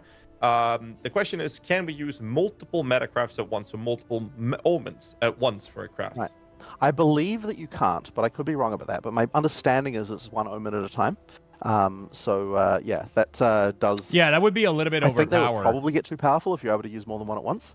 I guess you haven't seen the whole list yet, but effectively, yeah, one at a time is the main idea with that. All right, that sounds pretty good. So the I'll next, throw the ball over to you, DM. yeah, we're gonna move over here to Ascendancies and Trials related question real quick. So we saw the Ascendancy. We know how you do it. You do it through the trials. One of the things that we were trying to get some clarity on is, do you get points from the trials based upon how far you progress in the trials, or is it the type of situation where you're going to do multiple different trials to get the points? I know there's like the coins associated with it, so I was hoping we could, hear how you go from your first. I have to two your second extra to key. I et cetera, can et cetera. send them to you, Lux.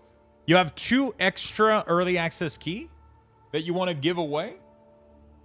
I can do that if you want.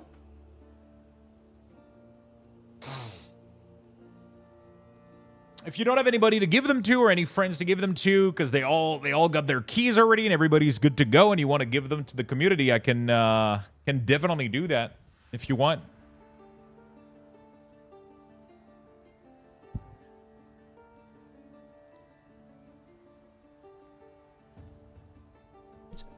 So effectively, as you get higher level coins, for example, if it's coins in the case of Sanctum, so as you get higher level coins, there's like certain level breakpoints where new floors open up. So each what we floor, can do, if you want, because I can't guarantee that they're gonna work, one thing that I could do is we could give them away, like literally. At the end of the stream, I'll make you guys like spam a keyword, and then we'll pick 2 winners directly from that. Right? I think. And then, like, they either work or don't, but, like, they're most likely going to work, but just in case, I don't want to make people spend, like, Lux boxes on them. Just because I can't pre-validate the key myself, right? Did you buy, like, one of the big packs, Frosty? And then you add, like, extra keys? That is very nice of you. Thank you so much for sharing these. That is very, very nice of you. So we're going to do extra key giveaway, chat. We're going to be doing extra key giveaway thanks to El Frosty. Thank you, thank you, thank you. That's very, very much appreciated, my friend. Thank you so much for sharing those with the community. So I'm going to give those away today. Roughly at the end of the stream, I'll be giving away 2... I ended up with 7 keys. Oh, god damn. Yeah, I'm giving away a lot of them, so that's going to be nice. That's very nice of you. I love being able to share those with the community. It's very, very nice. In the case of Sanctum, there are 4 floors, and then those effectively, if you complete floor 1, you get 2 points. If you complete floor 2, you get your second 2, etc. But the extra floor only becomes available once you get a coin of a high enough level, and it says on the coin like how many floors you're allowed to do based on that coin. So that means that you can't ascend a second time as soon as you get there. Like you do have to get to a coin from a slightly higher level.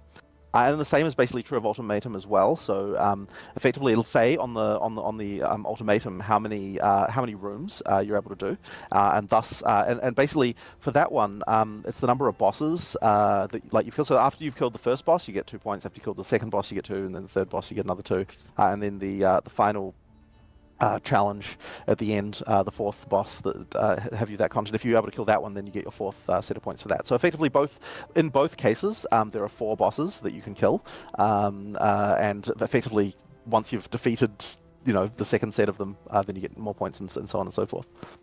Now, I think you alluded to this earlier, but just to further clarify, Atlas progression can be done in a group as well as Ascendancies. Can you do those in a group? So when you go to do the ultimatum, etc., you can...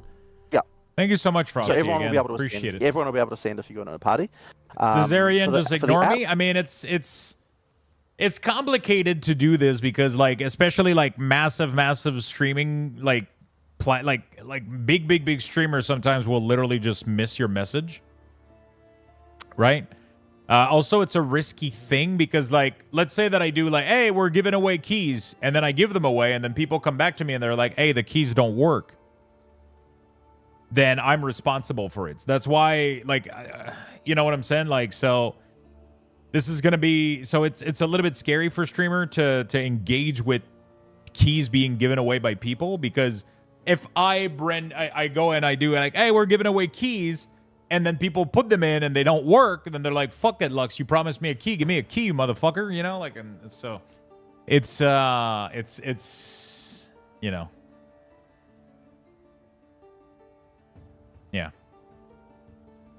Lux doesn't trust you guys. What's up, Aggie? How you doing? If Aggie's here, I knew it. As soon as I see Aggie, I know that I have to check my DMs. Oh. That is so good, Aggie.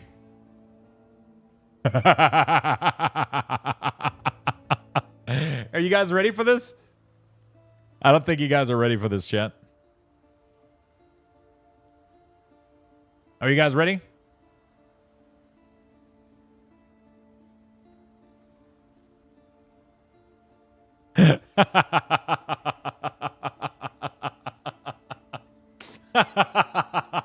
That's so fucking good. Oh, that is so good. So that is a exalted Lux, or what the fuck am I looking at?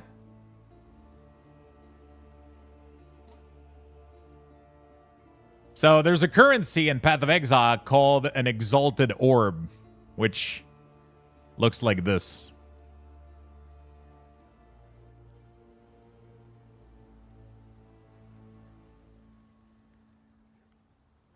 So, and now we're going to have an exalted orb as an emote.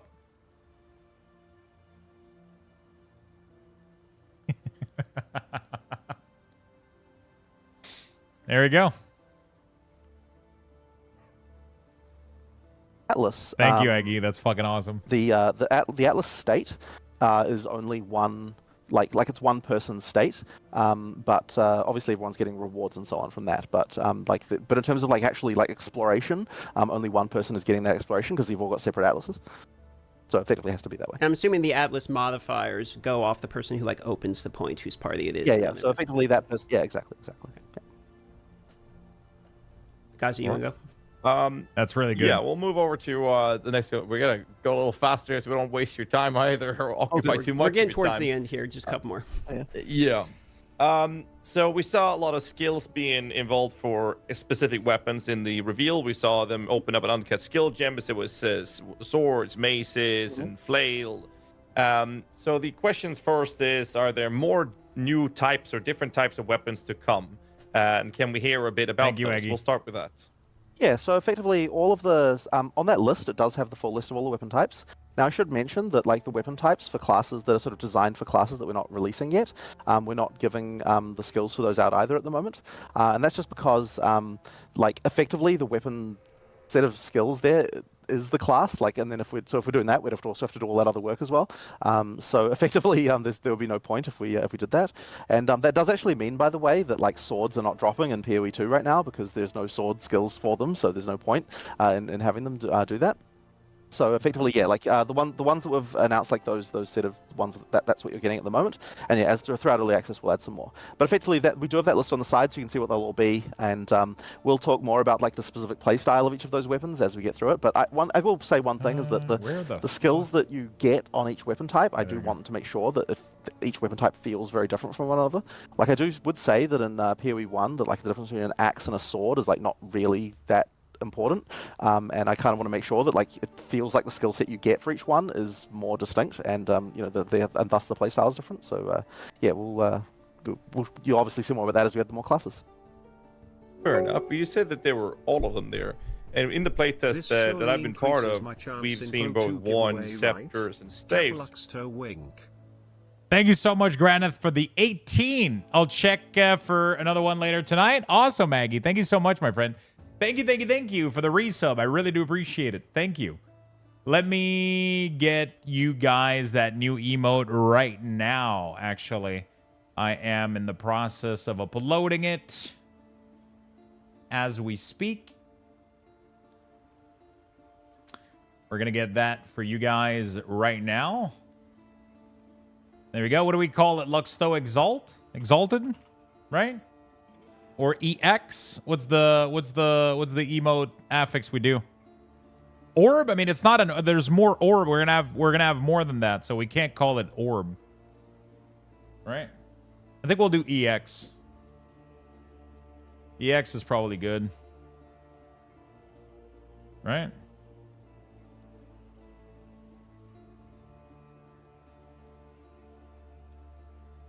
All right, there we go, chat.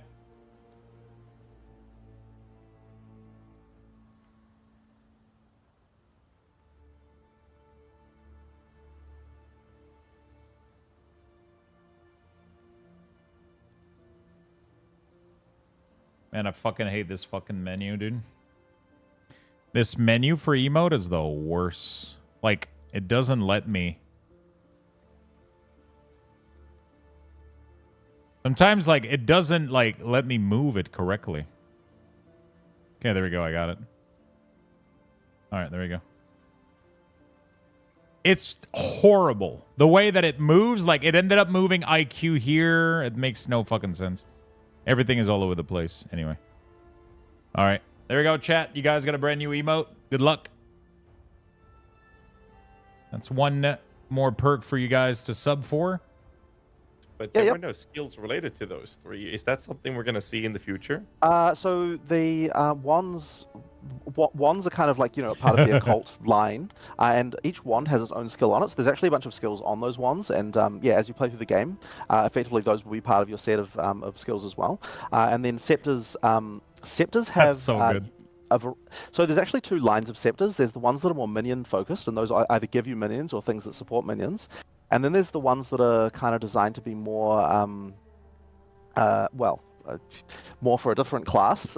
So there's another class as well that uses scepters commonly. I actually don't know whether or not any of those scepters are in the game currently, but effectively there's like kind of a line of scepters that are designed. They give you spirit, but they're more not so much about minions. They're about something else. Templar so, question mark? Yeah. It's pretty obvious, I suspect. But pretty obvious.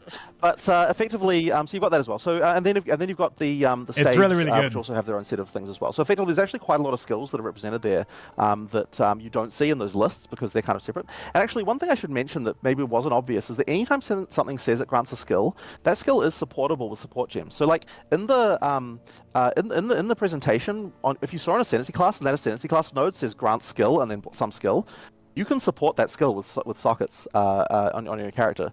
So like that time stop. Okay, that's insane. So that's exactly what I was wondering, because if you search here for Hellhound,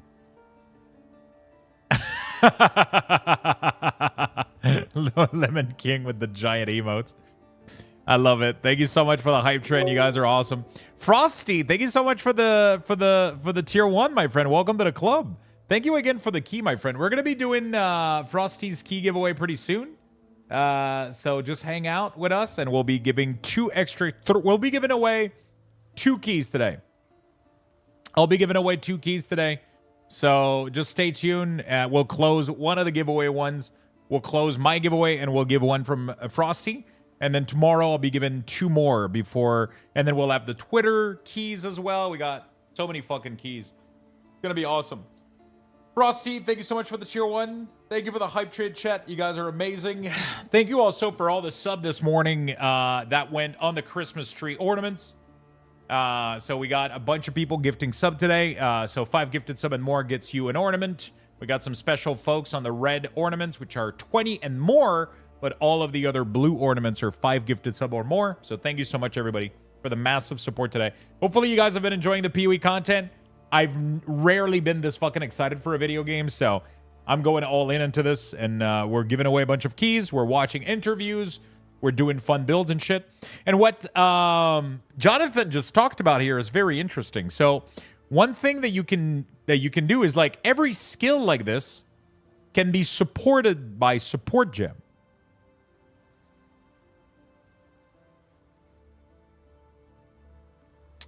Which means that Loyal Hellhound can be put into your skill tree and be fully supported by support gem. Which is really, really cool. Which solidifies even more my desire to play Infernalist. So we're going to go Infernalist full fire minion. And we're going to make the most giga insane Infernal Hound. And we're going to make, like, crazy, crazy fire burning. Stop, for example, like that's a supportable skill. You can put things on that, and stuff like that. So that's actually kind of one of those things that's not entirely obvious from just looking at it. Fair enough. We'll move over to the next question, which is, with life not on the passive tree. Shout out to Creparian for this one. Are some characters still going to potentially be significantly tankier than others as they are in PoE 1? Yeah. Just to give some more context for the people watching, we're talking about the difference between, say, a CI versus Mind Over Matter versus life stack and armor evasion, etc. Yeah. So, I mean, you can still absolutely get life, from gear. But the main way that the tree is going to allow you to get tankier is effectively other effects, like to do with defenses, right? So, armor evasion and so on. And there's quite a lot of stats around modifying those and doing different things with those. I think there is a lot of scope for that kind of thing. And I think it's more obvious to a new player that if you want to be defensive, then go for all this armor or evasion or whatever nodes. Like the whole breakdown of, like, some X% needs to be life or whatever, I think was confusing before. So effectively now, if you want defensive to be more defensive, allocate those defensive nodes, and you should be doing fine. We do want to make sure that you can feel a lot more defensive than some other characters for sure. I mean, I guess there's not a huge amount more to say about that. Effectively, yes, we want to have the ability to control a lot of defensiveness from the tree. I'm going to rapid fire a few questions related to warrior ascendancies here. So one of them that got shown during the LA presentation that went on actually an Open World Games video and then has been kind of spread around Reddit, etc., is effectively the rucksack is back. So you have the Titan, it says plus 20 inventory space. There's been some questions related to quality of life being something that you get as an ascendancy point related to only a particular ascendancy. So could you elaborate on the decision behind this? I guess there's not really a huge amount to say about it. Like, Mark was the one who was like, yeah, we should probably do this. And, he'd probably be a better one to answer that question. But he was kind of like, you know what, I think we'll try it out, right? If it doesn't work, we'll just change it. Just true of anything we do. So, yeah. I don't think there's some big, deep philosophy around this. It's just kind of like, hey, Sure. For context, I think the reason people are asking is like, well, I want plus 20 on my class. It's type of questions here. Ghazi, did you want to? I do want to, I'll interrupt you real quick there. There's that as well, sure. But there's also this idea that your first 2 ascendancy points, your ascendancy points, you get 2 of them, you kind of want to get the majority of the classes giving you something that gives you power. Fair enough. Whereas this choice is only giving you a quality of life feature, and Blood Mage, first 2 ascendancies, is a negative input for the class. So I was curious about the decision. Right. So, okay, well, I'll go into the Blood Mage one at least. So one thing I should mention about that is that it does allow you to overcap your life by double, which is something that I didn't mention in the video, but it's kind of important, right? So effectively, if you're picking up those orbs, then you can get to double the amount of life that you normally have. So yeah, Mark actually pointed out. Yeah, Mark actually mentioned that I forgot to mention that upside in the the thing. So yeah, that's kind of an important element as well. Okay, all right. So, yeah. That's actually kind of fun. Yeah, but I kind of look. I know what you mean about the one with the inventory space keystone. Sorry, Ascendancy node. So yeah, I understood, right? Like I totally get where you're coming from with that. Okay, so I'm going to move on to the next. If I get to play, I'll probably go Mercenary, Witch Hunter, or Sorceress Storm Reaver. Blood Mage is interesting, but I feel I need to understand the game first before doing that. Yeah, for sure. I mean, you're going to be able to make a bunch of different characters, and you're going to be able to do... The crazy thing is, like, if you find a build that you like, you can do it on any class, right? As soon as you find a spell that you enjoy, so you can make a Mercenary, Witch Hunter, and then you can play with spells and have fun with that. And then if you go like, hey, I really enjoy this weapon and this type of playstyle, but I really want to try to go make it work with a Blood Mage because I want to be able to have this double life or life leech or whatever, you can do that, right? That's the crazy part of it.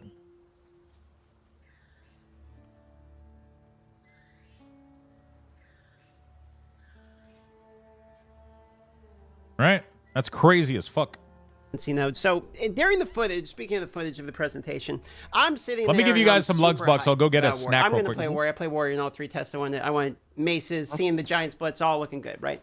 So then they show the Warrior class of the Ancestral Spirit. And the footage shows a monkey who gets summoned. He pounds his chest and he runs into a tree. He just runs away. Yes, I know. And this came up during, like, we saw that so late as well. So, okay, one thing I think you guys should understand is the fact that, like, okay, you probably assume that this video was ready like a week ago. Well, let me tell you, we were rendering it out the night before. And still freaking working on it, right? So there are a lot of things about that video that I certainly would have wanted to improve. And the monkey running off into the tree was definitely on the list. Okay, like that was in there. That was certainly not lost on us. Unfortunately, we just didn't get time to fix that. To be fair, but yes, I know what you mean. It didn't look good. Yeah, well, I'm not so much trying to roast you about the monkey. It's like everyone wants to know what the monkey do. Like there's a monkey, but what does the monkey do? Is there any chance I could find out? I mean, I don't actually have the finer details on this one. It's I actually don't know. I would have to ask Mark about that one. He's the one working on that. Fair enough. So there's a monkey. Yeah, I know. But the thing, but it was not lost on me though. That one thing, like it was. Yeah, honestly, like people. Yeah, it came in hot, that presentation. Let me just say that. All right. So it does more than runs away. Yes, it does more than runs away for sure. It's going to be attacking. It's going to be doing stuff. It's just, I think, yeah, just AI failed. Good afternoon, all. For some reason, I did not get a notification. Really? You can get notification on Discord. You can get them on Twitter as well. Definitely don't wait for Twitch to give you a notification, because Twitch with notification is not that great. 90 seconds left, chat. Get your Lux Buxes. Let's go. Exclamation mark join. It does something at some point. Got it. So the Jade would be the next portion. We saw the Jade. Is that defensive only? There was a Jade ramping stack and lets you gain Jade per second. So the question is, are you gaining Jade as you're in Jade form sitting there, and then that translates to a buffs of some kind, or do you have to stack Jade in order to be able to use the skill? So I was hoping, would you be willing to give us any... So when you're so while you're not using the skill, effectively it's building up, and that's effectively acting as a counter of the amount of damage that you can sustain. I should mention, by the way, that, and I didn't do a good job of explaining this in the video, that you can turn on and off, like, quickly. Like, you've got an amount of Jade, and it's like you use it as when the boss lands, and then you can let go. You don't just stay as a Jade statue. The video made it look like you just stay as a statue until it runs out, but that's not how it works. You just hold it down while in your Jade, then you let go, and you're not. Yeah, that's the... Yeah. So, well, I mean, you just hold down the skill, right? So effectively, you can use that to tank a bunch of damage, and And I think the design intention here really is that without dodge rolling, you can stay where you are and tank like even an unblockable hit, and then attack follow up immediately without having to like dodge away and like. That's really cool. So that's kind of the idea of that. Okay. Excellent. It's just like a toggleable Vol Arctic armor kind of thing. Then. Well, the thing is, so I don't like the word toggleable to use here. It is a skill you are using because, like, while you're holding it, it's there, and then when you're not holding it, it's not there. And also, you can't do anything else while you're a jade statue, right? It's like it's like a skill that is turning you into a statue that's unmoving until you let go, and then you can follow up again. So yeah, it's kind of like, as I said, you should think of it more like a dodge roll where you don't have to actually move. Like it's a way of defending yourself against a big attack that you would otherwise get away from. Okay, well, that makes it sound a lot better. Right. So another question people are going, I'm going to try and make these a little bit faster here. Party play, there was the Chronomancer, looked awesome, was the one that caught me off guard the most. How does the freezing time work in party play? Can we get to the point? It doesn't stop your friends. Okay. It only stops the monsters. So so you can overlap these, like have someone go and then the next guy go and then the next guy go, and theoretically.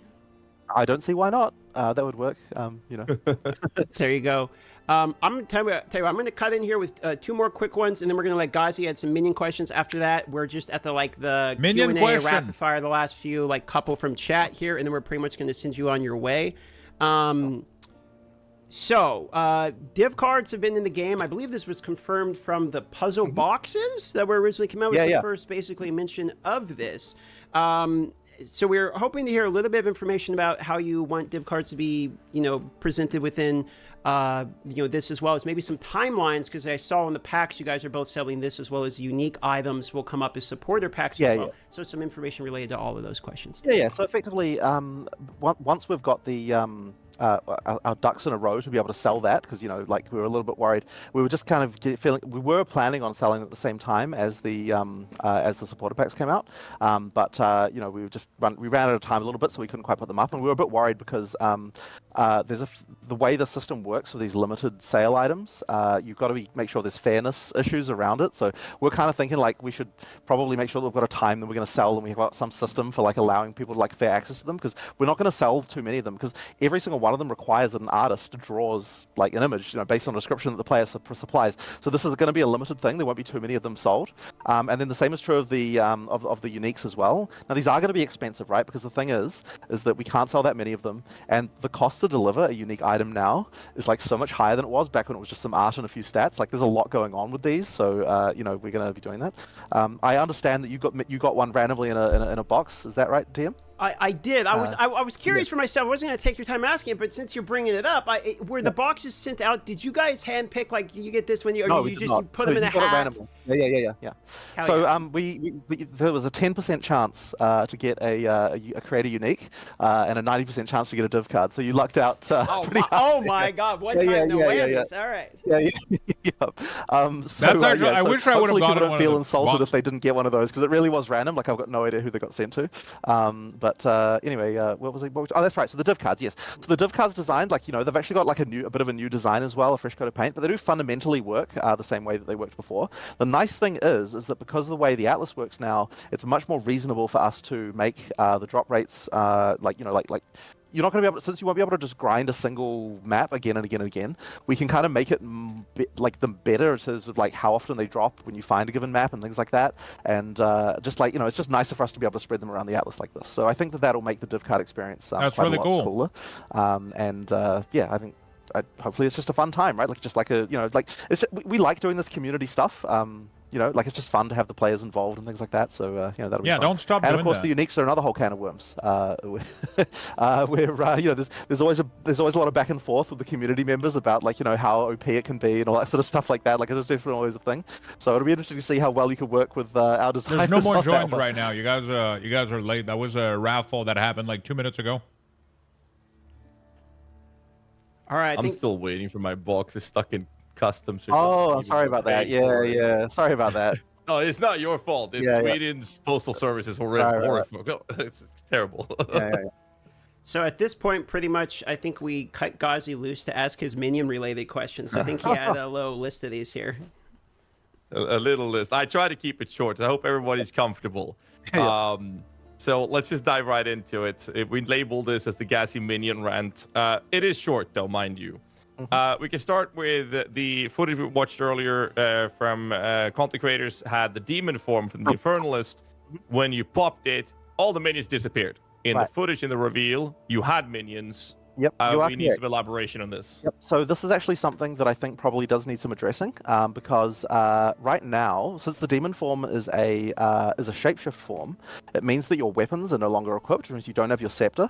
And I need to talk to Mark about the balance of that because I think that's probably not correct. This is just one of those things that like needs probably some specific stuff. So I'll talk to him about that, and we'll make sure that we sort something out. Because that demon form is obviously intended to be used with minions. It has like it's got specific stuff. So like I'll talk to him and we'll see about that. Oh shit! He's not so, trying to yeah, say that- anything, but he's saying that demon form has stuff with minion.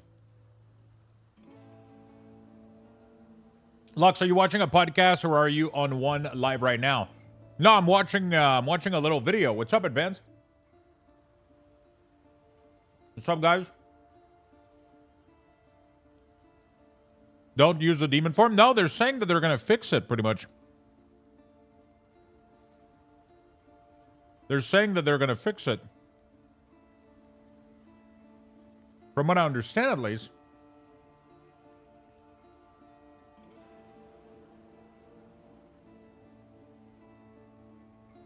That was happening there for sure.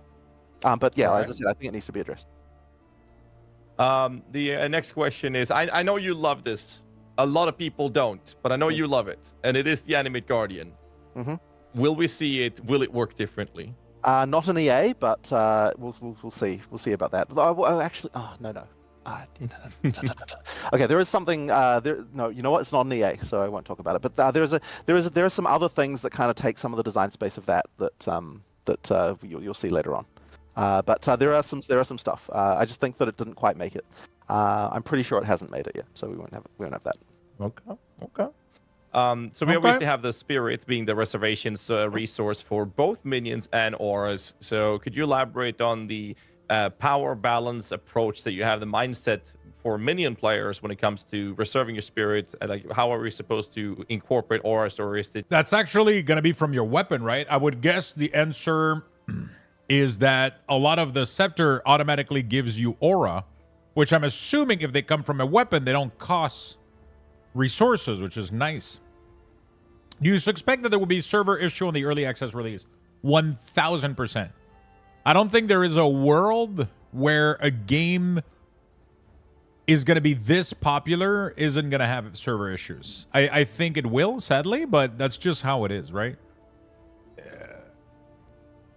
Yeah, it's there's of course going to be server issue. Is it going to be unplayable? That's a different question. I don't know. The cool thing is that PoE doesn't fully, like, you still need to be fully connected online, but you don't need to see anybody else while you're playing outside in the map, right? So it's not as taxing on a server as like a full MMO, right? So It's just meant for us to just not have any auras. They're supposed to be for minions. So a couple of things I'll say. One of them is that on some level, you do have to make some decisions about, like, do I want more aura? Do I want more minion? My hope is that there'll be some tension there, where, like, in some cases it'll be more of one, some cases it'll be more of the other. However, I will mention that you effectively have an aura on a stick with the scepter, because the scepters have a bunch of traditional aura mods. So effectively, that's what the expectation is usually, that if you're playing a pure minion build and you're not wanting to actually hit yourself, then you'll probably want to go all in with all of the sort of aura mods on the scepter, and that will allow you to kind of get that kind of gameplay there as well. So that would be the intention there. Yep. Speaking of scepters, I know we talked about this in LA a few times actually, and that's regarding weapon swapping. When you have a scepter in one hand and now you're weapon swapping to a non-scepter set. So the intention is to have it so that you can lock one of the weapons to work on both sets. So if you've got one scepter that is like really good, then you can effectively lock that in place so that no matter what you're swapping your other hand to, you can keep that. Shit. Like you can make sure that you've still got your scepter.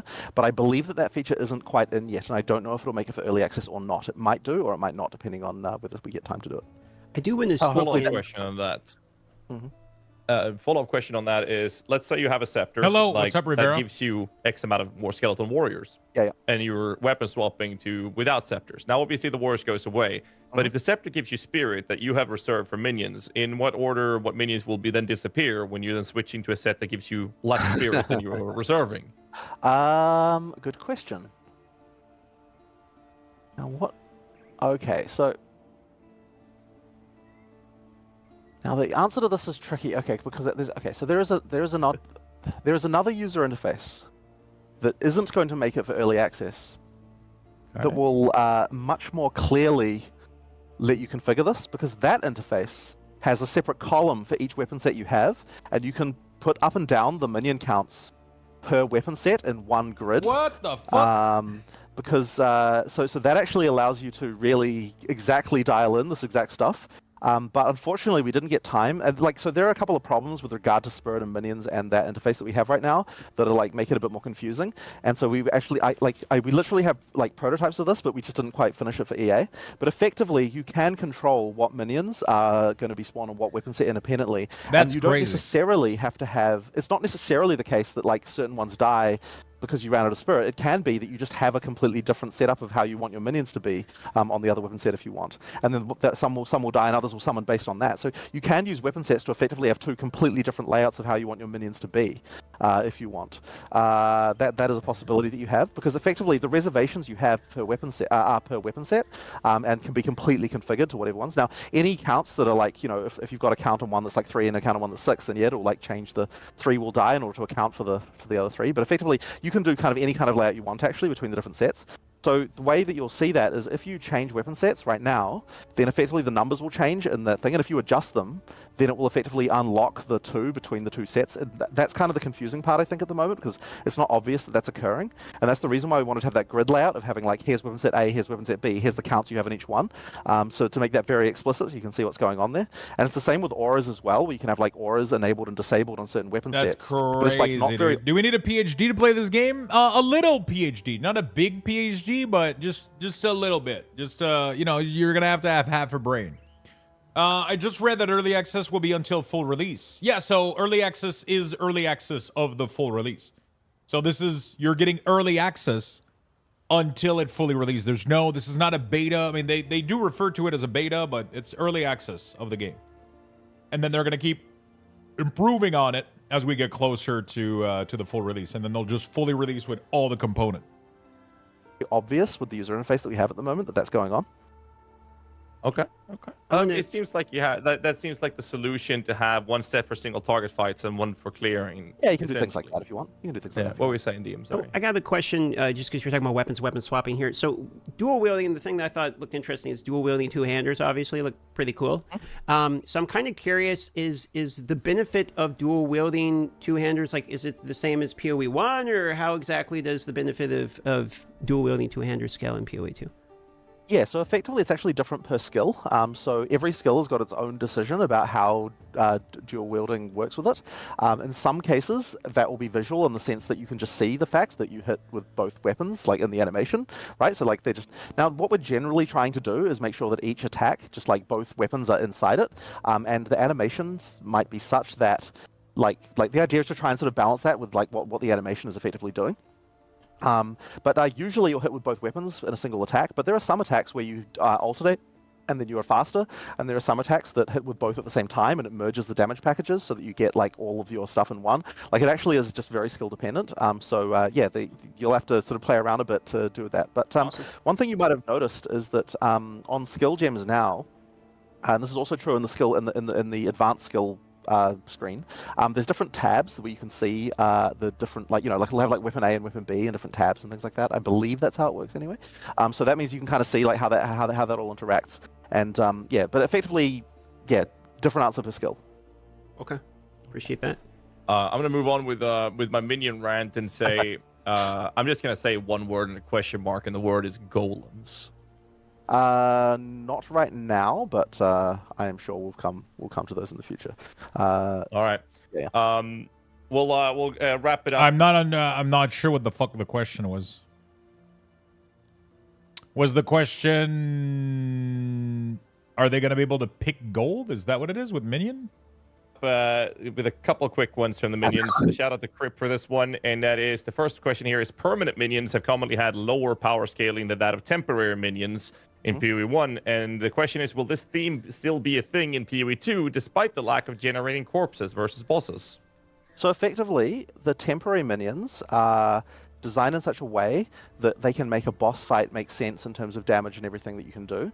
And the temporary minions are kind of designed in a way to make it so that when you've got your permanent ones plus also your temporary ones, then that makes sense for clearing. So this is kind of a way to have like a different situation. Wait, he said golem? I'm just gonna say one word and a question mark, and the word is golems. Wait, am I the only one hearing golds? Hold on. No, he says golem. What the fuck? I'm hearing gold. Golds. Okay, hold on a second. I believe that's how it works anyway. So that means you can kind of see like how that all interacts. Like I literally hear golds. And yeah, but effectively, yeah, different answer per skill. Okay, appreciate that. I'm gonna move on with my minion rant and say I'm just gonna say one word and a question mark, and the word is golems. I don't. Okay, now I understand it. Lums like fuck. Golems. What the fuck? Okay. Not right now, but golems. I'm sure we'll come. I think it's we'll come the to way those that he says instead of saying golems, he says gold. We'll, like he's about, we'll wrap it up with a couple of quick ones from the minions. Shout out to Crip for this one, and that is the first question here is permanent minions have commonly had lower power scaling than that of temporary minions in PoE 1, and the question is, will this theme still be a thing in PoE 2 despite the lack of generating corpses versus bosses? So effectively, the temporary minions are designed in such a way that they can make a boss fight make sense in terms of damage and everything that you can do. And the temporary minions are kind of designed in a way to make it so that when you've got your permanent ones plus also your temporary ones, then that makes sense for clearing. So this is kind of a way to have like a different situation for bosses versus non-bosses.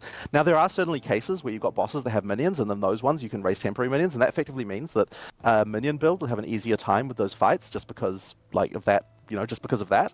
But that's kind of okay. Like many fights don't have boss is not spawning minions, so like it's kind of not like a big deal. And also it's just fine sometimes to just have some fights where some builds are better than others, and that's okay.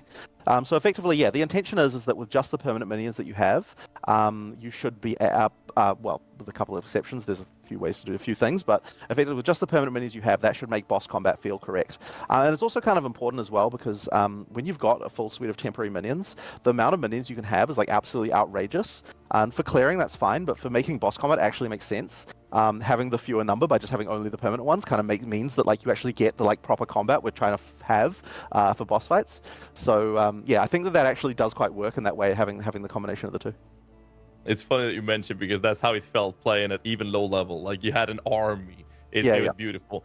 I will ask one last question, which is actually the most important one. We saw Blood Mage, we saw Infernalist, which seems to be like the fire-oriented minion ascendancy. But where's my Necromancer? Like, is the third ascendancy going to be like Occult Chaos, Dot, Curse, and Minions? Or what are we expecting to see here? I won't say exactly what it is, but what I will say is this. One challenge we have with the Ascendancies is we don't want it to be that if you're playing a minion character, here's the one Ascendancy, right? Like, we don't want it to be that this is always your choice. So this makes it very tricky to design because we need to make sure that there's like something in a variety of these that you'd actually be interested in. And so that being said, look, I think it's a cool fantasy that we want to have the sort of Necromancer type thing, but I think that in order to do it, we have to make it so it's not just so obviously what you need to pick that's the only choice. And effectively, so this is the design problem we have. So I think that effectively there was a shelving of like we're having trouble solving this problem. We'll just go with these two for now, and that's kind of like the main issue. So yeah, that's effectively the design constraint we're working around with this. Okay.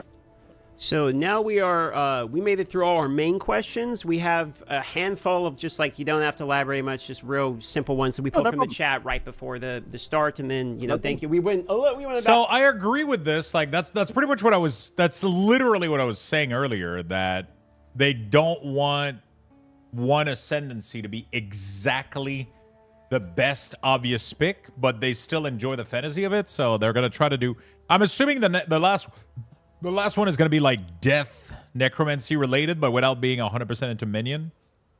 GGG told me to bribe a friend who has a spare key. Wait, where? Where did they told you that? I just bought the supporter pack for PS5 and I've never played PoE. I guess I'm now a fellow Exile. There you go, my friend. That's the spirit. A half hour longer than we were planning to hold you, but we appreciate you taking the time. So I'll shoot these last ones out from the chat here. Okay, first one, strong boxes that were shown in the review seem like you kind of get locked in, almost like Rich. It takes a really long time for them to come out. So this is another one of those. I wish we could have replaced that shot things, because like afterwards we're like, God damn it! Like we sped up the frickin' spawn rate on that strong box like right before we recorded that. Right after we recorded that, and we didn't get a chance to reshoot it. So yes, the number of monsters that spawned from that is much faster normally. It's just that the number was incorrect in that video. So you should expect the strong boxes just to be better than that. I believe that the smoke thing. I think the smoke thing was just a mod on it, wasn't it? It could have been. I might have missed I think that, it was. yeah. No, the minion pace. It was like every time I saw that when I was watching like people react and stuff, I was like, God damn it! Already downloaded and ready to go really for tomorrow. Wait, you can download on PlayStation right now? What the fuck? Shoot that shot. Like the monkey, yeah. Yeah, like the monkey. Exactly. All right, so next one here. Mouse plus analog. Same for PC. Wait, it's not supposed to be available yet.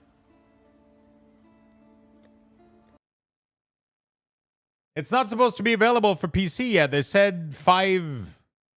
Yeah, so it's only consoles then. No PC yet? Yeah, no PC. Concurrently, like if you have an analog stick plus a mouse, can you use them both at the same time? This was somebody asking about an accessibility question. So we plan to have it so that you can swap, so the UI will swap dynamically between the console version and the keyboard version, like when you just use each controller. But right now it doesn't do that. But that's a feature that's been really requested. So we're gonna get to it. We just need to get to it after the start of EA. But maybe you weren't asking that exactly. Were you asking about analog controller? I think they're asking, like I'm not quite sure, to be honest with you. Really, the accessibility. But the question particularly says they want to use the mouse and an analog stick at the same time, and I'm not sure how that would work. Yeah, I'm not familiar. That is not something that we currently support.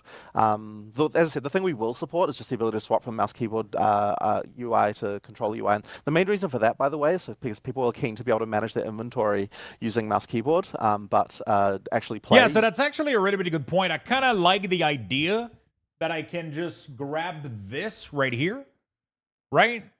And I can just like fucking couch play Path of Exile, and then when I need to manage my inventory, I just take my mouse and I just move things around and I just fix my inventory, because no matter how good the gameplay is going to feel on controller, managing inventory on controller fucking sucks dick, right? Also, I never play... There's a lot of dust on this controller. I'm sorry. I never play with controllers, but I have a feeling, I've heard apparently that the game feels insane on controller, even better than D4. I'm really excited for that. No, you're not going to be able to use a mouse on console unless maybe Xbox can support them. I don't know. Maybe can console? On console though, they have made a new UI, but their new UI is going to be on PC as well. So what he just said a minute ago is that when you use it's not ready yet, but when you use your controller, it's going to swap to the console layout. And as soon as you move your mouse, it's going to go to the PC layout, because you can't, So they're gonna support both of them using controller, and so that's something that we're keen to support once we get around to doing that, which shouldn't be too far into early access. On that topic, we had another rapid fire question. That is mouse and keyboard support for consoles. Yes or no? Not currently there, I believe. It's something that we hadn't really considered until someone asked it very recently. I suppose it could be done. I would have to check in with the console team, but yeah, I don't believe it's there currently. All right. Another really big question, which we're going to condense to a rapid fire version, and that is, we saw Ignite magnitude. Could you just, in a short term, explain what magnitude refers to? Just a multiplayer on Ignite. So effectively, Ignite, I believe, by default, is like 25% of the hit. It does that.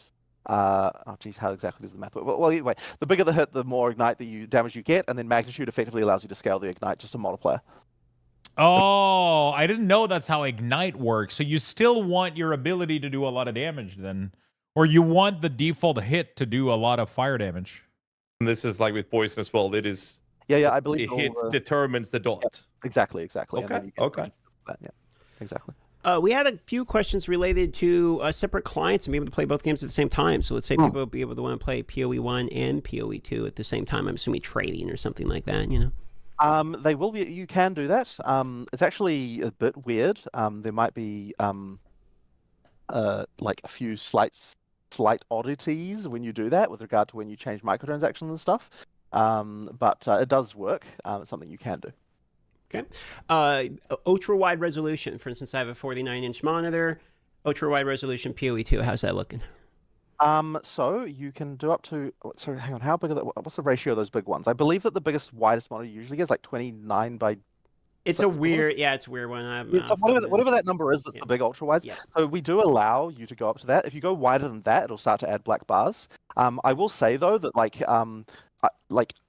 QA are not routinely running around with one of these, so there can be cases where you get like pop-in, like maybe a few cases. It should generally work, but you just might get a few visual things. Just like I've noticed cases, for example, where it's like the level is not quite big enough. So if you stand in one corner, you might see off the edge of the level very slightly. Like in a few cases, like there's a few kind of like weird things around, but in general, it works fine. You know, it's just that it's kind of not something that we've been like going out of our way to fix little art issues in when there are issues. Sure.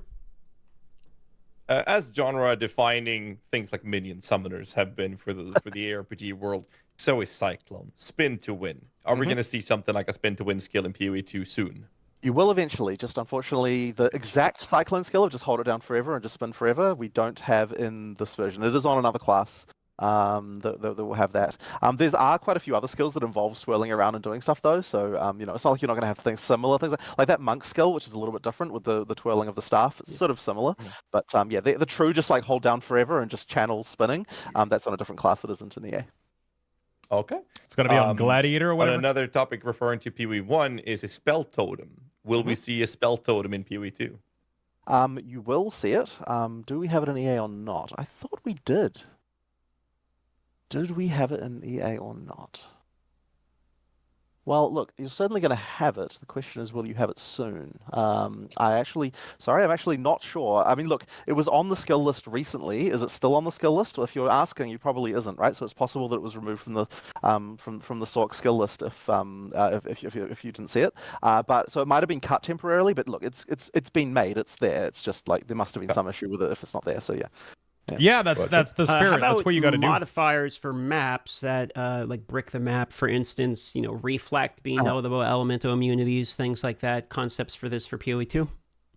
So we do definitely have modifiers that are hard, and look, some modifiers will definitely be something that will be hard on your build. I don't think we've got reflect, but you know, there are mods that are hard. So it can happen, right? There are things like you've got to have certain things that your build can be good or bad against, I believe. It's notable though that the upsides and downsides work a bit differently, and because the upsides are prefixes and the downsides are suffixes rather than having them merged together. So that means the number of downsides that you face it will be lower because there's only going to be 3 rather than 6, and that means that each one is like a bit more sort of interesting in my opinion, as far as like, you know, like you've got that issue with mod dilution where it's like if you've got 6 things affecting you, then you barely even notice them because, well, it's not that you don't notice them, but it's like each one is not like as important because there's 6 of them. Whereas when there's 3, it's like the 3 downsides actually matter quite a lot. So I think definitely keep your points for stash. So that's what I highly recommend that you do. I keep telling people that while PoE is a free game in general, it usually costs a couple bucks to get the good quality of life stuff, which is inventory tab, right?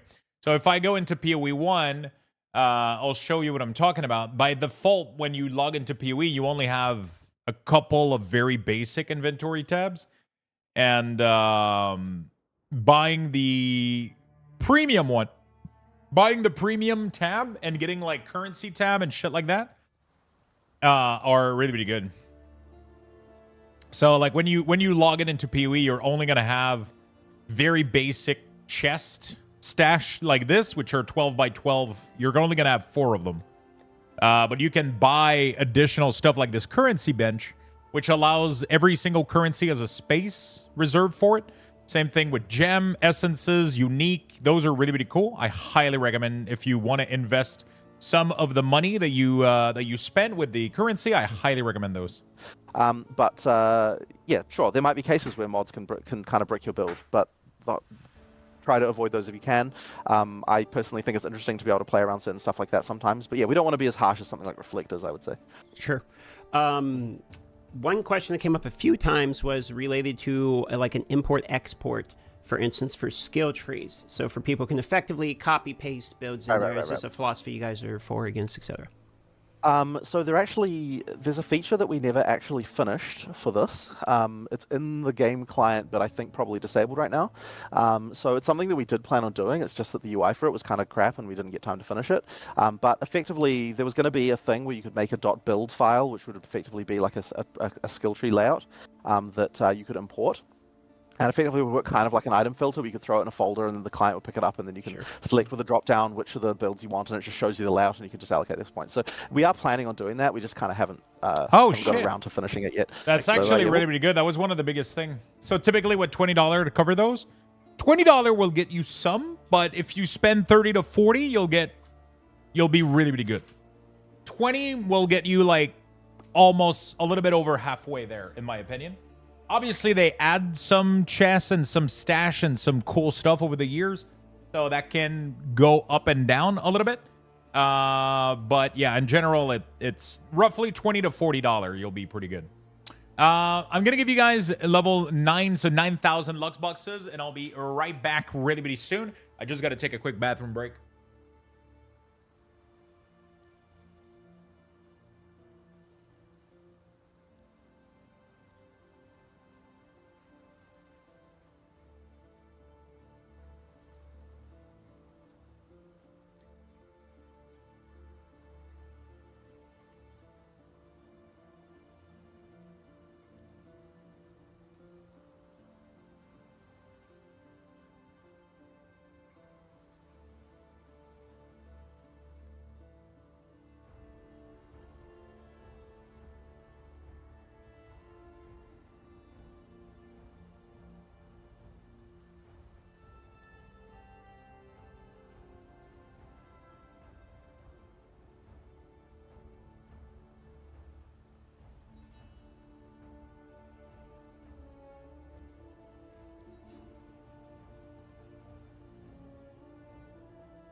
All right, chat. Get in there, friend.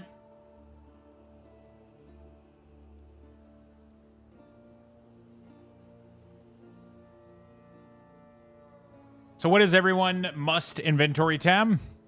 Definitely, I would recommend a bundle of premium tab. Premium tab are massive tab like these. Or I think premium tab are these that you can set the price. Because one of the really cool thing about PoE is that when you right-click a tab in your inventory, okay? When you right-click a tab, I'm going to show you something that's going to blow your mind, okay? When you right-click a tab here, you can set the tab to be public. What that means is that any item that goes in here will be put for sold on the web interface auction house, right? So what that does is if I check this box, any item that I put in here will be sold will be available online as something that people can message you for automatically. And you can choose what value you want to sell it for. So let's say that what I did here is you can see that I made tabs to sell things. Oh shit, you guys are having an ad right now? Fuck. Oh no. You guys have an ad right now? So one of the cool I gotta wait. Apparently we got ads right now. I gotta wait. Sorry about that. So anyway, it's really cool. Sucks to be you. Yeah, I mean, it is what it is. It is what it is.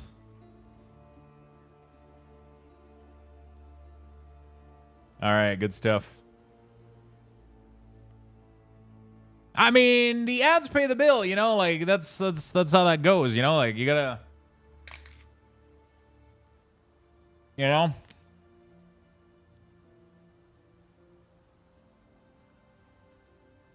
They pay the bills, you know.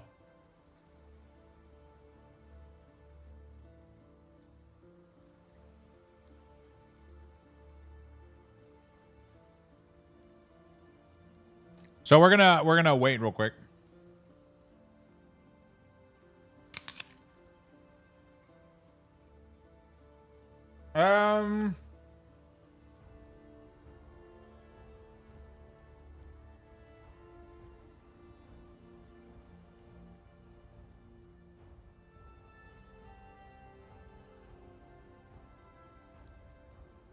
All right, I just received something.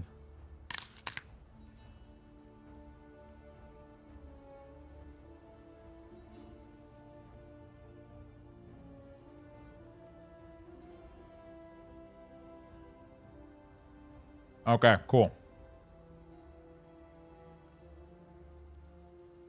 All right. Map and currency? Yeah, but we don't know if map are going to be that needed.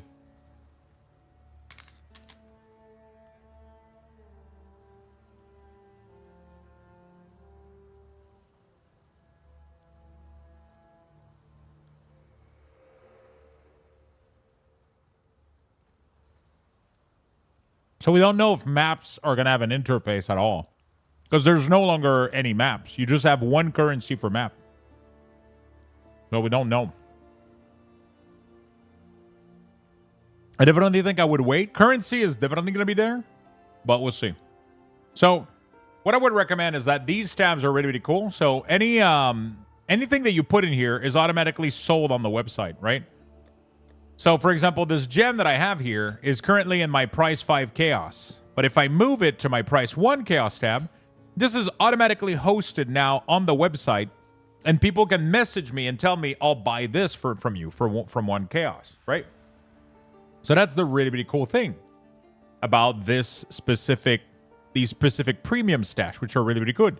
You can buy also these massive one, which are called like dump tab, which is just when you want to dump a lot of items. As you can see, there's way more squares.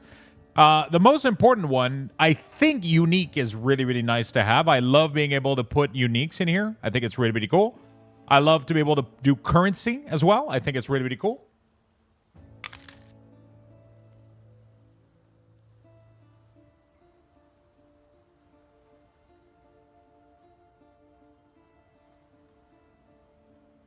But yeah, there's a lot of cool stuff. Currency is definitely the best one, for sure.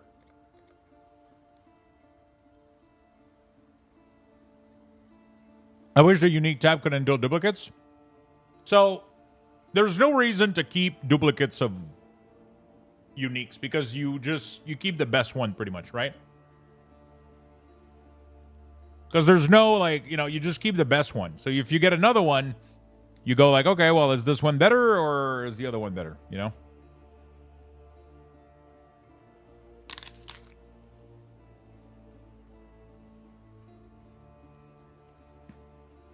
That's a good point. They're doing sales a lot of the time for tabs, so wait until tomorrow. Every new league, they usually do a sale for tabs, so. Right? Every time they usually do a sells for tabs, so that's definitely going to be worth it. Wait for sell and yeah, we definitely wait for sell. So there's not a clear better one, but sometimes the stats are offset. One is better, one is worse for another. Yeah, that's true. It could be cool. I just don't know how they manage it, right? Plus, I'm a hoarder, yeah. But you're gonna have, yeah. I mean, you're definitely gonna have like incentives to maybe key. I don't know. We'll see. We'll see how they do it. I guess. Maybe it's gonna be a little bit different in PoE. We'll see. Senta is here. Hello, hello, Senta. How you guys doing? How you guys doing? Welcome everybody. We got Senta from Advance. Senta Advance. How do you? Hey, we got a gifted sub. Yo, thank you, my friend. Can we go see you guys? Can we go see you? Would you like a gift from Santa? I would love a gift from Santa. Have I been good enough though? Have I been good enough? Let's go see what we got here. Good enough though. Have I been good enough? Let's go see what we got here. Have I been good enough? Let's go see what we got here. Hey! Peter, we're live. Luxthos Hey, is here to see Luxthos, Santa. good to see you, man. Peter, we're live. Luxthos is here to see So we're gonna get a massive inception here. already Yeah, Santa. Apple's got going on We're there. gonna get a massive inception here. It's just gonna keep looping every time I say something. We can do this. We can do this better. We can do this better. That's okay. We're doing We can do this better. Okay. Keep looping Not every that time I one. say something. We can do this. We can do this better. We can do this better. That's okay. Okay, We're doing Santa. Okay. Not that one. Let's show. All right, Luxthos. Okay, Santa. Let's show the Here we gifts to go. Luxthos. Let's show. All right, Luxthos. You have 4 options. 4 Let's show options. the gifts to Luxthos. Let's show. One. 4 options. 4 Let's show options. Luxthos. 1. Self-portrait. Ooh. 4 options. 1. Here's the Self-portrait. exception. Ooh. Option number 3. Okay. And option number 4. Oh, not that one. Ooh. All right, do you Chad, think? what do we pick? I think number 3 looked good. All right, do you Chad, think? what do we pick? I think number 3. Oh no, I think you guys need to mute my stream, otherwise I'm gonna hear myself talk. I think number 3. Oh no, I think you guys need to mute my stream, otherwise I'm gonna hear myself talk. All right, Oh, I'm I think it's gonna make the looping. option. Chat, let us know what he picks. Let us know what he Okay, picks. I'm gonna mute him. I think we're gonna go Let with us know what he 3. picks, guys. We're gonna go with 3. You know. Number 3 is what we're gonna do. It looked big, and Is that your final choice? Final choice. yes, we're gonna go with 3. What did he pick, guys? Yep, 3. that one. It look. I don't know what's 3's in there, pretty good. but it looks good. All right, here we go. Reaching in.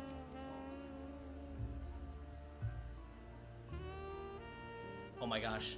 There was only paper. No, I'm kidding. Oh, Oh, Ooh. lemon. 2. Oh, 2.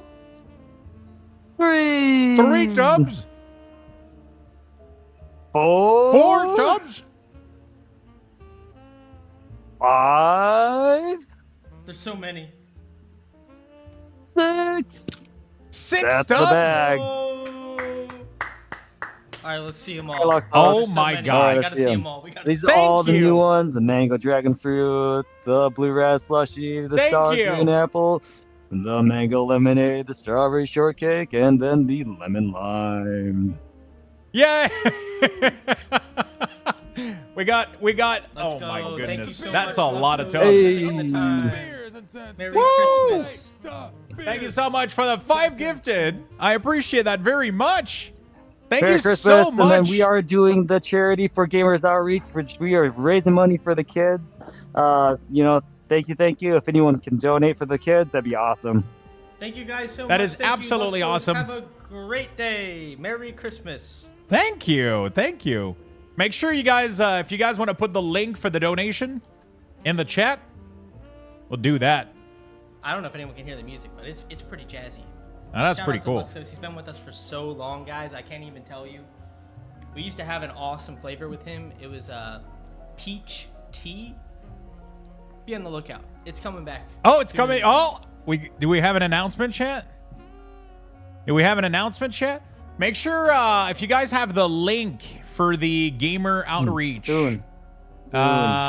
Make sure to post. Okay, there we go. Gamer outreach. There it is. There we go, friends. If you guys want to go check it out, they're doing a charity event. Bag number 3. There it is. Thank you so much. Thank you for this. I really do appreciate it. Thank you for the gifted sub, and thank you for the gift. We got quite a lot of tubs in there. That's pretty awesome. That is pretty awesome. We've been with Advance for so long, chat. We've been with, I think we were one of the first in the World of Warcraft categories back then, which was crazy. Right now, I'll be honest, though, one of my favorite flavor has been Tropical Frost Punch, which has been really, really good. Also, there's a Luxthos version of this one if I'm not mistaken. Or was that only for a couple of days? I don't remember. With the top hat, that was really, really cool. And then we got Strawberry Kiwi, which are on my desk at all time right now. These two have been absolutely amazing. So make sure you check those out. If you want to check Advanced, they do some really, really, really good products. Absolutely love them. They've been with us for so long. And they've been one of the major supporter and pillar of the community for so long. So thank you again. You guys are amazing. You guys are awesome. Check DM. I upgraded my supporter pack for PoE. Oh my God. Can you copy paste those to me, Headshot?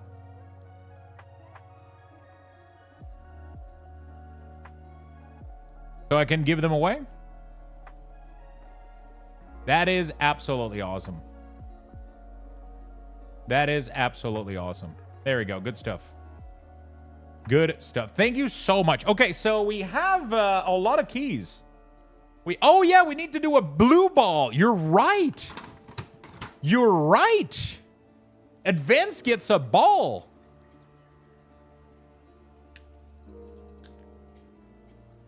That's true. I realized this was going to be a bad...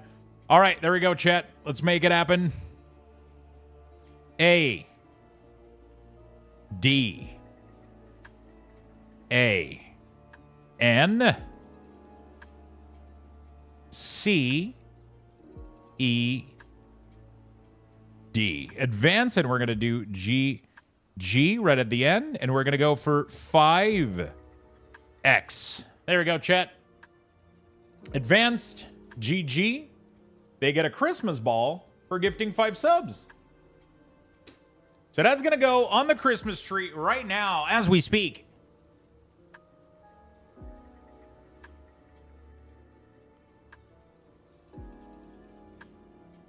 Did I forget the V? Am I illiterate? I am. God damn it.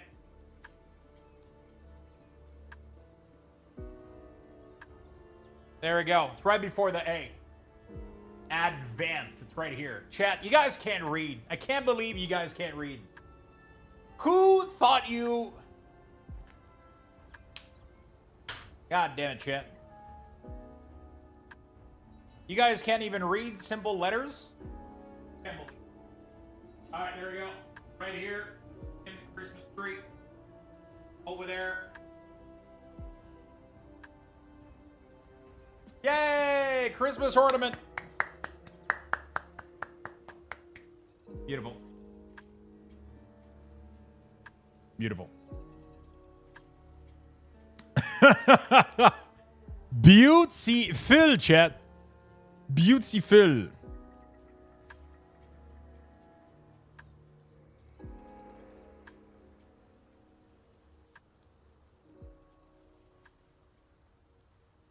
Beautiful. Have yourself another avance. I mean, advance. You know, yeah, it works. It works out. We'll get to it. It works out. Guide writers rejoice across the globe. From now till the early access launch, 6th of December, we're not that many days off, 12 days if my math is right. Yep. Teasers from now till then. Yep, Can we so expect it? Yep, there's definitely going to be teasers. The community team have got a bunch of things, or at least they'll be making Nice. them. Yep, it is scary being so close. Like, the big concern that I have is obviously server stuff now. Like, my big concern is, like, can we make sure that the servers are going to hold up? There's a lot of interest. Just looking at the, you know, the numbers I'm seeing from, like, supporter pack sales and so on, like, I think there's going to be a lot of people on day one. Listen, I'm dyslexic, okay? I forget letters sometimes. It happens. Don't make a clip out of it. So my job now is going to be like making sure that that's going to be okay. I really, really hope we can do that because it's going to really suck if we get like launch day problems. But yeah, I'm worried we're going to be setting record numbers that will, you know, be very hard to deal with. But you know, we'll do our best, obviously. Yeah, that's going to be my thing to concentrate on going forward. I want to just real quick follow up on that. Because it sounds to me like you're almost surprised by the amount. I mean, obviously, you know you have a good product. You've been making a good product for a while, so you're not surprised you have a good product. But what I'm hearing is there's a lot of interest, maybe even more so than you were. Would you say this is accelerating a little bit larger than you guys originally anticipated, or how that's got to be encouraging, right? It is. The thing is that I guess so. Obviously, when we get to open, full release, right? Obviously, the numbers there are going to be ridiculous because it's free. Anyone can play it. I guess the expectation was that because this was paid entry, and also like there's just a general feeling around early access that people have, where it's like, oh, maybe I'll just wait till the release. Like there's always this kind of feeling. Yeah, of, but like, that doesn't apply to Path of Exile, though. That doesn't apply to you guys. It just doesn't. It just doesn't, because you guys put up like such a good products that I'm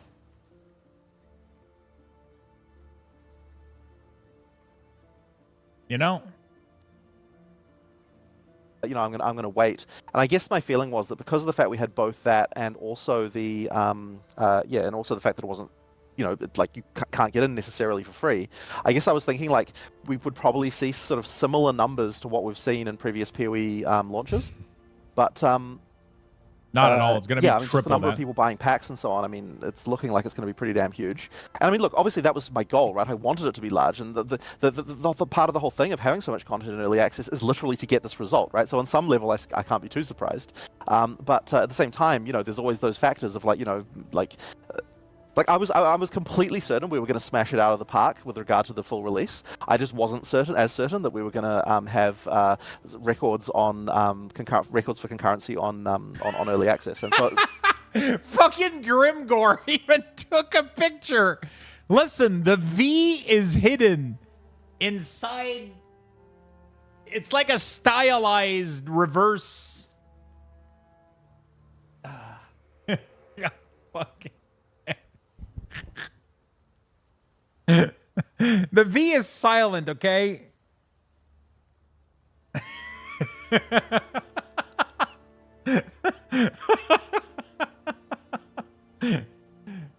The V is it's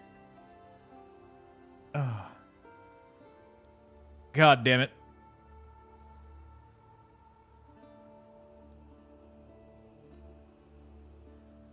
it's looking like we will, and that means we have to make sure that our servers are up to the jobs. And it's not really a question of like buy more servers. I mean, we can always do that, although even that at some level of scale becomes tricky, because like you can't just turn up to Amazon and be like, hey, we need 5,000 servers out of nowhere. They're like, there actually is some level of of doing that. So we're doing that, getting you that all organized, but it's also just like the back end, right? Can the back end handle it? We have to write, load testing stuff to kind of make sure that we can try to simulate it, but then your simulations will never quite match reality. You never quite know, will it actually work? So, we're doing our best basically to try and make sure that's the case. But I think we could see a pretty significant amount of people turning up for early access. It's looking like it's going to be very popular. Can't wait. Last rapid fire question we have right now is equip gear. I love that they've been saying for an hour, hey, rapid question, super rapid question. I'm just going to slip one more quick little question in here. Rapid, just very quick. It's like, it's been an hour. it's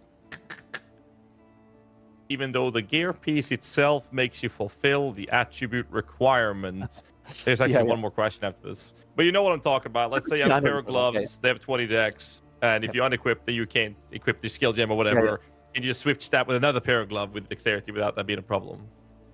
You can switch, you can swap them when you already meet the requirements on both. You can swap them between, and that will not break anything. But currently, if you have a piece of gear that will support itself, like if you have a piece of gear where equipping it would give you enough stats to support it, unfortunately, it doesn't currently let you do that. You have to find a way to get the dex first, and that is annoying. And we are planning on fixing it one day. We just haven't gotten around to it. It's just very tricky to implement.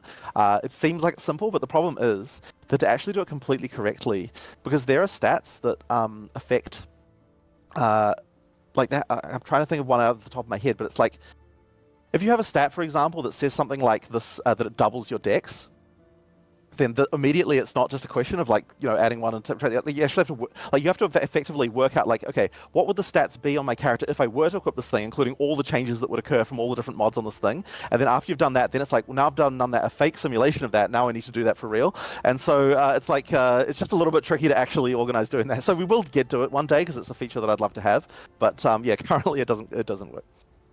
So the last rapid fire question we have, and I'll send you on out, is people were asking many times about this DLSS is from support. a couple days ago. This was an interview that was done 12 days ago. Yeah, we have that. There you go. That answers that question. Yeah. One thing I will say about it, though, just one detail, is that just to get a little bit technical here, because I used to kind of do engine programming stuff. The motion vectors we have, I don't think are as high quality as some games have, and we're using one of the DLSS profiles that's kind of supposed to be okay with that. It just means that some of the motion reconstruction may not be as good as like you get in some games. I think it's pretty reasonable, but honestly, I'm not a huge fan of DLSS myself anyway. Like I prefer the raw frames. I'm just that kind of guy, I guess. But yeah, we have support for it, and it works well. Like it's certainly the performance improvement that you're hoping for. It's just that the motion vectors for things like, because I mean, we're really spell heavy, right? And so spells are like all of those alpha transparent effects. That's like the worst thing for like upscaling. That's where you have all the kind of issues. So that's kind of where you'd expect to see the kind of artifacting that you get from DLSS. All right. Well, that's it. We won't take any more of your time. We'll just. That was a really, really, really, really good interview. That was a 2-hour fucking interview. That was really good. I'm gonna link to that interview right here if you guys want to. If you guys want to go check it out later or whatever the fuck. We have another one that I want to listen to here, which is Talkative Tree. And I believe, wasn't there one with like Ziz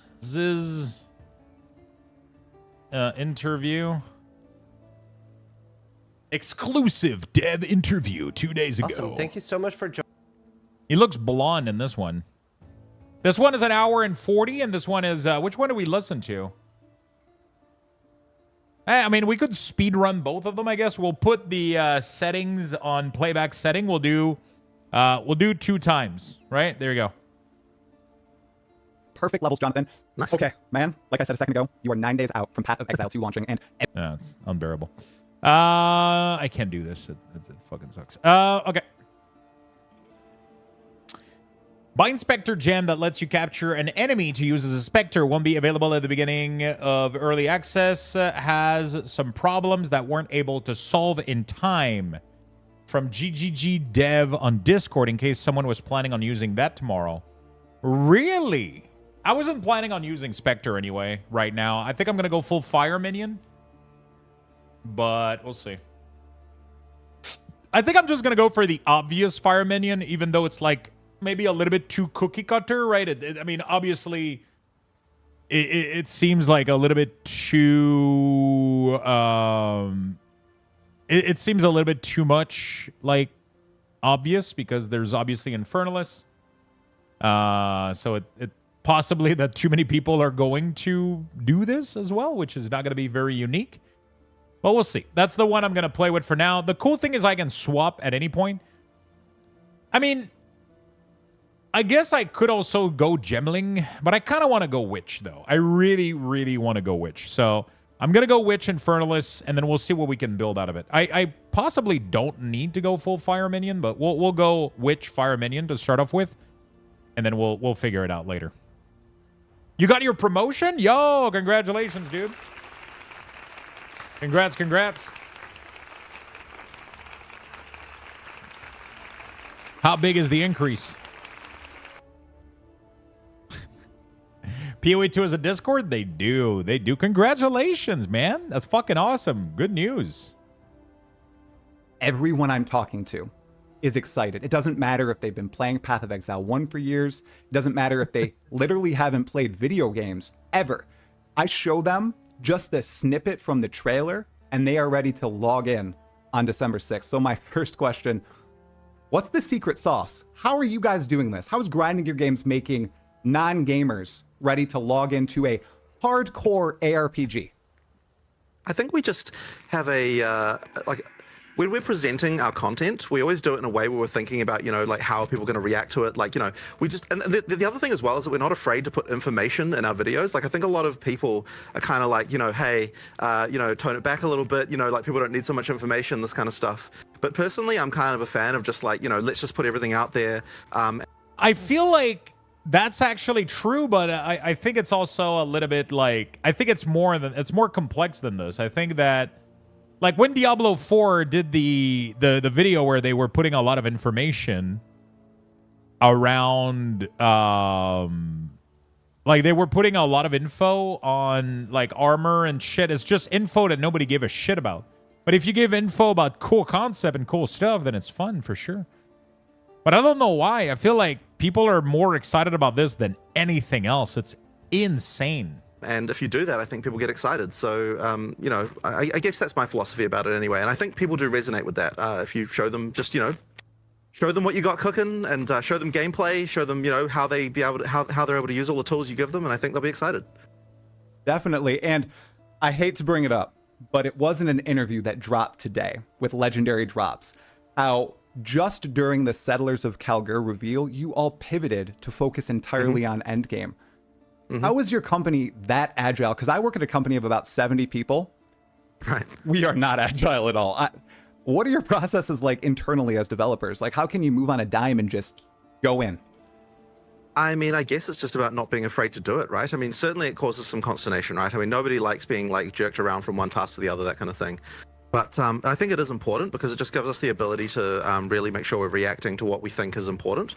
And so, yeah, I mean, like, I don't know what to say really. I mean, just like, we just have to make those kinds of decisions and just tell people, this is really what we have to do. Like when you realize that you're not doing the right thing, you really have to jump on, you can't just sort of say, oh, well, we're just keep doing the wrong thing just because there's so much inertia, right? Like you have to actually try to turn the ship around. And so, yeah, that's what we did. Awesome. All right, Jonathan, I have the interview broken down into various different categories here. I wanted to start with questions about new players in particular and just people logging into the game, playing it for the first time and their experiences.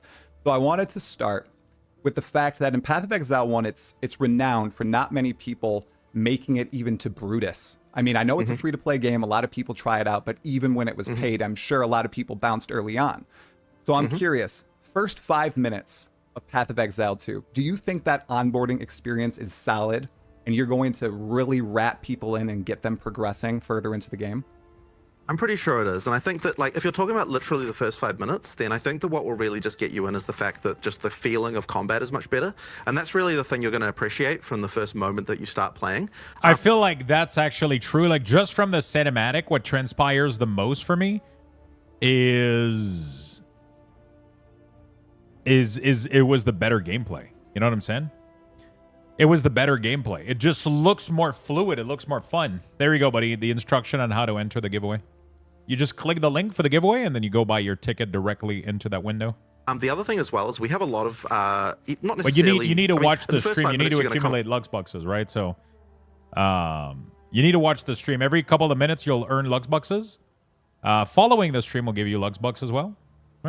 Upon your first boss, right? And that will be a much more engaging experience than Hillock was, you know what I mean? Like the first boss is significantly better. But even just after that, right? Even the first 15 minutes, there's like other bosses really close. You're sort of getting into that experience of having the more interesting combat and more interesting things going on just sort of right away. And it's funny, I had a friend over at my place who was playing the game the other day. And there was a word I thought that was really interesting that he used for this. He's like, oh, you're so generous with the content. And I was kind of like, it's kind of an interesting way to look at it, is like, he's kind of like you're giving people what they want so quickly. It's kind of like, I find that's a kind of an interesting way to look at it. But, yeah, I mean, basically we just want people to have a good time. And, even in the from the very beginning, like before we even made Path of Exile 1, like when we founded the company, one of the things that I had as my metric is like, what's the time to first zombie? You know what I mean? Like, when's the first moment you can actually kill something? Like you just kill like a basic enemy. And I kind of want to make that sure that that's as minimal as possible. And that's why we kind of make sure that we start the game the way we do, with like action immediately and that kind of stuff. So, that's kind of just a philosophy we've always had. Definitely. Getting people right into the action is important, and lots of people, especially viewers of my channel, are completely new Path of Exile players. They've never played an ARPG, they never played Path of Exile 1, and they are wondering, in Jonathan's eyes, what is the busted build? What is the archetype they should log in and play on December 6th if they want to get into the action fast? I'm not going to use you for clickbait videos, Jonathan. I'm just wondering, from your view, I know you said people really like the monk that had a high satisfaction score, but is it the most powerful? Not necessarily. I mean, I honestly don't know that I should be recommending builds particularly. I mean, I've said a few times, I think that, like, I think the mercenary could be a very good new player-friendly class, both because you're further away from the action and just because of that, like, instant response of everything. Like, you know, if you're going to pick something like the warrior or something like that, you're going to have to worry about the fact that, you know, you have to commit to attacks and this kind of stuff. Whereas with something like the mercenary, because it's so fast from the point where you, like, you know, attack and the point you recover, and also because you're further back, I think that could be a very good choice for new players. But honestly, like, any class can work. Like, any class can be the one that you work in. Look, the main reason why we have classes in the first place, like, because I mean, we could be a game that just has like zero, you know, introductory stuff. Like, we already let you choose between all and mix and match all the different skills and weapons and things like that. So the reason why we have classes at all is because people really want like a stereotype to latch onto when they start the game, to think about, like, okay, how am I going to build my character? That's actually really, really important too, I think. Like, if you just started about like with a blank template, I don't think people would enjoy it as much, right? If it was just like, if you didn't start with like a very specific archetype and be like, hey, I'm playing, you know, because that's how a lot of people are treating it. They're like, oh, I don't know, I might start a witch or whatever, but ultimately, like, it doesn't even matter too. Like, you can play with any skill, and like, people will realize that like really, really soon into their playthrough. You kind of just start playing the game, and then you realize that you can use literally any skills. You can use bow skills, you can use a two-handed axe, and it doesn't matter if you're a witch, a mercenary, a warrior. It doesn't matter. You can build them all exactly the same way. You could build your witch to play like a warrior, which is crazy, right? You can do that. It's possible.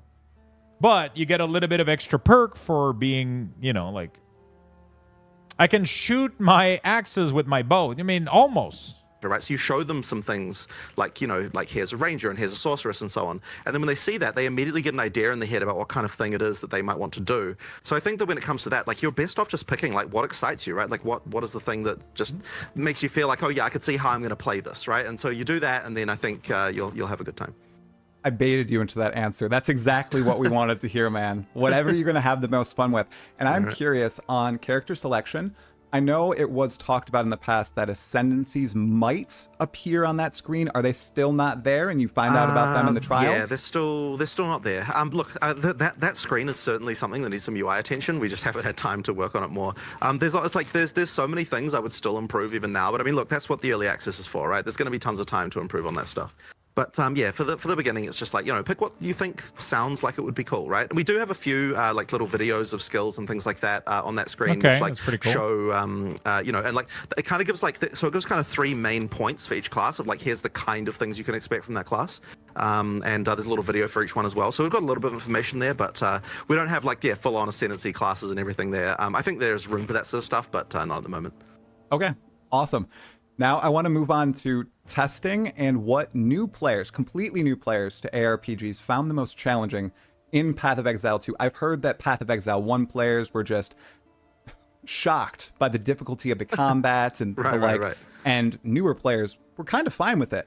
What did they find challenging, though? Because I know you did a lot of first user testing, and I found that very interesting because you're going to get a lot of first users on December 6th. What did they find hard? So definitely the things they were finding the most challenging was the character customization and itemization stuff, right? Like that's where they're kind of, you know, potentially finding that they, you know, that like, so, I mean, we asked quite a lot of questions about like, you know, what do you feel like you're skilled at and that kind of stuff? Like, you know, try to sort of get a gauge for like, you know, how people rate their own skills in different areas. And it was certainly like understanding itemization that was the part that people found the hardest. So we've actually done quite a few things to improve in that area, I think, since then. I mean, like, it's just kind of subtle stuff, but just over time, we've just been, you know, carefully massaging towards a situation where, you know, it's easier to find the stuff that you need to find. It's, you know, there's more help, there's more guidance. There's also things like, you know, the socketing system being, I think, a lot easier than the crafting bench system that we had and things like that. So there's things like that, I think, that will help a lot. So that's kind of the stuff that I think new players find the hardest. And then I think that's really just because, I mean, like there's a lot of stats, there's a lot of things kind of coming at you. We just have to make sure that we're not overwhelming you too much with that stuff. And of course, there's the giant passive tree, which always gives people a bit of a scare. That's really the stuff that I would say that new players find the hardest. Okay. Well, awesome. That's quite interesting that they did. They seem to have done a lot of new player and old player testing, which is really interesting. I wonder how much game actually do this. Like, I wonder how much do companies, because that would be my favorite thing as a I don't know how to call myself, not retired, but like I guess I used to do like UX and UI design, and like one of my favorite thing was evaluating direct user experience, right? Watching somebody work with a UI and then getting their immediate feedback. Like that's one of the coolest thing in my opinion, is being able to, you directly see somebody interact with your game, with your UI, and then you take notes, you take feedback, and then you improve on it, right? That's kind of really, really cool for me. And it seems like this way around, they're doing like so much more round of this. They keep mentioning it. They keep mentioning it. Like they keep mentioning like that they had like a lot of user testing, and then they had a lot of new player play, and then they were giving feedback as per. It seems really, really good. So it seems like they're gonna be. I don't know. Seems really, really good. Super impressed so far. Now, during the betas, I know that there were a few closed beta tests. People were freaking out when they first got those NDA invites and everything. Between those tests, what were the largest changes? And did you really change a lot about the game after the tests themselves? Because I know like when we went to LA, you took a ton of feedback and made a huge number of changes just between March and June. Did that happen again with all the beta tests this year? Yeah, absolutely. So a lot of it really comes down to difficulty, but the thing with difficulty is that people know the game is too hard, but they don't know why it's too hard, and the reasons can be hugely varied between like, oh, it's just this one boss ability, to like, oh, the entire way you're scaling spell damage is incorrect, or random stuff like that. So there's all sorts of things. You can't gamble negative roulette. Nice try. It's always just can we tease out what exactly it is that people are running into? That's the most that's the reason for the thing they're finding hard. So. I think there was a variety of changes. So one of them was like, the map change where, you can see what's out there so you know what to find. A lot of it was down to, more specific item drops around the place. Then there were things like the flask change. So the flask change was pretty big, I think, because that one really was like people dying to because they were fumbling their flasks. But it took quite a while to identify that was like an issue. Like we knew that we kind of knew that we weren't happy with flasks, but I don't think I'd really appreciated the degree to which a new player really did struggle with them. So that's another one of those things. But I mean, look, it's all over the place. Flasks like, were horrible. Like having so many of them was weird. The details, really, because even something like just the exact specifics of the passive tree, even for a new player, even if they're not like going deep on it, like it can actually be worse for new players, because a new player will pick something that's weak without realizing it, and so you need to make sure that everything on there is reasonable. So there's quite a lot, sort of like as I said, it really all comes down to those details that make sure that the game is feeling right. And I think that without doing a lot of those tests, it would have been very hard to appreciate some of those problems, because you just don't, when you're playing yourself, there's actually like a tendency where you'll always pick the stuff you kind of know is good subconsciously. So I actually have like a thing when I'm playing now where often I'm like, okay, I'm going to pick what I want, and then I'm going to do the opposite of that. Like in order to kind of force myself down the kind of like the not golden path of like, what if you were what if I picked the worst choice every time for like, like, how can I make sure that that's like not too terrible? That's kind of another thing you kind of have to make sure that you're doing as well. Definitely. I have two follow-ups from that question. First, and I don't want you to commit to a release cadence or anything, but once we go into early access, do you see the team making large balance changes pretty quickly? Kind of like Path of Exile 1. I'm notorious for going into the freaking ancient history of PoE1 and seeing that when it first released, weekly updates, going in, making huge balance changes, wild swings back and forth, passive tree resets every like 11 days and the like. Do you see that happening with early access, given how much larger scale it seems it's going to be? Or is it going to be more stretched out, maybe a month, 2 months, 3 months? Well, so I think that there's going to be a couple of different things depending on what type of thing we're talking about here. So for balance changes, I have absolutely no doubt that in that first week we're going to be just doing a storm of crazy things. You know, just because like there'll be, I mean, look, there's going to be cases where like people just haven't tested bosses with certain builds and things like that, right? Like especially in the end game, which has had, you know, less testing obviously than the start of the game. So there's going to just be things where it's like someone will be like, oh, this boss is just impossible with minions, and like someone probably did test it with minions at some point to make sure the AI is good, but there probably wasn't like a really, you know, like is this actually easy enough, like that kind of stuff. Like you'll get changes like that, and I'm sure there'll just be cases where you know, we need to make those kinds of changes. So and the other thing that's going to be, I'm sure, is just lots of like someone finds something that's just like not just busted in a normal way things are allowed to be busted, but like busted in a completely ridiculous way that just can't be allowed to stand. I'm sure that will happen, and so long as we can fix that stuff fast enough, I think that we may have to do a few things like that. But ideally we don't. But you know, we'll see how that goes.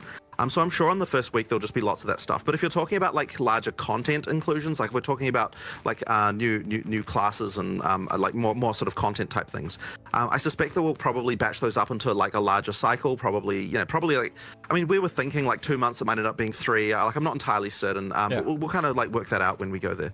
The funny thing is like, so like months ago we had plans for what we wanted to do immediately after release, but as you get closer to release, like everything just falls apart, and you kind of have to be like, okay, after release we'll just have to take stock and see where we are, because you know, like no contact survives.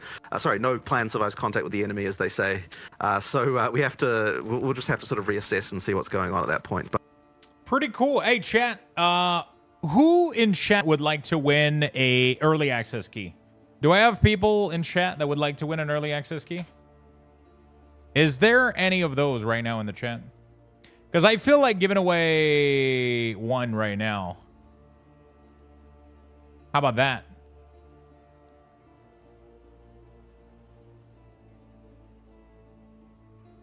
How about that? Let's do create a giveaway. Giveaway description. Path of Exile 2 early access key. All right, let's give sure, why not? I would. Yeah. Okay, so let's give one randomly for keywords. So we have the giveaway for Luxboxes that's happening right now for tickets. But right now we're going to do a keyword giveaway. What keyword should we do, chat?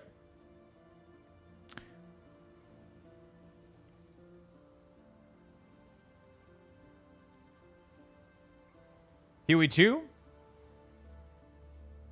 Jingle balls. Adence? Boob. D's.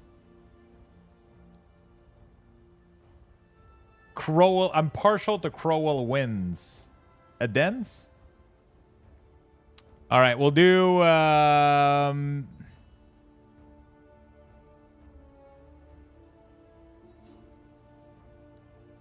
I want to make a suggestion, but it might be offensive.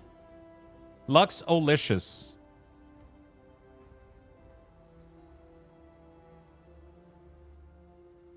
All right.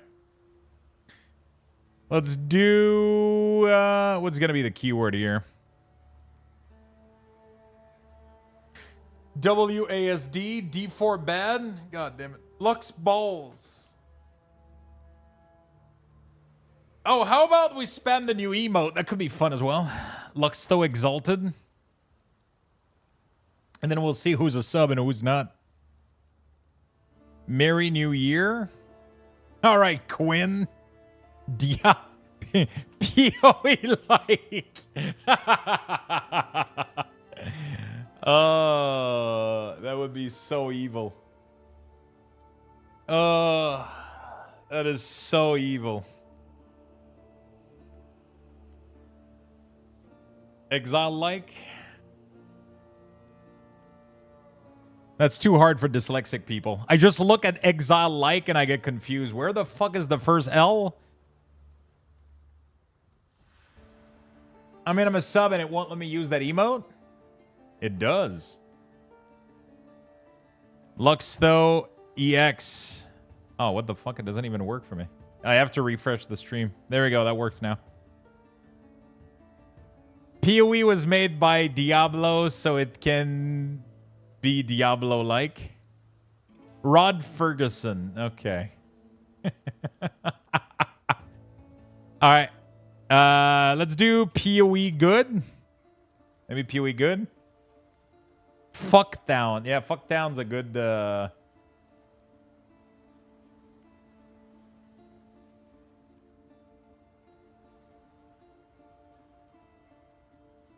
right. Let's do PoE 2. How about give me a key daddy? How about that one, chat?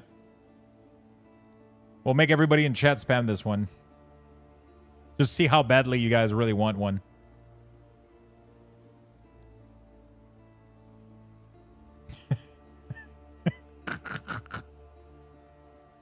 Give me key daddy. Everybody's already ooh woo. All right. Give me key. Give me key is going to be it. Wait, do we add the daddy at the end? That sound... No, I feel wrong. I can't make you guys type that. I can't... That's going to be some weird parasocial shit. All right. Type a keyword in chat. Regular chance. Okay, let's make Twitch subscriber way more likely to win just to make you guys... I'm kidding. Okay. Give me key. All right, chat. We're going to get started right now. Announce that the giveaway is now open. Type gimme key in chat.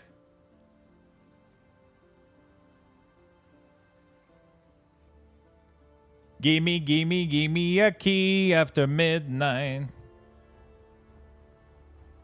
All right, chat. If you guys would like to win a key, make sure you type in the word give me key. Let's make it happen. Let's make it happen, chat.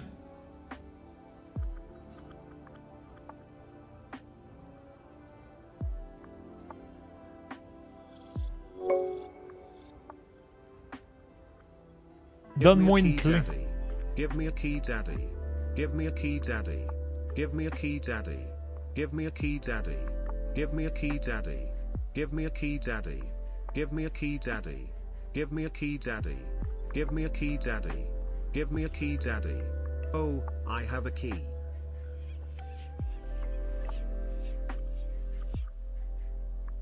Not bad. Give me a key, daddy. So just type give me key in the chat. Give me key. Just type give me key. Get in there.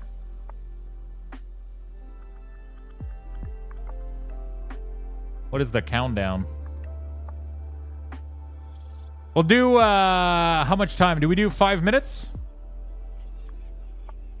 All right, I'll give you guys 5 minutes for this one. There we go. 5 minutes left. Let's get you guys in there. Oh, daddy, Kimi baby. Donne-moi une clé, papa.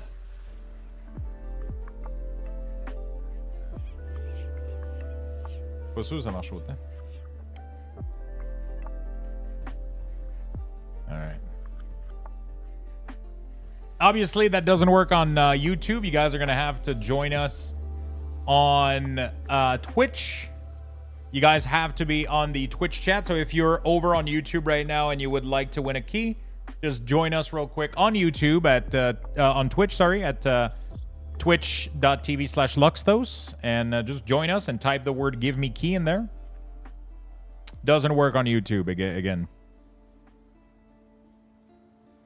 Again, it doesn't work on YouTube. It only works on Twitch. So make sure you come in and type the keywords. Obviously, you're going to be required to follow the stream because I'm going to be that guy.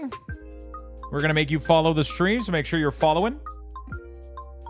Make sure you're following and make sure you are typing the keyword. Just to make sure you're not a bot, you're going to be asked a very complex mathematical question. I'm kidding. That's not going to happen. We're going to ask you a question, a French question. So you're going to have to translate 3 random animals in French, just to make sure you're not a bot.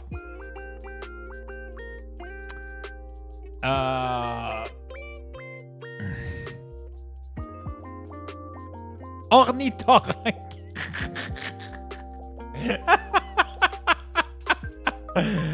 uh...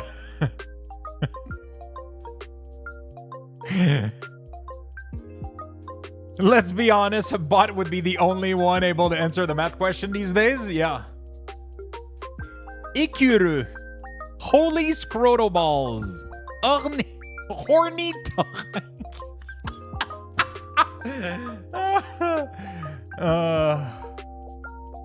What are we doing? We're doing Path of Exile 2 early access keys. We're gonna do a couple of these. I'm gonna make you guys spam my chat for a bunch of dumb shit. We're just gonna have fun here. I got 4 extra keys that I'm giving away, so we're gonna give them all away. I could pick 4 winner. I could pick 4 winner from this one. I hope Void gets it, bro. Void already paid for the $600 fucking package. He probably has 12 million keys. Schval.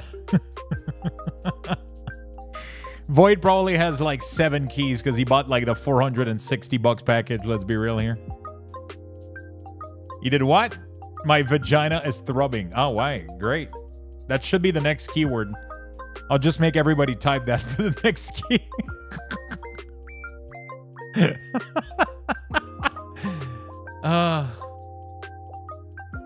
I'll just make everybody type that for next key. Half as many entrants? Nah, I think some people will just...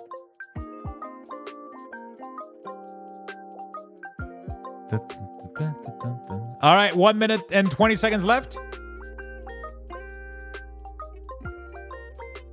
20 seconds left.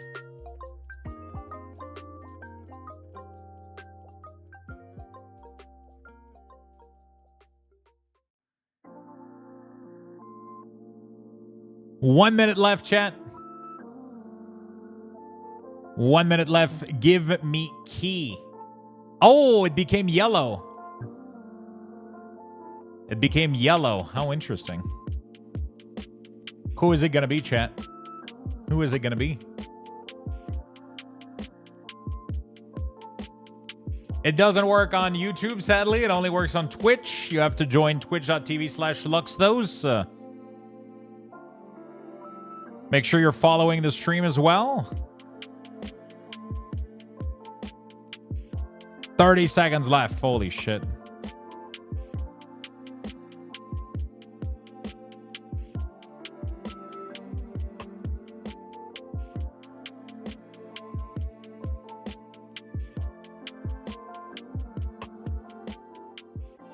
Good luck, everyone. Good luck, good luck.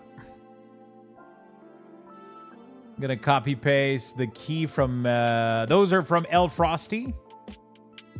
Stop the count. All right. There we go. Close giveaway entries. Are you guys ready? And the winner for the first key is... Good luck, all.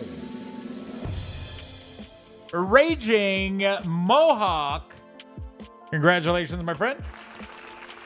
Is following. Accept. There we go. We're going to send you a whisper. We're just going to say hi. And then after sending you hi, I'm going to send you a key. There you go, buddy. Congrats. Almost me? Almost. Let me know if it works. Whoops. Let me know if it works. These keys were given to me, so I haven't been able to test their validity. So if you could claim them like right now on the official website, Raging, that would be absolutely amazing. Just go claim the key. Just add a disclaimer. If not work, not your problem. Yeah, it's a little bit, you know. All right, create a giveaway. All right, chat. What's the next one? Path of Exile 2. I'm happy to be a guinea pig and test one for you. That's very nice of you.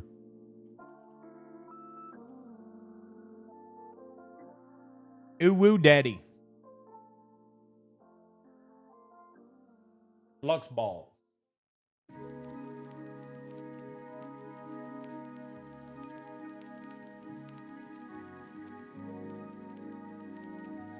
Necromancer, moist, thick, fast love.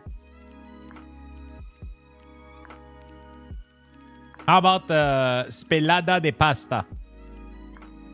Sounds amazing.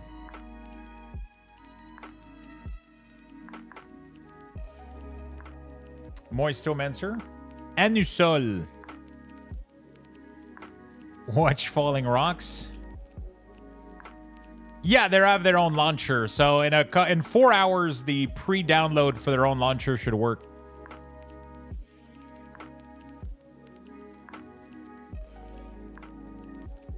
Goth Mommy. Oh, I love that one.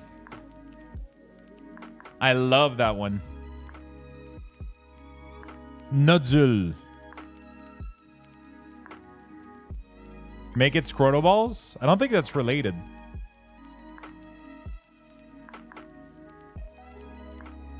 Chemin de l'Exilé 2. How about that?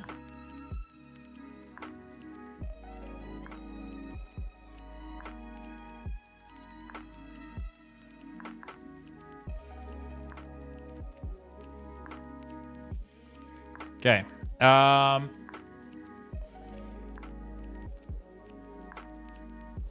Path of Lux. Path of Lux. I like that. Path of Lux.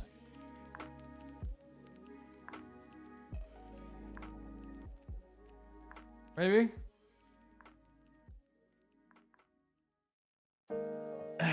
Cheese macaroni. Path of Lux.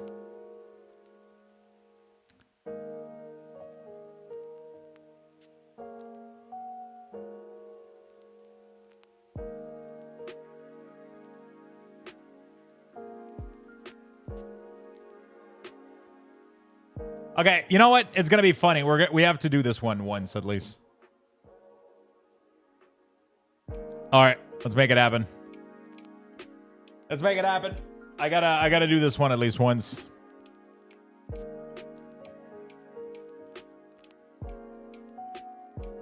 Just to see. Wait, is it gonna count the emotes? I'm assuming it is counting even when people type the emotes, right? Yeah, it seems to work.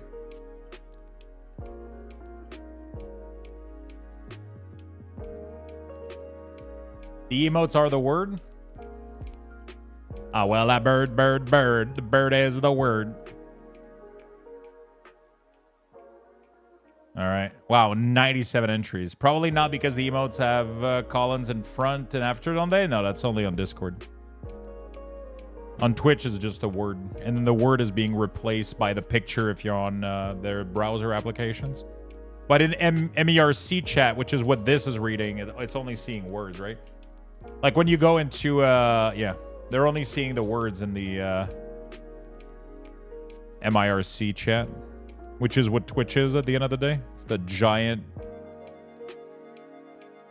chat room.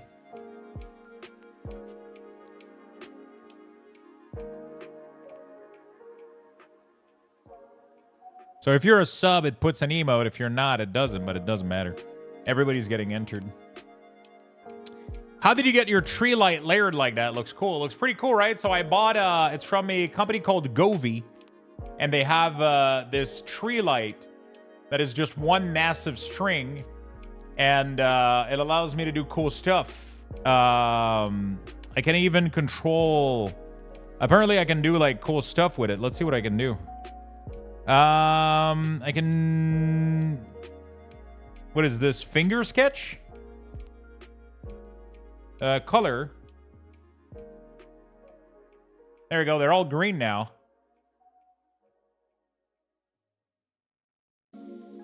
Now they're all blue. Yo, should I check if I can allow you to control my Christmas tree?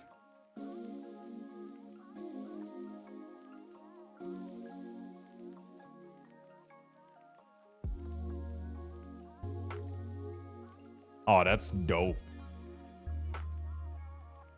Yo, the colors in here are amazing. Scene.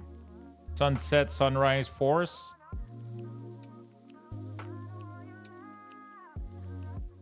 What the fuck?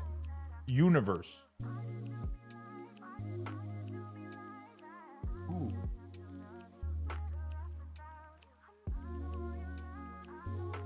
Snowflakes.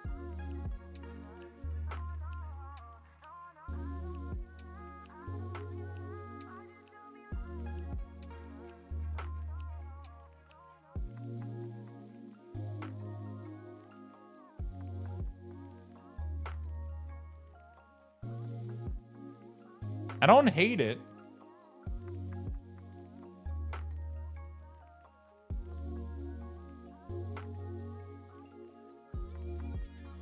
Christmas. Let's go Christmas. Holy shit. It's having a moment. What the fuck?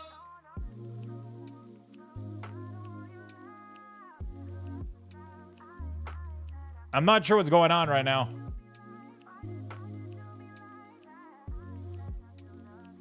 Jesus Christ. Okay, let's go. Can I reset it?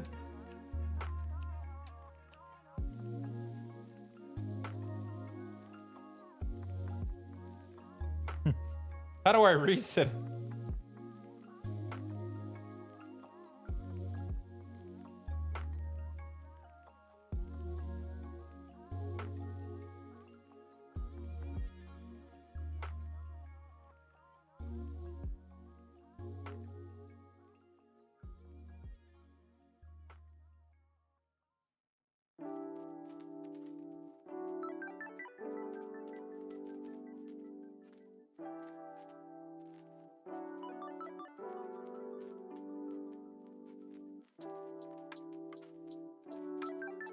So I don't know how to make it work. No, there's no timer on this one. I'm just gonna close it when I'm done with this shit. I'm trying to understand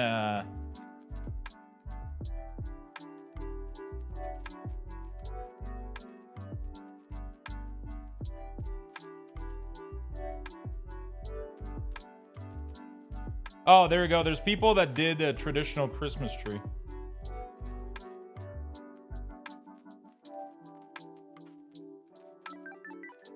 Oh my god, this one is amazing. There we go. I'm going with that one. Ooh, 1 addeds of 7. Is the keyword gone? No, the keyword is still there. It's still rolling.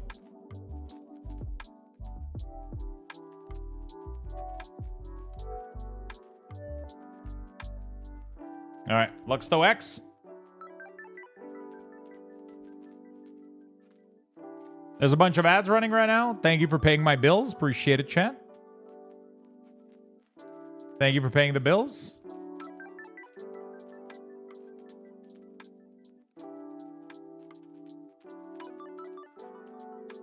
Okay. All right.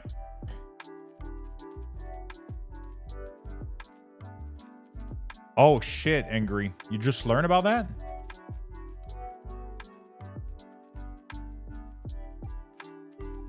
That's really... That sucks, my friend. Sorry to hear that, buddy. Sorry to hear that, my friend.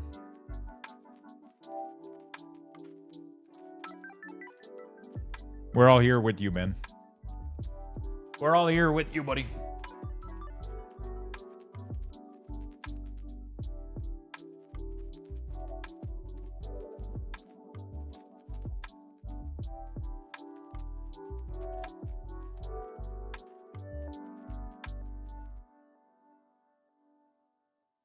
Aren't you supposed to film the tree? I don't think that's how that works. But I like this preset. It has pretty colors in it. I like it a lot.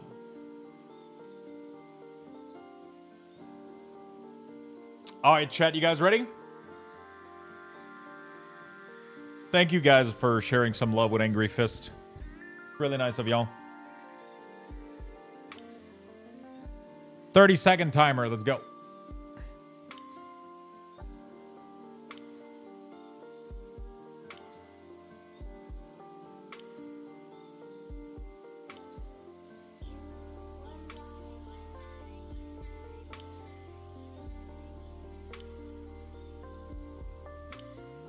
Man, there's a lot of you wanting keys. I like it.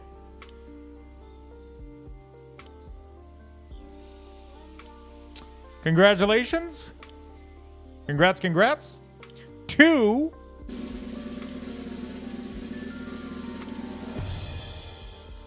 Halfug. Congratulations, Halfug. Congrats. Congratulations. Congrats. There's your key, buddy. You can redeem it right here. That's a weird way to spell Luxthos. It is. You know what would be fucking hilarious? If I made the next keyword cheer 100. I wonder what would happen.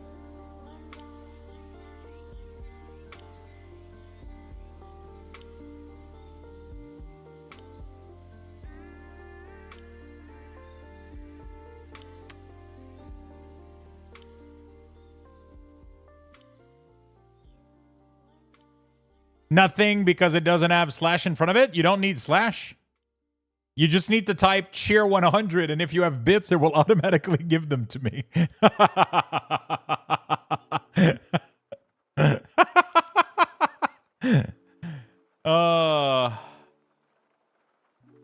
But it wouldn't matter. Like, if you don't have bits, it would still let you enter.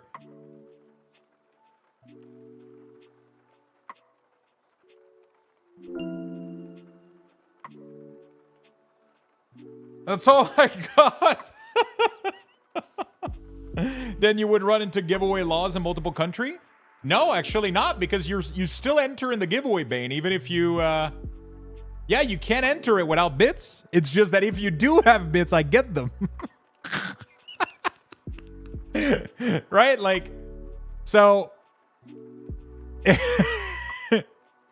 oh, you cannot press enter? Really? Wait, what happened if you do cheer 100? Oh, it doesn't even let you send. You cannot cheer in your own channel. Oh, that's so bad.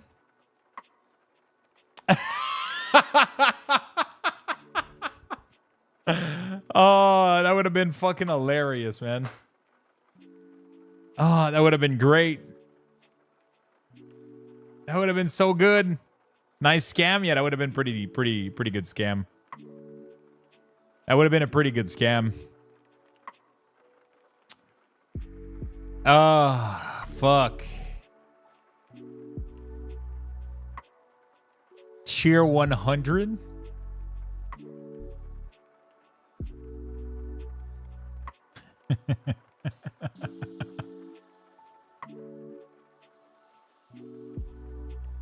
I missed? Yeah, you did. We did 2.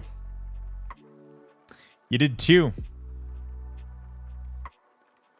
We did 2 giveaway. I have 2 more though, so I think I have 2 more that were given to me. I don't know if I'm doing them today or tomorrow. I think we might keep them for tomorrow. I'm doing another one with Luxboxes we're doing another one right now. We have a giveaway open with Luxbox. So the more Luxbox you have, the better your odds are at winning. So that's pretty cool. That is pretty cool. So if you go into right here, there we go. So we have this one right here that's open. This is the 3rd one that we're doing.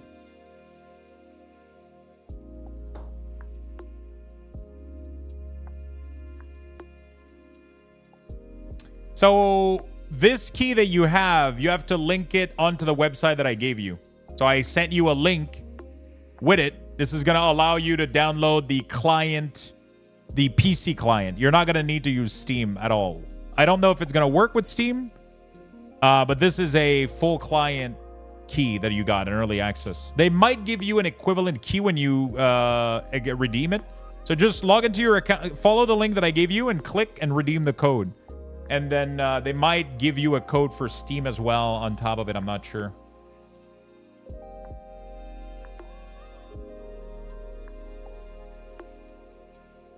They might give you a code on top of it. That could be a possibility. No, it's not linked. They're gonna give you when I redeem my key, my account had a Steam code and an Epic code. If the platforms are all connected, There is crossplay if that's what you're asking me. Are you leaving me already? No, I'm not leaving yet. Just chilling, just hanging out. I just woke up. Did you clean your room, at least?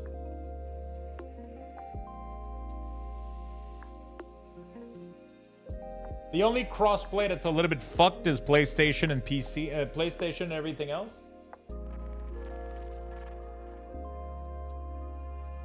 Because Sony is a bitch. No, but I grab a brush and put on a little bit of makeup. Okay.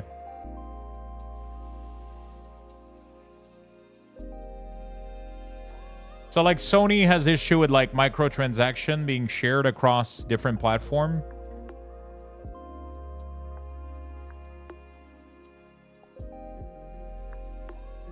Three hours till the pre-download. Yep. 3 hours until the preloading.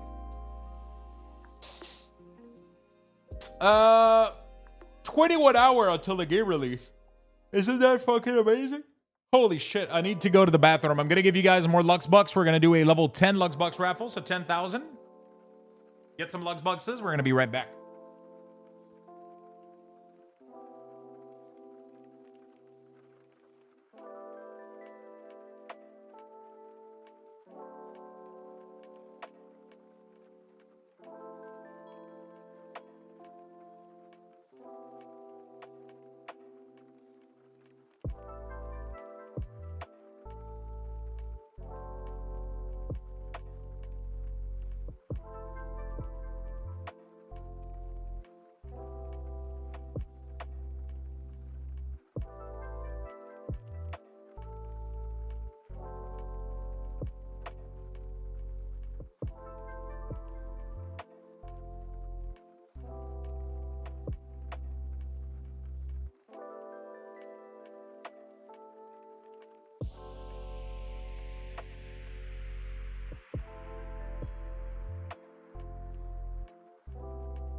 All right.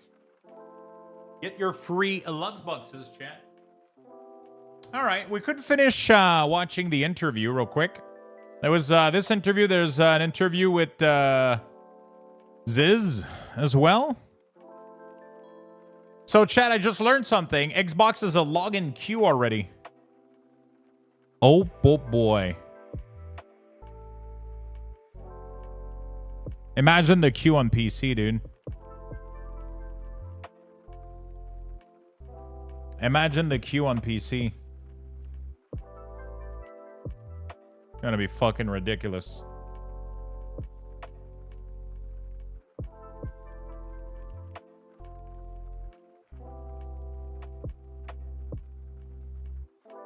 If the server just don't crash, that's it. That's it. Yeah, I mean, servers are probably gonna struggle, but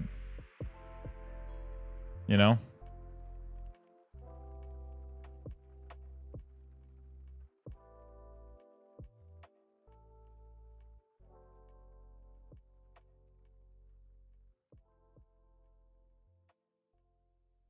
There's a lot of good question in here. Oh, they crashing? Yeah, they're gonna... I mean...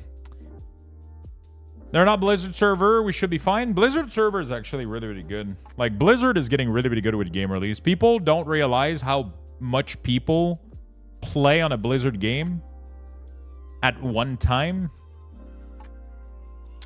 It's a lot of people. Hey, the Lux Bucks have been given out, so no more join. No more join needed. The Lux Bucks just got, yeah. I remember the BC launch. I mean, they've been improving with all the release they've done.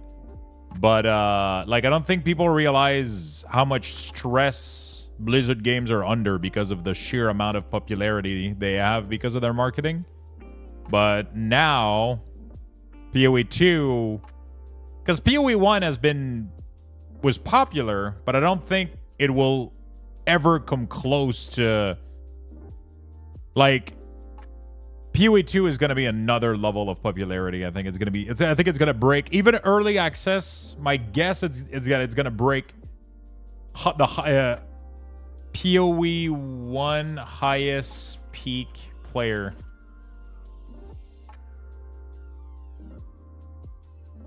That was what, 200K? They're gonna explode that. I think they're gonna explode that. We're gonna go like 300 to 400K, I think, just for launch. Probably even. I think we're gonna reach 500,000 for early access, easy.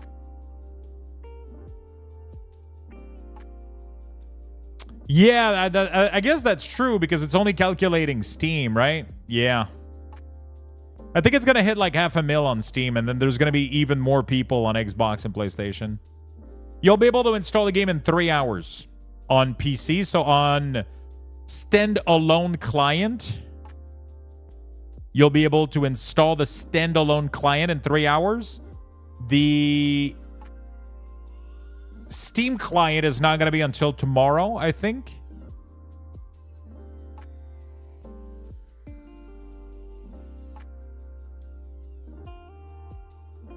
I think PoE 2 will bring loads of new player.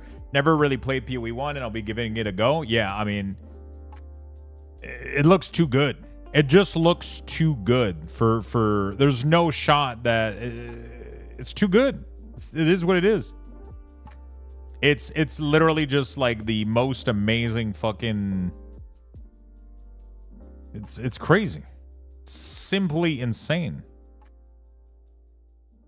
Joining, welcome everybody. I am joined here today by Jonathan Rogers, director on Path of Exile 2. Thank you so much for being here. No problem. I mean, it's always good to talk to you. We've done a number of these interviews, and I honestly, I'm always happy to just talk to whoever's got good questions for me, honestly. Yeah, I've tried to do just that. So I've sent Jonathan some of the questions ahead of time just so he could prepare. We could have a little bit less dev check. And yeah, I've tried really hard to not have any repeat questions except for a few that I really want to push back a little bit on and talk a little bit about. Sure. But yeah, it was honestly, it's been so many things that's been changing. So while like making questions with chat, it's been a little bit like, have they answered this? So like it's yeah, but very excited for this. So I want to start with an interesting question for me personally, because PoE 2 is so different than PoE 1.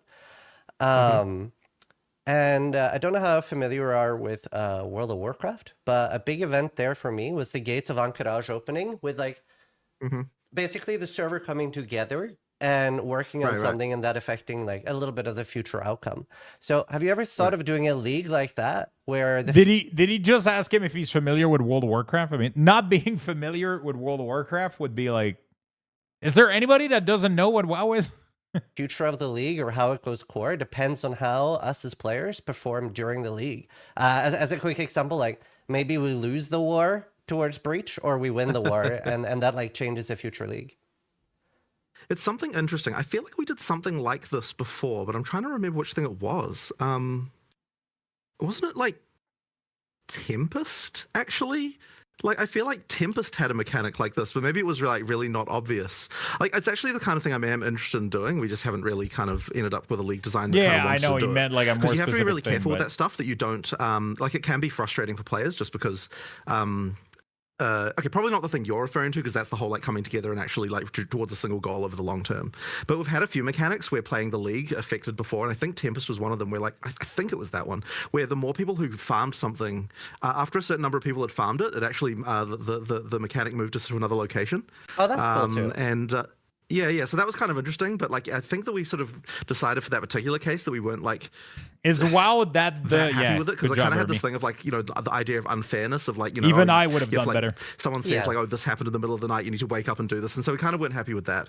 But I mean the thing you were saying there about the gates, I mean like that's pretty cool. I just like I guess you have to be prepared for like both outcomes and then exactly what you're going to do in both cases. Like it needs to actually feel like it had a meaningful impact. Yeah, but it doesn't have to be the follow-up league. Like it could be something that you do like half a year later or something. Like you say that we have to kill like 6 billion monsters, and if we don't, like no, he actually speaks really, really fast. But that's what you got to do when you do these interview, and especially like he's very verbose, so he says a lot of things, and he says everything that comes to his mind, right? And if he doesn't speak fast, then it takes a long time, and then the interviews last for 8 million years. The league will be different. Right. But yeah, I guess I'm also kind of into the idea, although maybe people aren't, of like you create like a thing that once you've achieved it, unlock something for all players. Like that kind of stuff could be potentially fun. So I mean, there's stuff you could do there. But I don't have any plans for it in particular. Like I haven't actually thought too much about this kind of stuff. But yeah, like I don't know, it's kind of interesting. I'll keep it in mind when we're doing the next league design for sure. Nice, cool. So I have a few questions about stash tabs. The first one is for things that don't have a PoE2 equivalent, like let's say Blight, right? Are we just not getting a tab at all, or are we going to instead get like a regular premium tab or something like that? Yeah, so currently you don't get anything, and basically that's because we still want to be able to potentially add that content later, and then at that point that tab will be, for that league. So if we gave you something now, then we'd have to like, I guess, read only the other. If we gave you a bonus tab now, we'd have to like give you a read only one or something like that. And effectively, the main thing is that we're trying to just make it so that where it makes sense, the thing you bought before will work. I think that for the particular one you mentioned there. Yeah.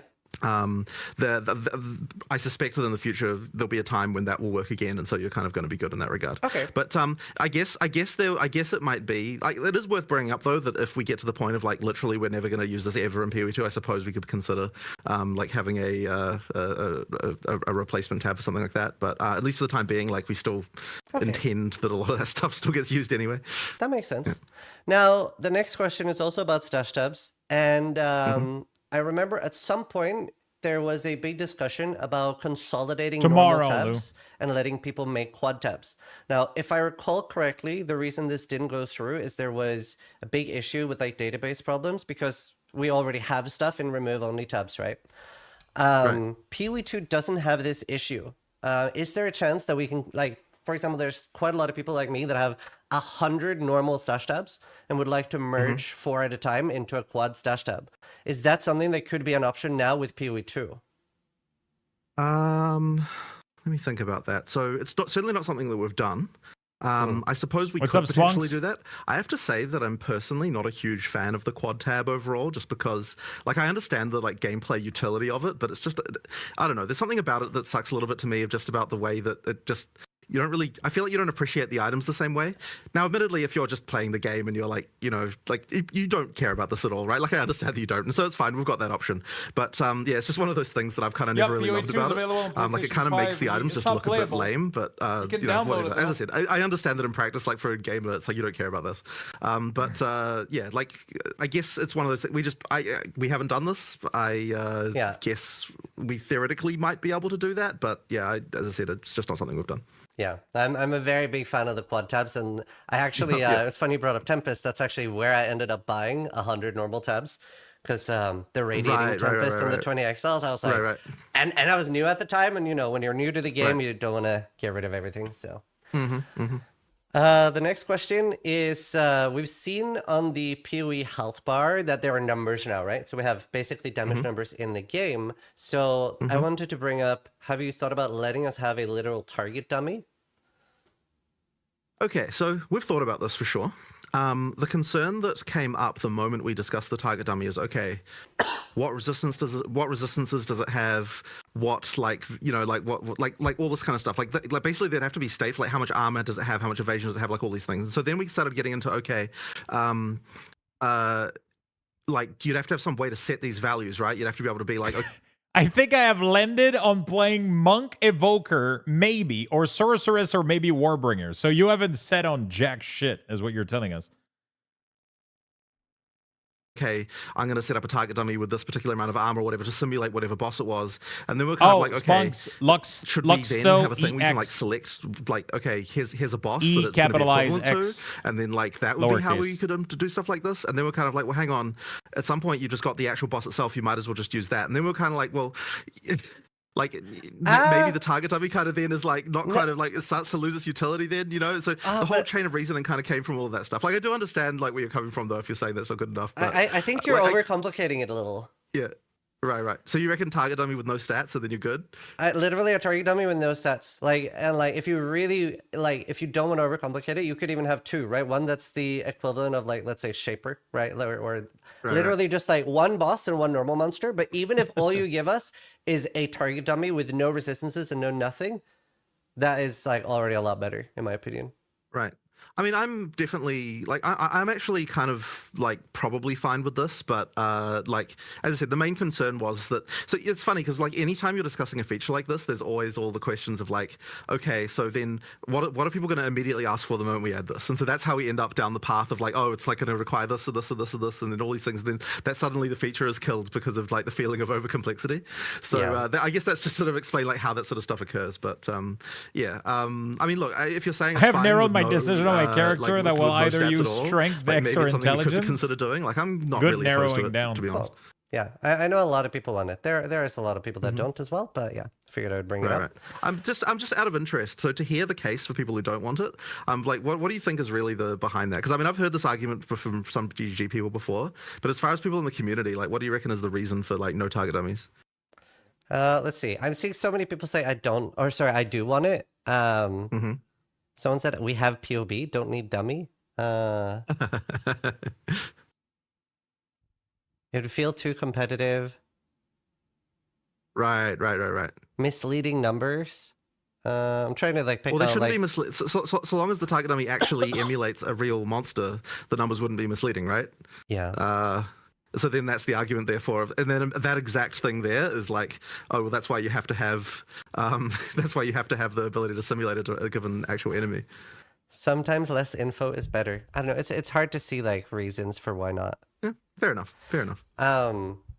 The next topic is gonna be a bit of a longer one and a bit of a discussion. I want to talk about what the current state of portaling out at bosses is, and then talking a little bit about pausing and logging out as well. Yeah.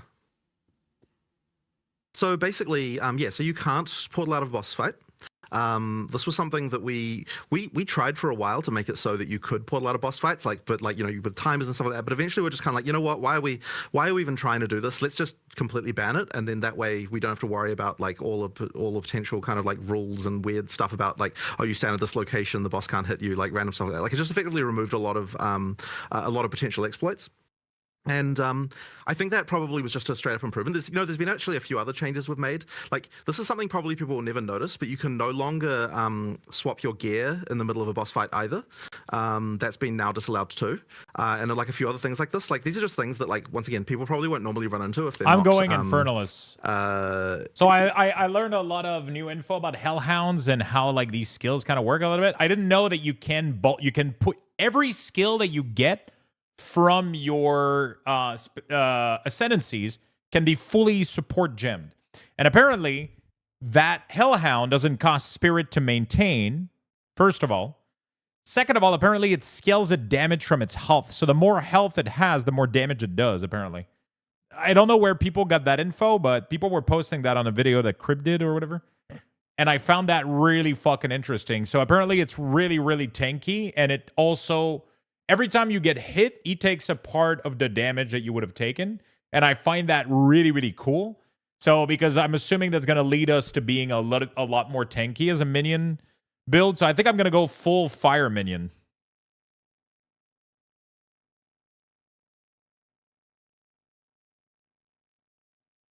Dude, am I too high or the light changed automatically when I claim the color?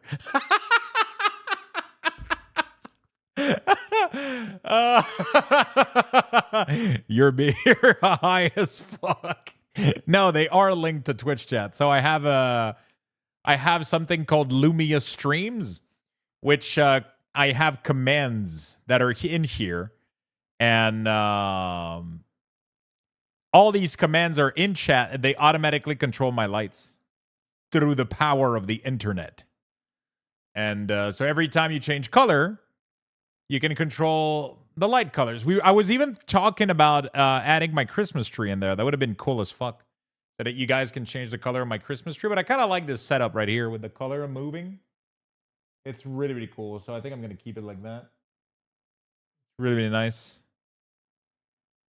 So yeah, you guys can change the color of the tree. I could add a new command right now, like a new color, and you guys would be able to.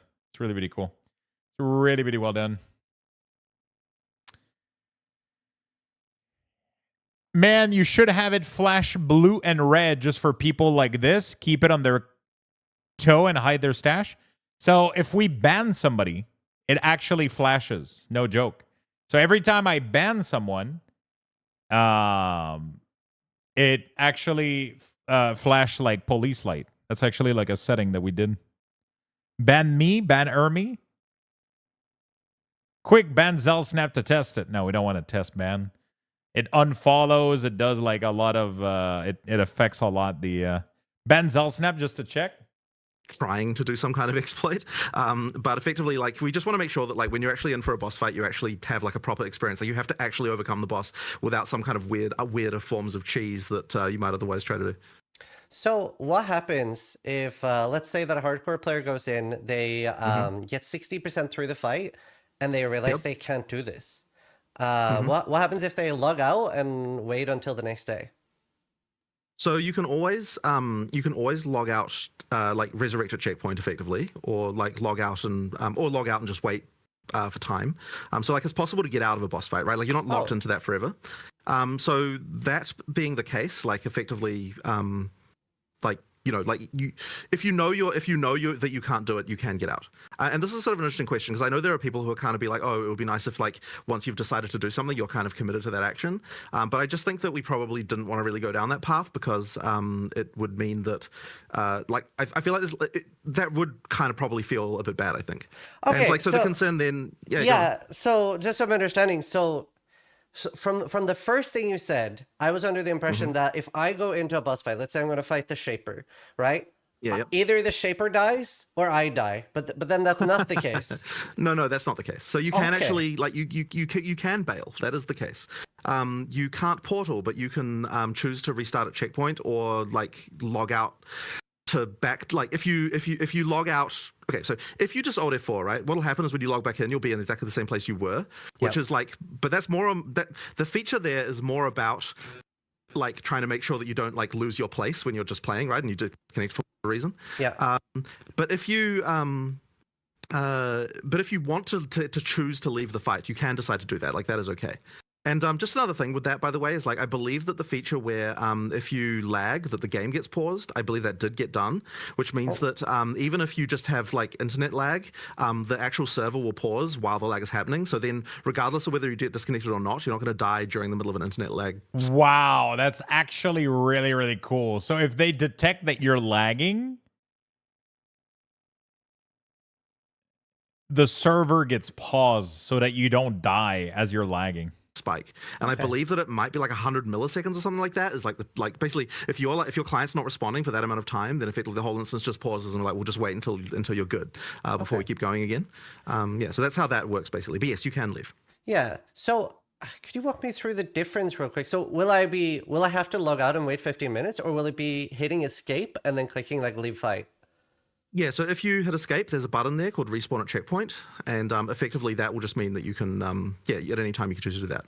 Now, obviously the concern with that, like, and we've actually discussed this quite a lot internally about, like, should that be okay? Because there was, like, a whole discussion with this of, like, the fact that there's just a button you can do to press this kind of, like, would mean that, like, it's like, even if you see, like, a slam coming, you'd be able to, like, push escape and just, like, push that button before it arrives. And that is the case. But the thing is, if we required you to log out and wait 15 minutes, that would kind of be lame too. Like, I don't really want to, like, and the counter argument to that one was like, oh, but, like, that's at least more friction to actually doing this. And it's like, well, yeah, but then do you really want the strategy to be that you have to log out and wait 15 minutes? Like, it's just kind of lame. So in the end, we kind of decided to do the more, I guess what I would call player-friendly thing of just, like, you know, that option is there for you. You can leave if you want. So effectively, yeah, in some sense, I suppose you could say that that's kind of equivalent to the Alt F4 you could do in PoE 1.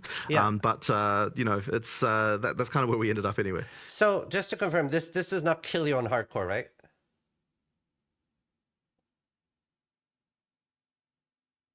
Oh, I lost audio. Wait, no, it doesn't. Oh, sorry, yeah, it doesn't. Okay. But let me just think about this, because I feel like I'm just getting a memory suddenly of us talking about that as well. Yeah, I'm pretty sure that that's I'm pretty sure that that's fine. But I feel like I remember. The concern I would have there of why that would be a bad thing, and I know a lot of people are against logout macro, Right.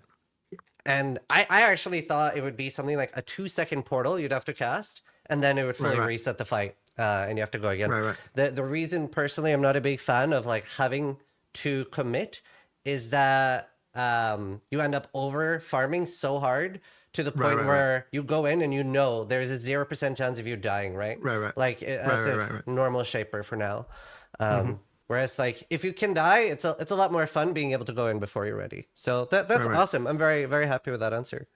I will mention, by the way, that there is a very old league flag. I don't know if it's exposed on the private league interface. It probably isn't, honestly. But there's a very old league flag that actually does enable a timer when you disconnect before you actually get disconnected.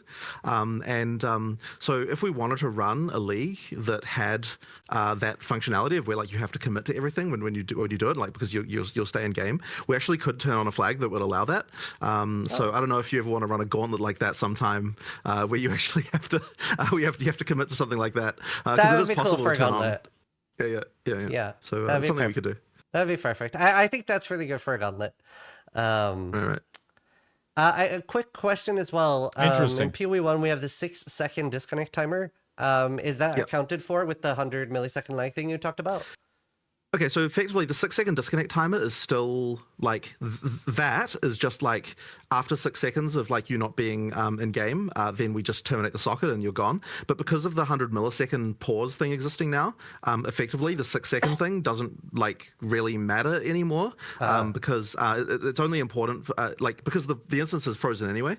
So all that's doing. It is all the same account. So when you open Steam. When you open PoE from Steam, whether you open PoE from Steam or from Epic, you're gonna be logging onto the same account. So when you claim an early access key, PoE gives you a key for Epic and they give you a key for Steam, so that you can go install the game on whatever platform you want, right? For PC. So yeah, that's how that works. So it's gonna be the same account. So you can, Lux, what do you think of the pause during a boss fight? I'm pretty sure you can't pause in PoE ever. You can exit the game, but you can't pause. Because it's not you're right, from what I understand. Lux, so I'm not able to use your UI pack even though I'm sub. I've refreshed everything and unlink and relink. Any idea why? What do you mean you can't? You can now? Oh, you can pause. Okay, cool. I mean, sure, why not? It's kind of cool. I mean, I'm all up for it because I don't think it removes anything, and it just allows people that have kids, people that have like explosive diarrhea syndrome to, just hey, if a fucking shit shows up, you can't, you just like you press escape and you go take a shit, Thank you for being attentive to chat and overall cool, and I do love that too. And it's the same thing for having children. If you have a sudden shit, you can press, Thank you so much for the 6 months, my friend. I really do appreciate it. Hi, Wirecan. Thank you so much for the gifted sub. Very much appreciate that as well. Thank you for the big 6, Kasar. I appreciate that.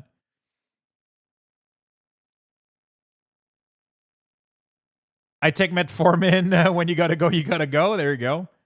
I mean, I think it's a good feature. I'm not against it at all. Like if sure, you might like knee jerk pause and like, oh fuck, I'm gonna die here. I think that's fun. I'm okay with it. I think that's a good feature. Yeah. Is just making it so that, like, look, at some point we have to give up on the fact that you're not going to actually be able to come back again. In theory, we could actually increase that time now because, like, there's really no downside to it being that long or even longer. So that would give longer for the internet to recover. But I mean, I guess we just haven't kind of done one thing or the other. But the thing that's going to matter to you really is just the fact that after 100 milliseconds, instances paused, you're not going to die. And how long it takes before we like actually time your whole connection out is kind of not really as relevant anymore. Awesome. That's super cool. I can't remember in whose interview you were talking about it, but you expressed some interest in racing again and saying that that's something you considered revisiting now. But obviously you were cognizant of the fact that it's not necessarily what's going to like bring people back or bring revenue to the company, right? And you are a company. So I wanted to suggest, have you thought about having a specific like battle pass maybe, or even one singular item for racing, and telling people, look, if there's interest, we'll bring back things like Descent, etc., based on how much it sells for. Then like the racing community can literally contribute as much or as little and as there is interest. I think that's pretty interesting. I actually did have another idea like a long time There's ago. no group content. You can play with your friends, though. You can invite them to a party and play, but there's nothing that's ever going to require you. There's nothing that's ever going to require you to go into a group. Which I don't know. Like this is a different idea, but we'll just see. I'm just going to see what you think about it, because we never actually did this, but it was a thing that I was interested in, and that was the idea of like effectively like pay to enter races, where it would be like, you know, like some number of cents to enter a race, and then you effectively, I mean, it's sort of similar to the thing that you were talking about there, I guess, except that instead of being for a whole season, it was just like individual races. And that was kind of an interesting idea that I was thinking that maybe people would be interested in, but I wasn't quite sure whether the community would like that or not. Like, it kind of wasn't clear to me, and so we're thinking like, oh, you know, like 5 points to enter a race, and then because of the fact that the rewards. So then effectively the rewards of the race would have to be like cosmetics, right? Because obviously we can't give you rewards in the form of anything that would be player power, given that you need to pay MTX currency to enter.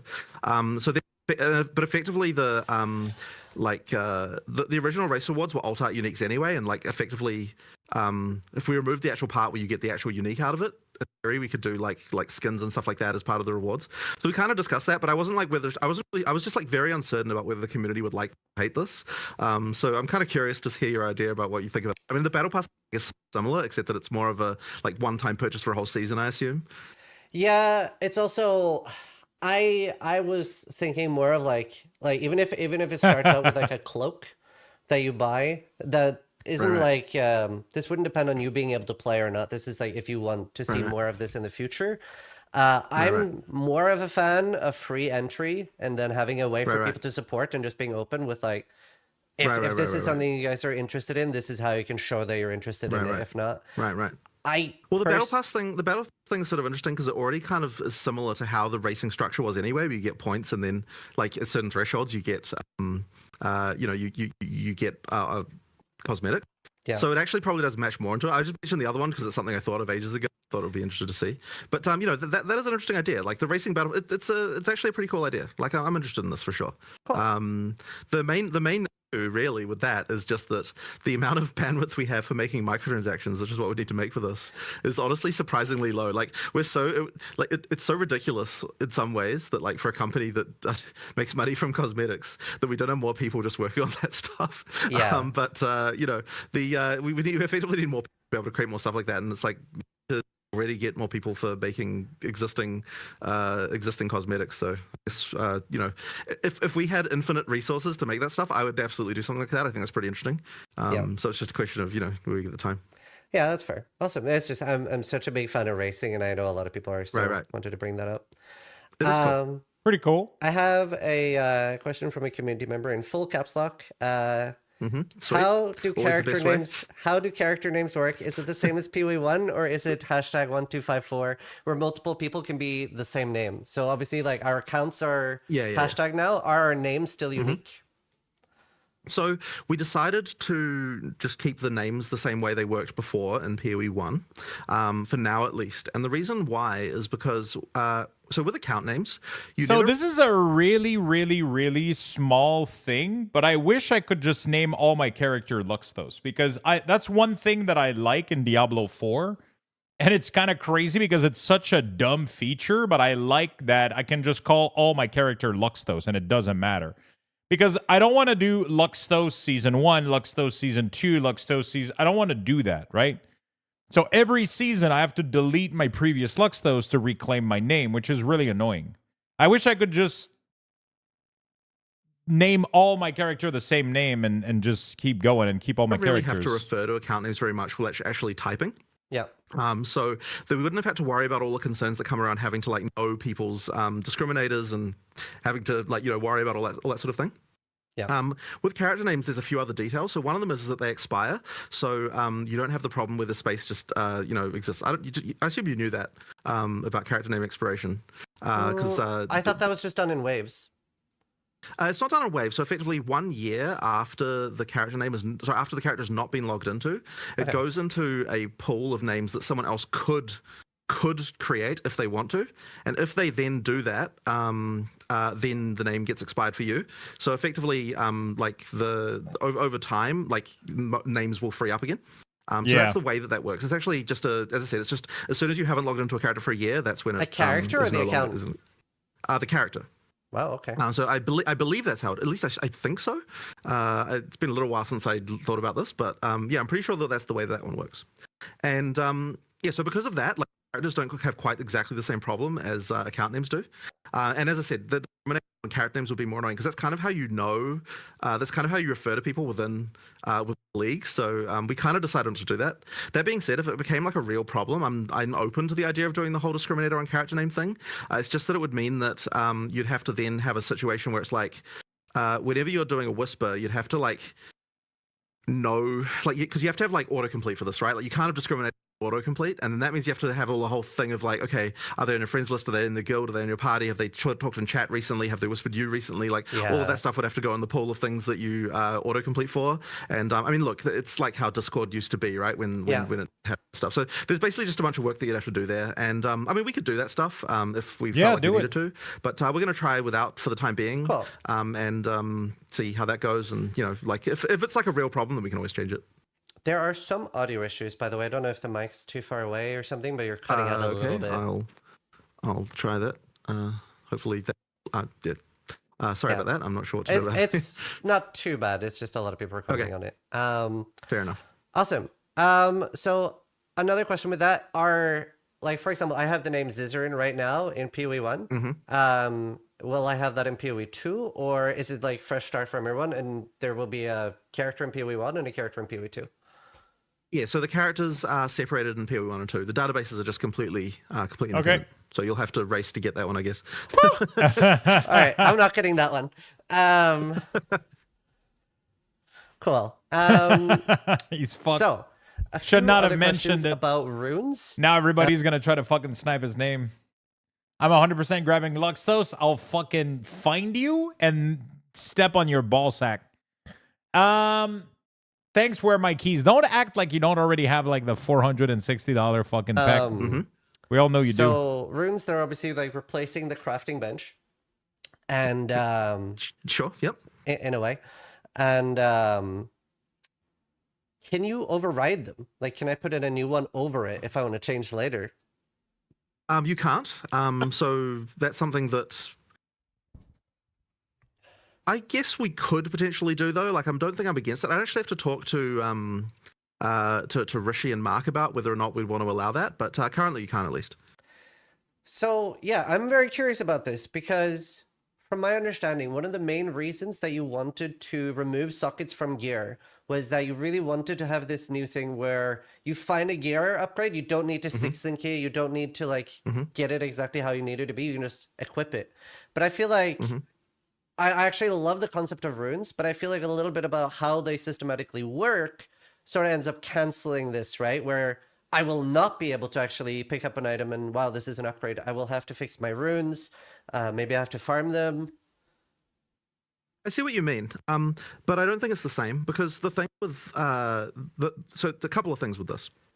One of them is that when we're talking about the whole picking up an item and having to change stuff, what that was mostly around is the idea that okay, socket colors and so on, right? It meant that you had to change either you have to chromatic stuff it's not until the same point where thing at all. you've actually got exactly what you had before, or you have which is definitely way more. One was literally to just use a couple. One was literally controlling your build and what abilities you were playing, and if you didn't get the same exact color path of link, then your entire build changes. Now the only difference is your first item had better stamina and your first item, let's say you found a good piece of gear with good stats, and then you have 2 sockets on it, and then 2 runes of resistance, and now you find a better piece of gear. Now the only thing you have to do is just socket it and then put some resistance rune on it, and you're good to go.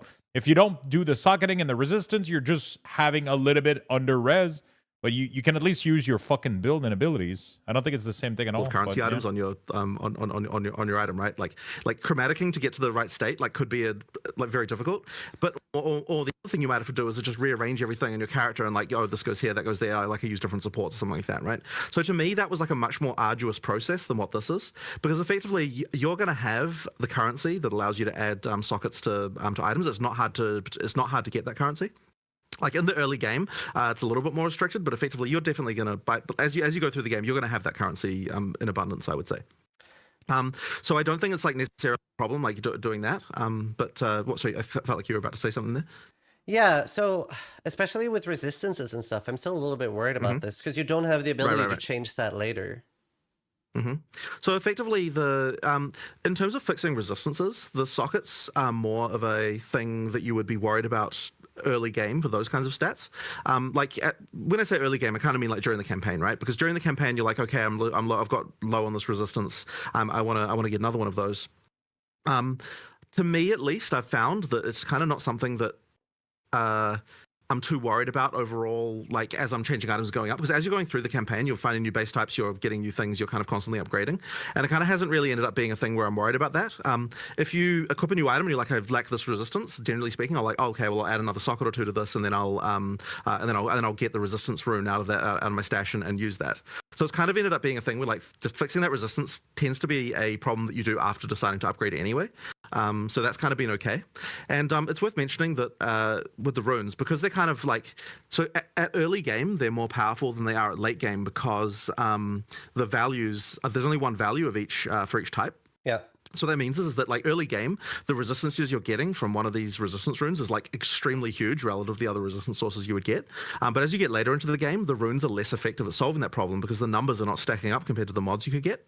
And so as you get towards the later game, the things that you're going to be wanting to be socketing are more of the soul cores, which have the like different mods that aren't kind of designed to fix those early game problems. And also your character has more mods overall and is generally kind of like more in a good place. So it really is like, in terms of like fixing problems you have, it's more of a like, you know, first sort of 30, 40 levels kind of type deal rather than after that, if you know what I mean. So I think for that purpose, they work really, really well. As for changing them, I suppose we could allow it. I don't actually see a reason why we couldn't do that, although as I said, I haven't talked to Mark and Rishi about it.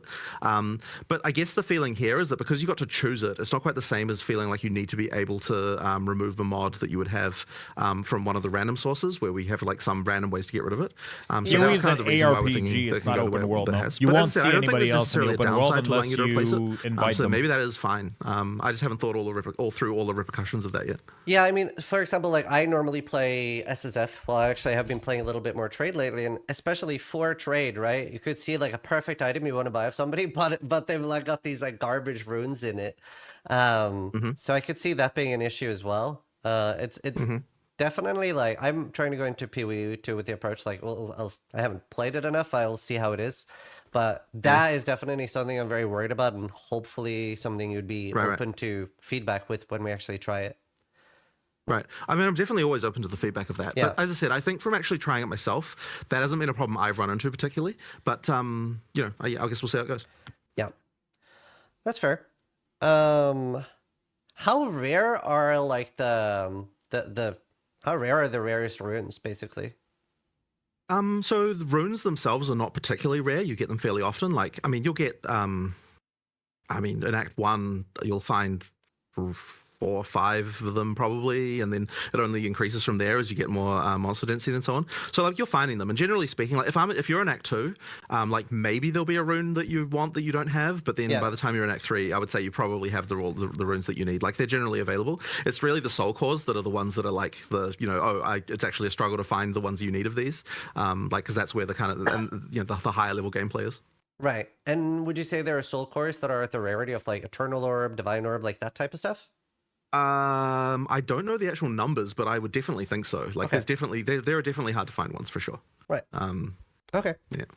Cool. Yeah. Yeah. Oh yeah, awesome. he enjoys Next up, talking about PoE, which how is does good. like stacking ailment works for like stacking multiple of the same? Right. So effectively, so in general, ailments don't stack, right? In order to get the ability to stack them, there has to be some kind of mechanic you're getting. Yep.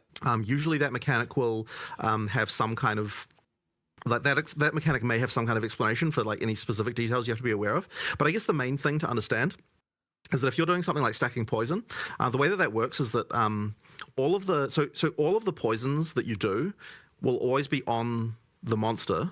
Yeah. And they're all running.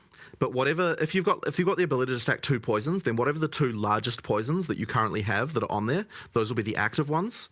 And then when one of those falls off, then the next largest will take its place effectively. So that kind of means that like that's kind of, I believe, sort of generally how the like buffs work in PoE, where you've got like, you know, whatever if you can have multiple Interesting. buffs So on a if thing, you do a hit, like if you hit for 1,000 of poison damage, then there's going to be like 10% of that 1,000 that's on the monster. But then if you hit for 2,000, then there's going to be a 200 poison.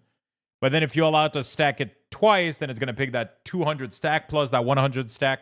And then every other, you know.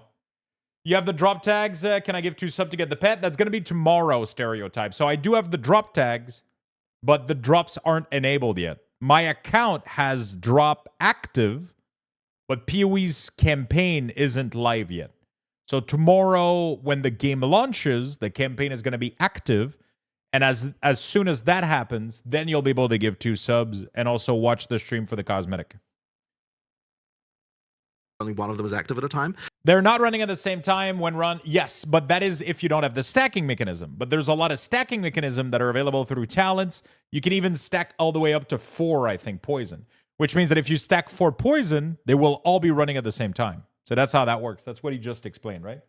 If you don't have the stacking mechanism, then the other one except the one that you have are just gonna be in the background, pretty much. So in the case where you're allowed to have more You than can one, see it's just people in effectively town, whatever yes. the highest in buffs are that are on the character, that's the ones that you get effectively. Cool. Oh, that's good. Yeah. So I don't know if there's anything else you want to know about that, but no, not that I can think of. I think that answers that. That's really good. Sure, fair enough. Another question from the community. Does mana and elemental leech exist? So mana leech is a thing, but only for attacks. Yeah. And elemental leech, I believe, is a thing. There are probably, I believe there are probably like various mechanics around that will give you elemental leech. Okay. It's definitely going to be a lot harder. But what we're trying to avoid is mana leech for spells. Because that can kind of like defeat a lot of mechanics and so on. So effectively, that's the main thing. Everything else is fair game, but we just have to, like it just depends on where it comes from. So yeah, that's kind of the basic idea. Okay, cool. Yeah, no, I know a lot of people are hoping for a spell mana leech, so it's, that's the broken thing we some don't want hearts. to do. Yeah. Okay, next up, a few questions about crit actually. In PoE 1, it's almost like when you're building a crit build, you're supposed to be 100% crit. Is that the same in PoE 2? I would say that it's kind of more like earlier PoE 1, how it used to be, where it's like you can get there with various mechanics, but I would say that it's like it may not be the most optimal thing to do, just because like the stuff you're sacrificing might be too much in order to do that. Yeah. Especially when you've got like conditional crit mechanics, getting to 100% isn't so bad, but like you're not always going to be meeting those conditions, if you know what I mean. Yeah, I would say that like we've tried to kind of keep things a little bit more in line in terms of having more like, as I said, just like the controlling the sources a little bit better and kind of making sure that like getting to 100% is actually like a real, like, as I said, possible, but kind of not expected. So I imagine the sort of expected crit would be a bit lower than that. And yeah, trying to increase beyond that is kind of not hugely valuable. Okay. What's the main reason they're indifferent? Is that just to like retain player power and not let it get out of control early? I wouldn't say that exactly. I think it's more just that like ideally every mechanic. What kind of stuff will the market have? Kind of stuff to spend your currency. So it depends if are you talking about the currency for the microtransaction, or are you talking about in-game currency?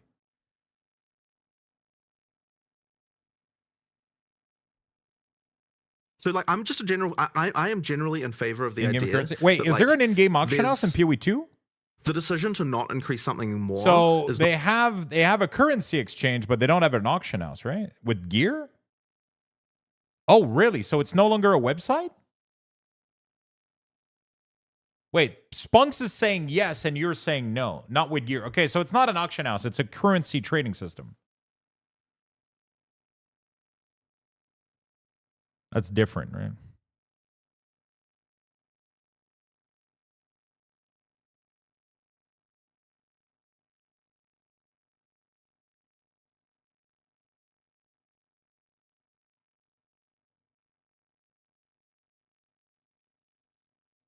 not because you run out of sources of it, but because like there's a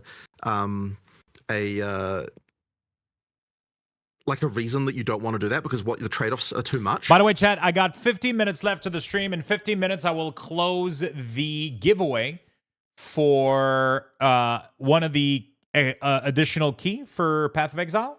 So if you guys want to enter that giveaway, we are going to close it in about 15 minutes. So make sure that you spend your Lux Bucks. Here's how to enter, and here's the link. There we go. We're going to close that in about 15 minutes, and then we're going to have to bounce, and then we'll be back tomorrow for the launch. You just avoid this, like you just sort of make it so you get that trade-off, like you have to make that trade-off towards the end of the range. So it's effectively like that. I think that's kind of really the main reason. Like, it's been a little while since I talked about this with anyone, but yeah, like that's kind of really what it came down to. We just kind of wanted to make 100% crit more of a like, this is a very unusual situation rather than this is a common situation. Okay. And do you think part of that is as well that, at least in PoE 1, crit feels like the end game? Like, you should go crit at some point, and you kind of want to avoid that as well? Is that part of it at all, or...? Well, we're certainly trying to make it so that crit is not the only build. There was actually a thing that we changed. So, you know, so here's a random thing for you. We actually had the change for a little while where so crit modifiers, and I need to get this correct. Like, there are various crit suffixes. No, you can only play tomorrow and so in 20 there was hours. this feeling that in PoE 1 that if you're a crit build, you've got like, you can make your build more powerful than what non-crit builds can, because the suffixes that are available to you as a crit build are like more powerful than what the suffixes are available to you as a not crit build. Yeah. So because of that, we actually decided initially to move crit stuff all to be prefixes as well, to effectively compete with the other prefixes that you could get that all increase damage, right? Yeah. And so we did this for a while, and we actually found that like it actually made weapon rolling way less fun. Like, in theory, what it was doing was making it so that, okay, you could get a crit weapon or you could get like a not crit weapon, and like they were kind of competing with each other. And like, we did all the math and we're like, hey, look, now we've made it so that crit builds and non-crit builds are more in line with each other and they have the same level of power and items and so on. And we kind of thought that we'd done a good thing there. And then at some point we just realized, like, why is it the weapons just don't feel as fun to find in PoE 2 as they do in PoE 1? And then we realized that like this is actually part of the problem. So we actually reversed that decision and moved the crit stuff back to be suffixes again.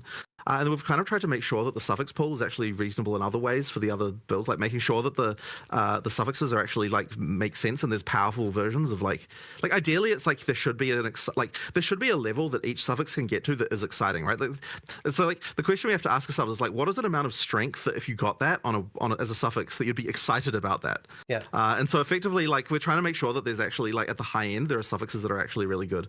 And so hopefully we've restored some of the like possible power that you sort of can get from weapons, and I think that's sort of as I said, I think it's in a better place. I don't really remember exactly how this was related to the original question anymore, but it was just something that came up in my mind. Does that mean that at the high end, you don't want dead suffixes? Like, I remember life regen for a long time and thorns, right, would be literally dead suffixes. You still want to have suffixes where when you get them, you need to have bad rolls, right? But at the same time, we did say that, like, okay, whatever, when you've got the higher tier rolls, that there are actually things that like that the highest tier of something needs to be something you'd actually would be excited to see. Okay. And there are actually a couple of cases where so we the tiering system for mods, so for rares, like, you know how when you've got like, you know, T2, 3, 4, 5, 4, 5, just goes up to 5, like T5 rares. When you actually, if you actually get a T5 rare, it's actually possible because we haven't got some of the mods, like light radius, for example. They don't actually have an eye level. There's no light radius mod that's higher than eye level like 60 something, I think it is. It's probably like the highest one. It's actually possible that on the highest tier content with a tier 5 rare, that the dead mods like that are actually cut out of the mod pool completely. So it's actually possible that for that to be the case. Now, tier 5 rares are like rare as hen's teeth, right? They're actually like incredibly rare. So when you get one of those, like the mods on those are going to be really good because like that the eye level of the mods you're going to get is like higher than a certain amount. I'm so excited for that. Okay, so like that means that there are just like really some really good stuff up there. But it's once again, can't remember where I was going with this, but this is like a thing that exists for the rare system. So the that can mean that some of the rares you can get at on the higher tiers can be very good. Awesome, very cool. I'm very excited to hear that. Like items is like my favorite thing in ARPGs, so definitely looking forward to that. I want to continue asking about crit. That's very enemy cool. crit in Path of Exile 1 can be a little bit weird with, especially like let's say multi like the tree is not complete, but this is a working-ish version, but it's either the pretty entire much half ability empty. crits or none of it crits. Is enemy crit functioning similar in PoE 2, or is it to the individual projectile? So I don't think we've made any changes here, but I believe that the way that works is determinable by the designers as they're working on it. But I suspect it's one of those things that they probably don't necessarily always think about because it's kind of it's sort of somewhat invisible, so it's one of those things that just probably just doesn't come up in their minds. So we can control that, and I don't know whether or not, and as I said, the system works fundamentally the same as PoE 1 did. I just don't know to what extent they've actually like used the features that allow them to control one or the other, and what situations that they would want to use one or the other. Yeah. Out of interest, do you prefer the like every mechanic crits, or do you prefer just every projectile? I assume every projectile is what you'd prefer. I'd way prefer every projectile. Obviously now I usually will end up building for crit immunity instead, and that's fine. Right. But I remember when I was a new player to Path of Exile, and suddenly I'd be standing next to the Wellspark Exile, and it would just explode, and I'm like, what just happened? And somebody would like watch my clip, and they're like, oh yeah, he crit you, you're gone. Right. I have a feeling that I mean, I suppose the question would be whether we should make per projectile the default option. It's one of those things that like I don't see a reason why we wouldn't. I'd have to talk to Mark about it, but that's probably reasonable. I think that the whole ability critting all at once is the default for some reason. Yeah. I think. So I'm pretty sure that if you run into that, it's because the designer forgot to add the stat that makes it so that it's just every projectile to that particular ability. So yeah, that's just kind of one of those random things. But for player skills, it's like one of those things that we really have to think very carefully about. Because there are kind of reasons and not. I mean, like one of the ones that is tricky for this is Rain of Arrows. It's like should every projectile crit or should every projectile not crit? Now, because right now every projectile has its own crit roll, it means that if you use like Sniper's Mark on a monster and then you do Rain of Arrows on that monster, then you're almost guaranteed to crit it at some point just because it hits so many times. And that means that effectively the Sniper's Mark is like using it with Rain of Arrows is just like a complete win because you're just incredibly likely to actually trigger that. And so then it's kind of like, well, should we make it instead so that ability is like crit, the whole ability crits or doesn't crit? But then the problem with that is that it just feels super weird. Like there's something odd about the feeling of like I do a critical Rain of Arrows and then you start to think like, should it look different so you can see that the whole Rain of Arrows is critting? Or I don't know. Like, it kind of just has some weird implications. So we kind of decided not to do it in the end. But there is a reason why we have both the abilities to do in different situations. Yeah, I get that. I mean, I'm sounds pretty definitely cool, a though. lot I less like that. concerned about the intricate workings of how player crit works because Yeah, like just the the monster monsters stuff. aren't gonna complain. Yeah. Have you guys figured out, by the way, which class and ascendancies you're going to be playing tomorrow? I'm set. I know what I'm doing tomorrow, but I want to know what you guys are doing tomorrow. Yeah. No, it's a tricky one. Definitely would be a fun. Well, I mean, look, I would be interested. I should talk to Mark about whether or not we should just have a policy in general of just everything a monster does is always individual roles. Like, there might be a reason. There might be a reason he's against that, but I'd be interested to find out. I'm curious how you feel about bosses, especially critting at all. Personally, I'm a big fan of like everything being static, right? And like not having mods and not being necessarily variable because like there's some abilities that like, you know, you're basically effectively mathing out what you can tank, and then suddenly you get unlucky with a big crit, and you're like, oh, never mind. So yeah, I'm just curious how you feel about that. Like, mods You're gonna and figure it crits out on tomorrow. bosses. Yeah, I'm You're just gonna thinking multi about, bots. so You're gonna mods, play mods. Merc. I think it's No nice to have clue? mods personally. I think because I like to have situations where you've got the ability to like it gives us an Merc access does to seem really fun. what having mods does, like on maps and so on, is the ability to make it so that a boss fight can feel different from a different time you fought it, just based on what the mods were. Sure. So I think that stuff's important. That being said, we did like the idea of having the static bosses for the top pinnacle content, just because that is a measuring stick that players can use against each other. So having that be like a static thing is kind of nice. Yeah. So that's why I like the mods. As for the crits, I can see your point for sure. Like that is an interesting point. Like, should we crit at all for bosses? Yeah, I was just curious. I guess I just don't really have I honestly don't really have an argument for why they should, to be honest. I guess the main thing would be just to make sure you've got enough variance, but then the answer would be, well, why do the players probably don't want the variance? So yeah, I don't know. I find that to be interesting. It's not something that I've really thought about too much, I have to admit. Yeah, like I see your point about not wanting to have the crits for sure. So yeah, it's probably something that I'll have a chat to Mark about. Yeah, I was just very, very curious about the answer there, because obviously, like, we can just get crit immunity, but the feeling for me there is it almost makes it mandatory. Right. And I feel like in general, whenever something feels mandatory, Instead of having crit immunity, they should just have a stats that reduce the damage crit does, right? So if a boss critting, if a monster critting means he's doing double the amount of damage, then the crit immunity stats could just be lowering it by like 50%, right? And you could lower it by 80%. But then if you get it from 80 to 90%, then it doesn't really change much, right? Or like having it be 50% reduction on crit damage versus 90% crit reduction damage doesn't have that much of a difference compared to reducing the percentage chance of being crit, because then if you're not at 100%, you can still be caught off guard with a full damage crit, right? Which I think the cool thing would be to negate a portion of that multiplicative. That would nullify. I think that would make it better, and it would make it an interesting defensive stats, right? I think that would be really, really interesting. mandatory, like remember the Or just built it into resistances, right? So resistances and armor, right? That could be very interesting. Or it doesn't even have to. It could just be like crit reduction, but it would be crit reduction damage. That way you wouldn't have to be fully crit reduced damage, but any percentages that you get would give you insane amount of defensive force, obviously. damage taken, immortal cold days and stuff like that. Like it usually gets like changed or removed. Right. So I suspect that the answer against this would involve basically like it's another it's an axis of character development that we're removing. Like that's probably the argument that would be made against it. So then the question is, yeah, like, but I agree with you that if something's mandatory, then it's kind of like, you know, maybe why should it necessarily exist? So yeah, I mean, point taken, right? Like this is an interesting one to me, and I'll talk to the guys about it. Ziggy wrote something really cool that I like. Let me see if where'd it go? Enemy crits should be conditional buffs you can see to and react to. I think that would be really cool. Like, let's say that let's use Shaper Slam as an example, right?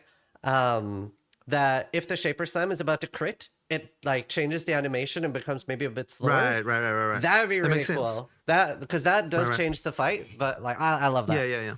That would be way cool. cooler. Well, that's interesting.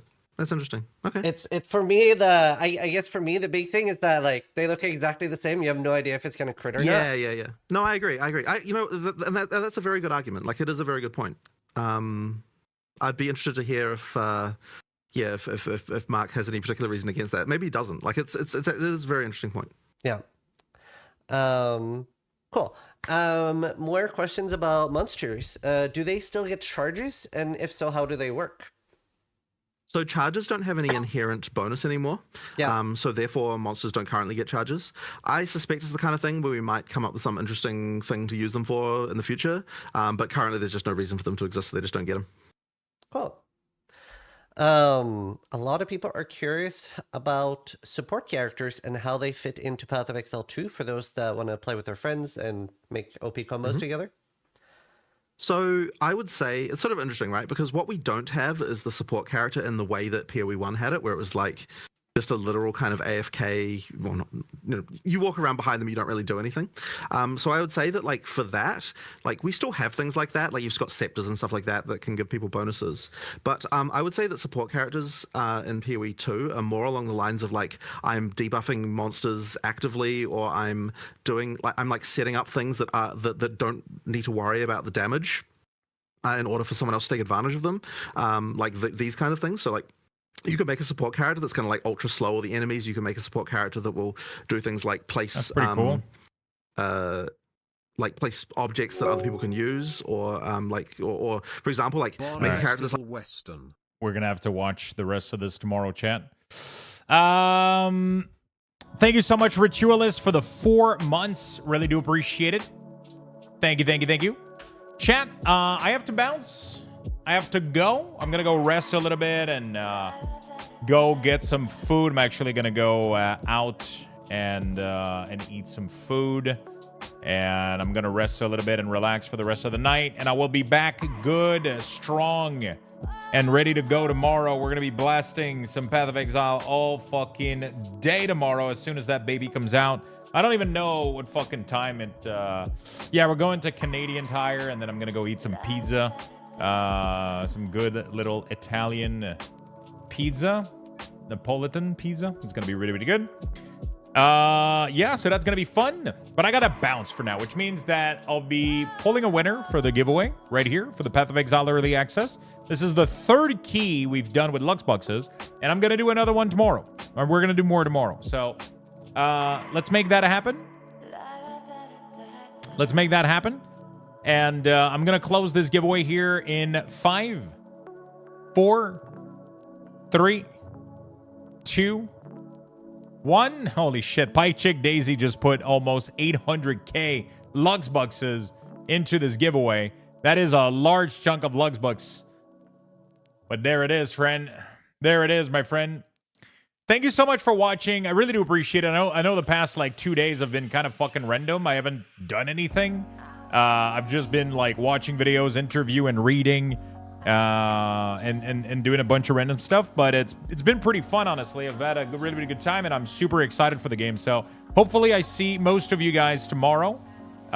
It should be really, really fun. I'm gonna be playing Path of Exile for the next month, like minimum. Okay.